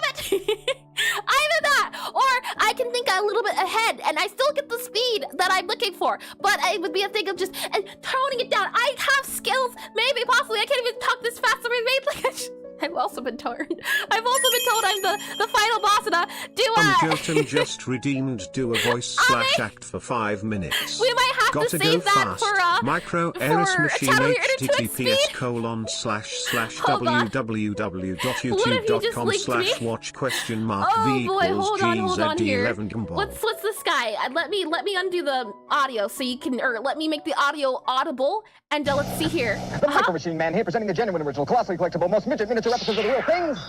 Micro Machines. Dramatically detailed, stupendously styled, smaller than enough. This one or this one. And now with a totally terrific town. That you think I can go that fast, but I don't think that's voice acting. You know what? I guess if it was like Speedy Gonzalez, in which case, unless it hurts your throat, I can't think that fast. That's the thing. I can try, but my brain processing powers don't go that fast. You could try his voice as well. I see you're not picky. And if she speaks any faster, then we're gonna do air single. Hold on here. Let's see. If I go to our and again, Mr. Is it Mashingash? Possibly. Please correct me if I'm wrong in the name, but that's very impressive. 10 years of doing Roblox and Unity. I have done neither, and this Godot's the first ever engine I've used, and I've only been using it for I think 3-ish years, so I'm very new. 10 years though, that just shows your dedication to it, and it's lovely to hear you're also giving Godot a try too. Let's see, voice, and then we'll just do speed. There we go. I think that encapsulates everything. And just channel your inner auctioneer and going at once, going to sold. That is what I try to do, at least when it comes to speaking fast. The issue is just words. My words always get messed up the faster I go, and the thing is, when I speak fast, I'm speaking fast off of instinct. But when I try to speak fast on purpose, then it's no longer instinct, and therefore I start messing up my words entirely. We'll set this guy to be here. Tools, let me set this to be the count of, let's see. That's just chatting, that's elevator, that's starting soon, that's Sean's timer. Let me set that to be a total of 5 minutes, and oh boy. I don't know if I'm ready for this. Okay, let's see if I can. I I believe in you. I don't. I don't know why you do. Okay. All right. So let me just make sure I understand what we're doing at the moment. Right now, it's the case that the dictionary isn't good. Okay, that's the topic. Let me sit up for this one. Okay. All right. Let's see. Continuing forward where we left off, we were talking about the dictionary and trying to add all the dictionaries in the arrays, and for some reason when we do open up Godot and we open up the game, and we get the error and the null, and I'm not sure why the null exists, and I'm not sure why to begin with, I'm not sure why fasting, talking, speaking, we get a debugger, the debugger says 6, but I'm not sure why it says 6, and going forward with it, it says null cannot be entered. We know that there is already a thing that has to be changed in the future, but if we click on the debugger here, we can see that it says initialize attempt to add a variable of type nil. What I'm wondering is it gathering something that we don't know the effect of? I'm guessing that add a variable of type nil, maybe it's the case that it is the child, maybe it's grabbing the child and it's not setting the child to be an int instead. And questions, will she run out of breath first or finish the debugging? I think what's happening here and why we're getting an error is that it's counting the child, it's grabbing the child, but it's not grabbing the index of the child. So this get index is not returning an int. I think it's returning something else, and that's why we're getting an nil. So if we want to fix it, if we want to make sure that it works properly, I think what we're going to have to do is do something else to get the index of the child. And you can see here it says get child. I think what we have to do instead is do maybe get index. So possibly what maybe we'll have to do is grab this guy here and do get index, and then maybe what we do is remove that guy, put that guy over there. Now, what I wonder is why is it the case that it's saying nil? Is it the case that the children's not made yet, the child's not made? And I can see the error because you have something over it in the screen and you talk so fast. My apologies. Hold on. Let's see here. I do this here. I tell you right now, this is not my normal talking speed. I'm trying my best to fulfill the speed, but my speaking does not go that fast. Let me slide this guy down here. Hopefully you can see it a little bit better if I move that guy over there. Maybe that can make it easier to see. And thank you for as well trying to debug it with me too. That means a lot. I say a lot. And speaking goes fast. Okay, with that said, with that guy moved, I'm thinking it's the case that it's calling the child and the child is not an int. So it's thinking, I need to get an int, but the int is the child and the child is not an int. I think that's why we're having issues. And Robotech, Titan Robotech, welcome to the stream. I assure you I don't talk this fast normally. This is an attempt to start to do speed. Oh, you're on speed. On speed, wish I could do 0.5 stream of stream. You could possibly do it. People have done it before, and it's been painful and agonizing to try to go very slow. I'm only doing this because that number exists up there. But I will go back to speaking normally. But speaking normally is pretty fast. But that being said, I hope you can become in class with me all the time. Oh boy. Well, that said, what I think we're going to have to do is I think we're going to have to see if we can make sure that we're getting an int. I thought doing get index was the thing that we have to do, but it wasn't the thing we have to do. Get index returns the node's order among its siblings. That's the thing. I'm wondering why it's the case that it's not getting the get index. Is there a way we can make it so that the get index works? That get index gets the child's position in relation to its siblings. So does that mean that this was right before, but why is it the case that we're getting the null? And it just sounds like high-pitched squeak. Yeah, that's not the first time I've been called a squeaker. So, no offense taken at all, not what it.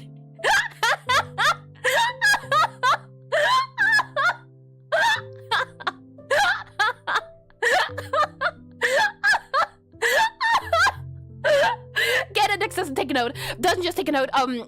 Get index doesn't take a node. That's why I put the index here instead. I think that might work, and I think it's the way the error happens.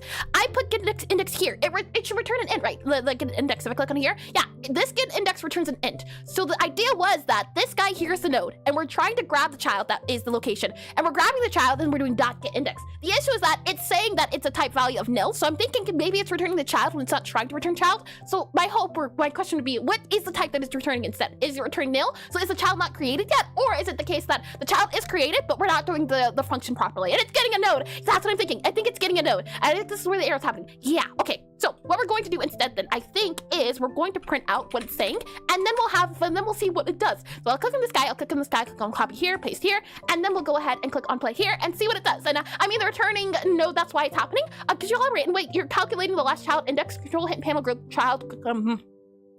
Wait, you're calculating the last child index, control hit panel group dot get child -1. Then you're getting the child from the index, control hit panel group dot get child. And then you're getting the child of the index again. Pala. I think I'm a little bit beyond understanding at the moment. Does that help?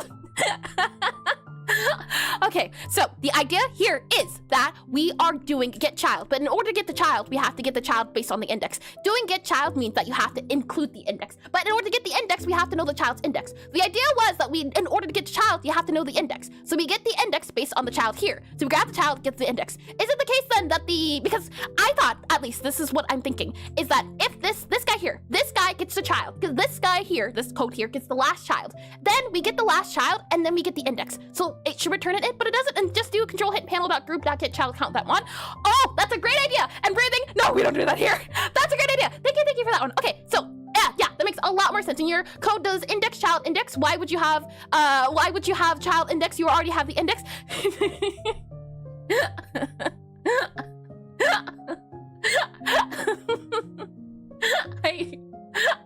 You know, some way halfway through, I think my mind went fuzzy. I hope that redeem was worth it. Breathing is optional. Yeah, exactly. Yeah, that makes sense a lot. Hold on. Yeah, what I was doing didn't make a lot of sense. I agree 100% for you both, Mr. Rash, as well as you, Pala. You make 100% sense. I believe that is the correct thing to do. I have no idea why I did the other thing. And it's good speed. We get more streams per stream.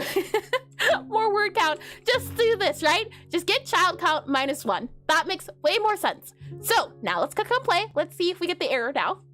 And did I miss anything else? She breathes when she laughs. Yeah, we've been over this. The tactic is breathing, laughing. And now why are you guys doing this to Iris? Oh, okay. My mind is already speed. Slow it down. Slow it down. Why are you guys doing, what are you guys doing to Iris? I was in the kitchen, I just heard this madness. I agree. Why are you guys doing this to me? And a valid attempt? Indeed, it was a nice try. It's still saying nil, which leads me to believe that maybe the child hasn't been created yet. That's my idea, at least. So, if the child hasn't been created yet, and content for goods, hi, Bone Circuit, possibly, please correct me if I'm wrong on the name, but welcome in the stream, welcome in. Let's see here. I think it's saying nil because the object hasn't been created yet. So what I want to do is, I want to print out here, and I would like to print out the guy that we get here and see what it gives us. So let's click on this guy here for return, and then let's see what happens when we click on play. When we click on play, we get, let's see, as we're waiting for things to do their thing. Okay, so what do we get for that first print? The first print prints 0, which is true, right? We get 0 because it's the first child. It's the first guy here. So we should get that guy, and then as we go, but it's already saying debugger, which is a little odd. Why is it saying debugger if we haven't even gotten our get or add? Control hint panel, get or add. That's right, I would think, right? Because this is a control hint panel.type as our key, and then this guy here is our key. So we do dot get or add. Oh, I think I remember what we have to do here is we have to set this guy to null right there. I remember coming across this bug before. It's not even a bug. It's just a thing of they don't make this clear. I think that's the issue. I think that's putting that there will make it work. I've ran into something similar before, and I think that's the yeah, okay, let's see. Errors, did that not fix it? Or is it because I need to set this to an int instead? So setting this to like a default variant of 0. So maybe we set this to 0 here, set that to 0, and set that to 0. Try that instead. See how that feels instead. We'll close this, click on play here. Maybe not null, maybe setting it to 0. If not, I don't have too many other ideas, but we can...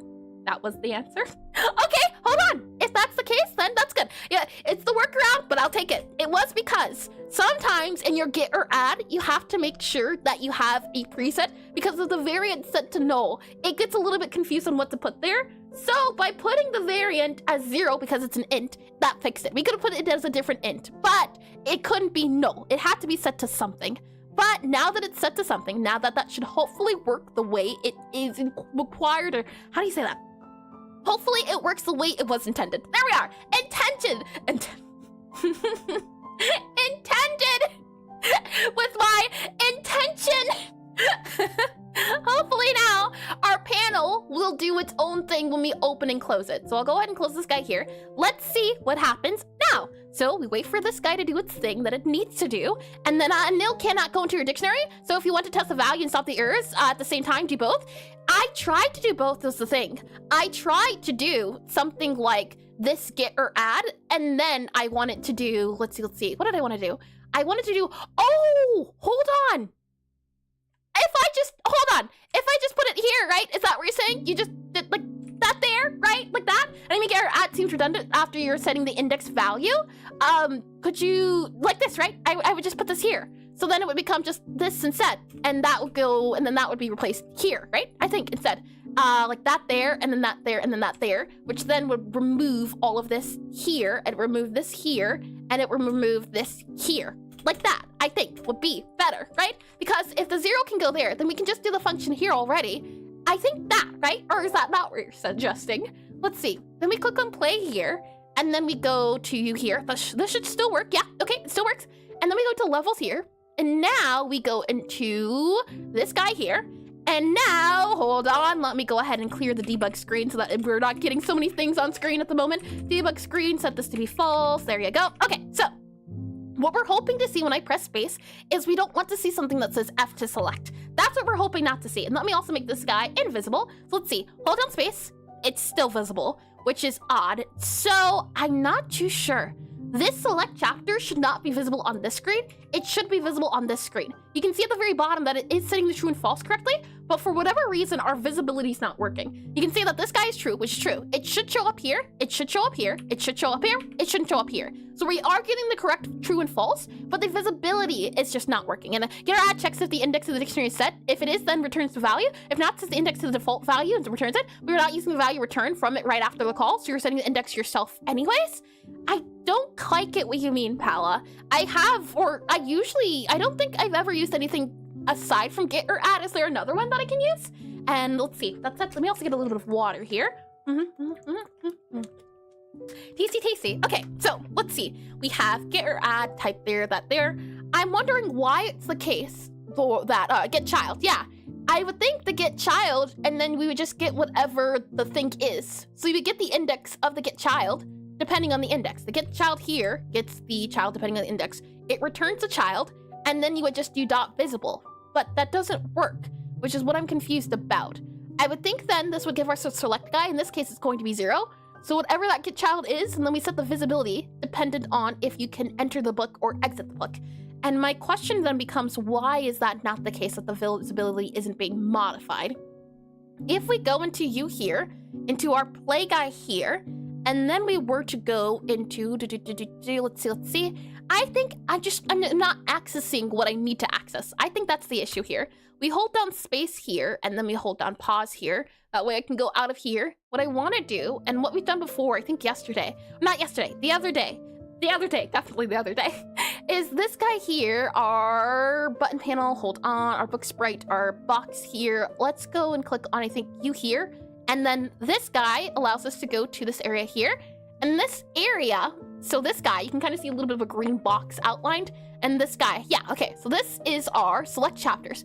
I want to hide the visibility of this guy, but I'm not getting the visibility, or I'm not getting the child I'm looking for. This is a child of 3. So we make 3 children here. This is the 3rd child here, you can't see it, yeah. So there's 3 children here, and I want to access the select chapter child. So I want to access this child here.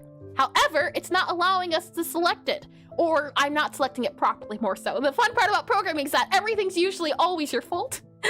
Oh my, let's see here. The hope is that when we're on this screen, it's this. But then when you flip the page, we want to enable it. So we want to enable and disable. And point is, get or add gets the value from the dictionary. You're not using this value, or adds the default value into the dictionary. Same thing as you were doing next line. So it's a 2-in-1 thing instead then. So I'm guessing maybe there's an add, and then, yeah, there's an add then, possibly.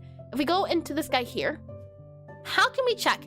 Our book controls hint panel group. There's this guy here, our control hint panel group. Maybe we'll just do get children and see about that. Let's go back to the basics then. We'll do here, we'll print out the children. So print, and then we'll do here our control panel. So let's see, our control hint panel group. And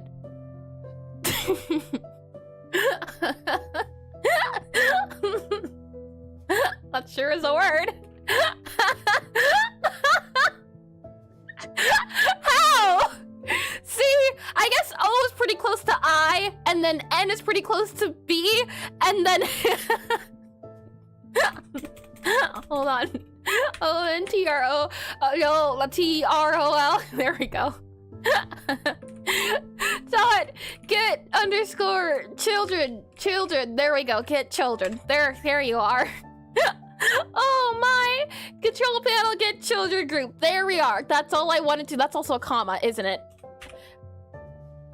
There There! Okay, now we're good. Let's click on play now. And then let's see. I did read this one. Lovely, lovely. And Neil cannot go into dictionary. So if one, oh, I did read that as well. Lovely, lovely. Okay, so we click on levels. We go into here. And we get what? And I wish I had a marker to draw on your screen right now to explain this, but it's not important. I'm just being pedantic. Or pedantic? I'm guessing pedantic? Maybe. What I can do is look into it later, Paula, as I do think it's important to know about these things. The good news is that it's not too important to the fact that it's a do or die, but it is important in the sense of having it in your back pocket. So what I can do for you is I can set it to look at a little bit later. Godot for get or add. There we go. I can set that to be later. I can take a look at. With that said, I also want to go ahead and hide our screen again. So screen here, let's set the screen to be false so that it does not appear on our screen. And then if I open up this guy here, we can see that there are a total of, if I slide this guy here, oh, hold on. If I slide this guy here so I can see it again, there are a total of how many margin containers? We have 1 margin container, we have 1 margin container, 2 margin container, 3 margin container. Is it the case that it's a margin container of a margin container? Why do the margin containers look different? Would be my next question. For example, why does this one have an at and then this one doesn't have an at? Is there something I'm doing elsewhere? There should be a total of 3 on here, but for some reason there's like an at for this guy. Am I setting something else somewhere else? We have 3 panels you can see here. We add this one, we add this one, we add this one. So there should be a total of 3. But my question then becomes, in a Godot 2D game, if you're designing a character design system, how would it work changing shoes, shirt? Do you redesign every frame, or is there a technique? Unnecessary question, but curious how it's done. How would you change, or how would you design the shoes and shirt? I have heard people say that you can use like a shader to redesign everything. I don't know shaders. I know it's an option at least, which is half the battle. How I'm doing it for my character is I'm using a plugin for Godot. And it's a plugin to use, it's called Asprite Wizard. So hold on, if I just do ASEPRITE-WIZART. We checked it earlier, and for some reason it didn't appear in the asset store where it usually does. And I'm wondering if it doesn't appear just because it's not working at the moment.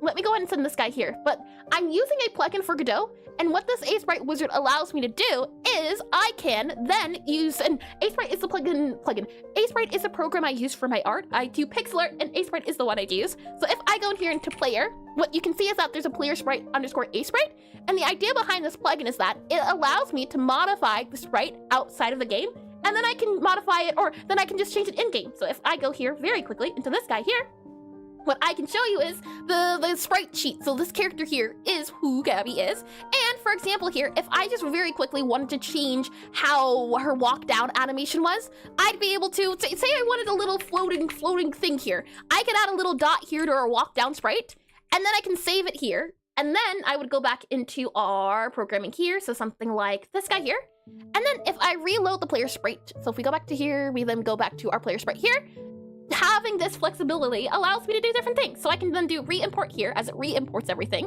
So it re-imports, and then I click on play, and now whenever Gabby walks down, there should be a white dot there. And let's see here. And if you're creating the containers in the code, can you not just save the container you want a variable to use? I did try to do that. And hi, Mad Mushrooms. Welcome in the stream. Welcome in. That was attempt number 1. That didn't work, but I did try it. And maybe I just didn't do it correctly, but that was the first instinct to do. That's what I wanted to do first. If we now go for downwards, you'll see there's a little circle there now because I added a little circle. So having that plugin allows me to use the program that I use for pixel art, and it gives me the flexibility to say, hey, if I want to really quickly change a function or something else. So if I ever wanted to add a different clothing or different shirt, this is how I would do it through that system I made. So it makes things super duper easy to modify and change up. So I would recommend looking into that if you are doing pixel art. If you're doing something through a different way, or just you're talking about systems that you can control in general, for example, like just control a system of ideas. The system I use is I use a plugin and I make my own things around the plugin. So for example, I make my own classes around the plugin, which has helped a bunch. Let me go ahead and re-import this guy here. And let's see here. It's because they're trying to use the same name. Godot doesn't allow the rename, so that's why margin container at, that's the default naming for Godot. I see. And the question was if I had different shirts for the character to swap each other, I'd need to change the clothing for every animation in every frame? Oh, maybe I'm not understanding your question then. The question was if I had to change to different shirts for the character to swap each other, I'd need to change the clothing for every animation? I don't know quite what you're saying then. My answer would be that I would just add a, let's see, draw here. I would add another layer. So I would add a shirt over top of the animation already. Maybe that's what you mean, possibly. But I would add another layer and then hide and disable the layer depending on what the thing is. That is another thing I would do. Maybe that answers it a little bit more. Let me go back into programming here. Or maybe I'm just not understanding the question, which is definitely possible. I do not understand a lot of things. And let's see here. I did read that as well, I think. Okay, so for here, what I want to do is we will close the player here since I think the player should be updated and we don't have to worry about that white dot. In our panel here, you were saying, Paula, let me go back to our, let's see, our control screen hub and then our book controls here. You were suggesting if you creating the containers of the code, can you not just, no, I did read that. And it's because you're trying to name them the same thing. I see. So if I scroll back up to here, are we in the game or hold on, up. Oh, you know, I don't even think I opened the book. So the something at is why. So the first one is an at, and then it just adds an at as it goes along. Is that the reason? If I go here to levels, I go here to then there. And I really just very quickly open up this guy here and pause it. We have here the margin container and then the at, and then this guy here, and then the at, and then this guy here. And there's 2 margin containers. This is the thing. This one has 1 margin container. This one has 2 margin containers. And this one also has 2 margin containers. They're the same margin containers. And one is the Godot random one is the Godot random chosen number. The other probably a memory reference. This is supposed to be a array, I think. Hold on. This should be an array, if I'm not mistaken. Let me go back to this guy here, go back to this guy here. Yeah, panel to index. So, no, this guy here. We're printing the children. The children should be everything in, if I go here to book very quickly, book here, our debug screen here, our control screen hub, our book controls. So it should be the children. The children should all exist here in our book controls. And there are a total of, if I scroll down here, 1, 2, 3. That's right. This is right. We have our control hit panel here, which is the first guy. So I'm guessing, actually, I'm reading this wrong. This is one guy. This is one guy. This is one guy. That's better, right? One guy, one guy, one guy. That makes sense. Okay. If that's said then, why is it the case that we're not hiding our control panel guy? I would think that our get group would mean to get the child of group, and right? No, you get 3. First one is name. Yeah, I figured it out. Thank you. I mean, not 2 more. You have 5 guys. Oh boy. Yeah, okay. That makes way more sense. I read it wrong. So if that's the case, what we're going to do is, it's working the way I would think. And just as a check, this get child idea, you would expect, right, the get child to be 0 for the index. So the first child, which is the one we want. My hope was not to do hard-coded numbers because I want it to be flexible. I don't want to have to worry about maybe changing a number here or there. But just under principle, if we did hard-coded to be get child 0 visible, would this at all make a difference? I don't know. I am hoping, and that way it's a more of a me issue, or maybe it's a something else issue. If we go back into Godot here, and I go to you here, and then we go to you here, so that you can see what I'm seeing. If I then click on you here, and I click on you here, if we hold down space, no, it's not hiding it still. So something else is maybe up. Maybe it's not updating sooner than later. I don't know the answer to, and it might just be a thing if I need to go take a mental break and then see about it, because we have been going on a total for almost 4.5 hours of this. But with that said, I am going to keep working at this. I'll try working on it later today. Whatever I don't do today, I'll try to do during the week, and if I don't get it done during the week, then we'll do this for next week as well as we do this every week. And can you not get a child by name? You would be getting the name of the really random name of all the different names. I guess you could set the names, but then that would be a little bit tricky too, because we're accessing the children. Maybe it's a, what's it called, structure thing, in the sense of, because we're accessing children of children of children, maybe the correct thing to do is not to access children of children of children, but to talk to the parent and say, hey, hand it over. I think that might be a little bit better, and I think that's what I'll try to do as well. For example, you can see the add control here, and when I click on add control, it's another add control, as it's just doing things down the line. So we have add control and then add panel, and then this add panel creates the child. So it's the child of a child. We're trying to get the grandchild to hand over your child, she says. So I'm thinking possibly what we can do, or you know what, as well, we could do this too. Hold on, add child, new panel. We can also do here, very quickly actually, we can do panel dot name. Hold on, new panel, new underscore panel, new panel, name, and we can set the name equal to the label text. That's another thing we can do to rename it. This is the way to rename it, but I would not want to call it by name. That's something I definitely don't want to do. I don't like referring to things as strings. Enums are nicer because you can mess up with strings. Enums you can't so much, which is why I try my best to make sure we don't do strings. But I can make them easier to read, at least in the code. And then if we go back into our book here super duper quickly, or not our book, we need to go into our control screen hub and go to our book controls. Then I can go back to up here, so that we can print the children, get the children, and do all of those things. And oh, hold on, let me get that notification here. If I click on you here, thank you to Jasmine for the subscription, as well as Darren. Thank you to the both of you for your YouTube subscriptions, and welcome to the stream. Welcome to Trials and Tribulations. Let me go ahead and click on you here, Okay, so now if we hold down space, we get the names of the books. That makes things a lot easier. I definitely do agree. And what it makes me wonder is it the case that the parent is now we're getting things, it's easier to read now. Our select chapters, our turn chapters, they're determined by the name of whatever the text is. My only concern would be, well, while this is easier to read on us and it makes things a lot easier to debug, my thing is it the case that our select chapters, this should be disabled. So we should just be able to say, hey, select chapters, go ahead and turn you to 0, but it doesn't work. We have the get children, and then we have the get child. And then in our get child, I would think we could do something like get child dot visible. We would grab the first child, which would be 0. So you would do get child, get the first child, and set the visibility equal to whether the chapter can be entered. So what I can also do here, just as a double check too, is we can also grab this guy here. So we can do this guy here, or actually no, never mind. It tells us already. It says false right there, which means that this guy should be false. It does it already, which is lovely to see.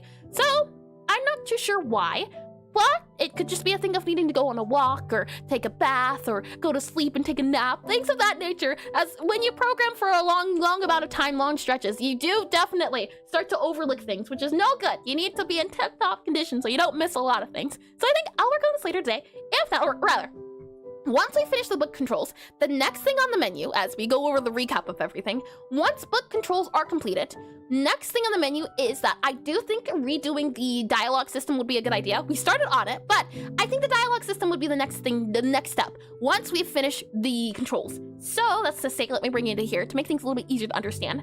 If I don't do it during the week, which I don't know if I will be able to do, and we'll see. That's the thing as well, is that I don't ever really have a lot of time to work on this during the week, but the fact that we get to stream once a week minimum of doing the game development means that the game definitely has to get developed. Whether the speed increases or not depends, but it does do things. So once we handle the book controls, once those things are done, I think then we should work on figuring out a dialogue system. And we're still in the tutorial, but initially I thought the speech bubble was a good idea. But I would like it so that Gabby, our main character here, can talk back and forth. And if we want to do a conversation, a dialogue, so to speak, instead of a monologue, then we're going to need to wait for Gabby to speak. So is it going to be a thing of having 2 speech bubbles? I don't like that idea. So I think what would be easier to do is to have this here, a little dialogue. And oh, thank you for the gifted subscriptions, Mad Much. Well, hold on here. Let me slide this guy over here. Thank you for 10 subscriptions. Oh, that's very generous of you.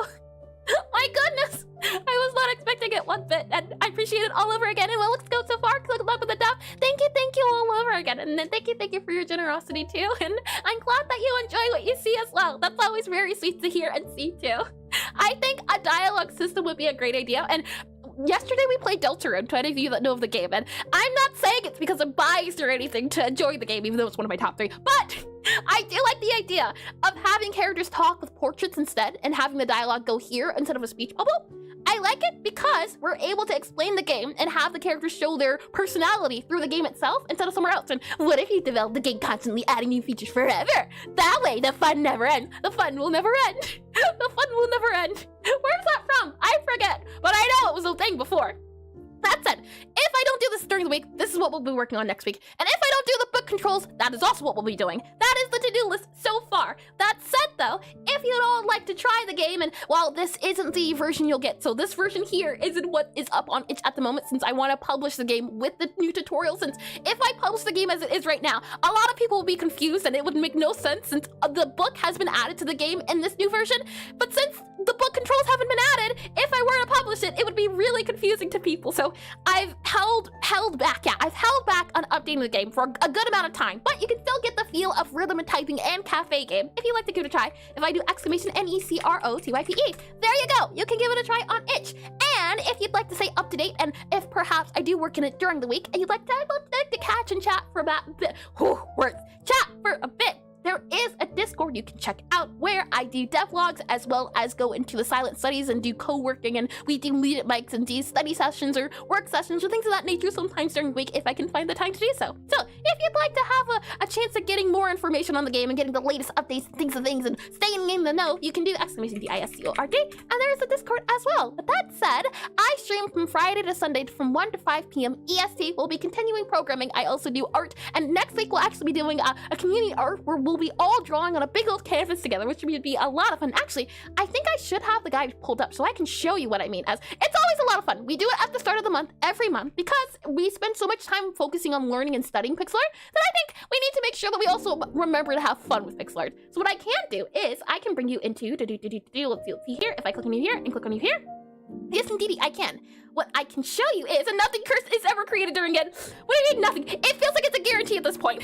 You can see these are all of the previous draw togethers we've done, and actually we'll be coming up on the draw together anniversary on August, which should be a lot of fun. But you can see these are previous things we've done. So if you've been wanting to get into pixel art, or you haven't done pixel art in a while or so, or you just want to have fun with it, the idea is that we spend the entire stream every 20 minutes doing different random themes, and you don't even have to follow the theme. You can just join and draw pixel art if that is what you enjoy, as the hope is to do things for fun, not much for study, as we do a lot of studying, so the hope is that every so often we do things for fun, and even if those fun things lead to curse things, which is it happens. With that said though, let me go ahead and click on this guy here to go back into the just chatting. What we're going to do now is that if you're on YouTube, that'll be it for me. If you're on Twitch, consider sticking around. What I'm going to do is I'm going to go to the end screen and then I'm going to come back. So if you'd like to stick around for the raid, which they're always a lot of fun, the idea behind it is that Godot is a very small and niche engine. So the hope is that we can find more Godot game developers to find and raid. And the hope is that we find someone new. But if we can't find anyone new, then we'll go with maybe a good old classic. If they're still up there, and I don't know, it does happen. I do it. I wonder what dare draw curse things. Case in point. Look no further! But that said, as I said before, if you'd like to stick around for the raid, which I do encourage, end screen, and then we'll come back. Alright? Oh boy, if I don't see you next week, I hope you all have a lovely morning, afternoon, evening, or good night, and I hope to see you all soon. Alright, bye-bye. Oh boy.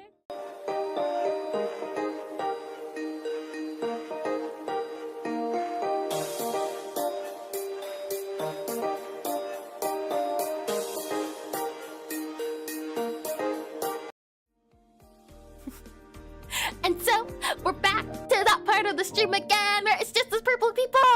Wiggle, wiggle, wiggle, wiggle, wiggle. How you doing, purple people? Come here often. And I just joined. Oh, that's unfortunate. I can't say at least that this stream has gone on later than expected. Usually I end at 5. It's 5:30, but I do appreciate the thought at the very least. And wiggle, wiggle, wiggle, wiggle. And hey, purple lady, how you doing? Heard you enjoy working perpetually on a certain tutorial. I don't know who told you that information, but they're wrong. Oh my. Let me go into Godot here. Let's see, Godot. And anyone on the market for Godot? Surprisingly, not a lot of people. There are 2 people we have rated before. So let's see. On-rail shooter game. Interesting. It looks like a Metroidvania. Interesting. Perhaps we can see what's going on over here. We've been going for 2 hours, and it's a shame. There's not enough Godoters, I tell you. But once the whole world understands Godot, then world domination will not be ours, because we don't do world domination. But it will be a thing that has happened at a distance that cannot be associated with our individual likeness. I'm waiting for this to finish with this outbreak, and then we'll see. And I did read that as well, I think, lovely, and I'm innocent. I told ya, she's framing me. And next week is 4th of July too. Oh yeah, that too. Holidays should be fun. Let me go ahead and get on you there. Copy that there. And then, no, remember, I want a nice, clean, non-existent fight. Make sure to say hello, and as well, and make sure to make sure that they know what they're, well, not they know what they're doing.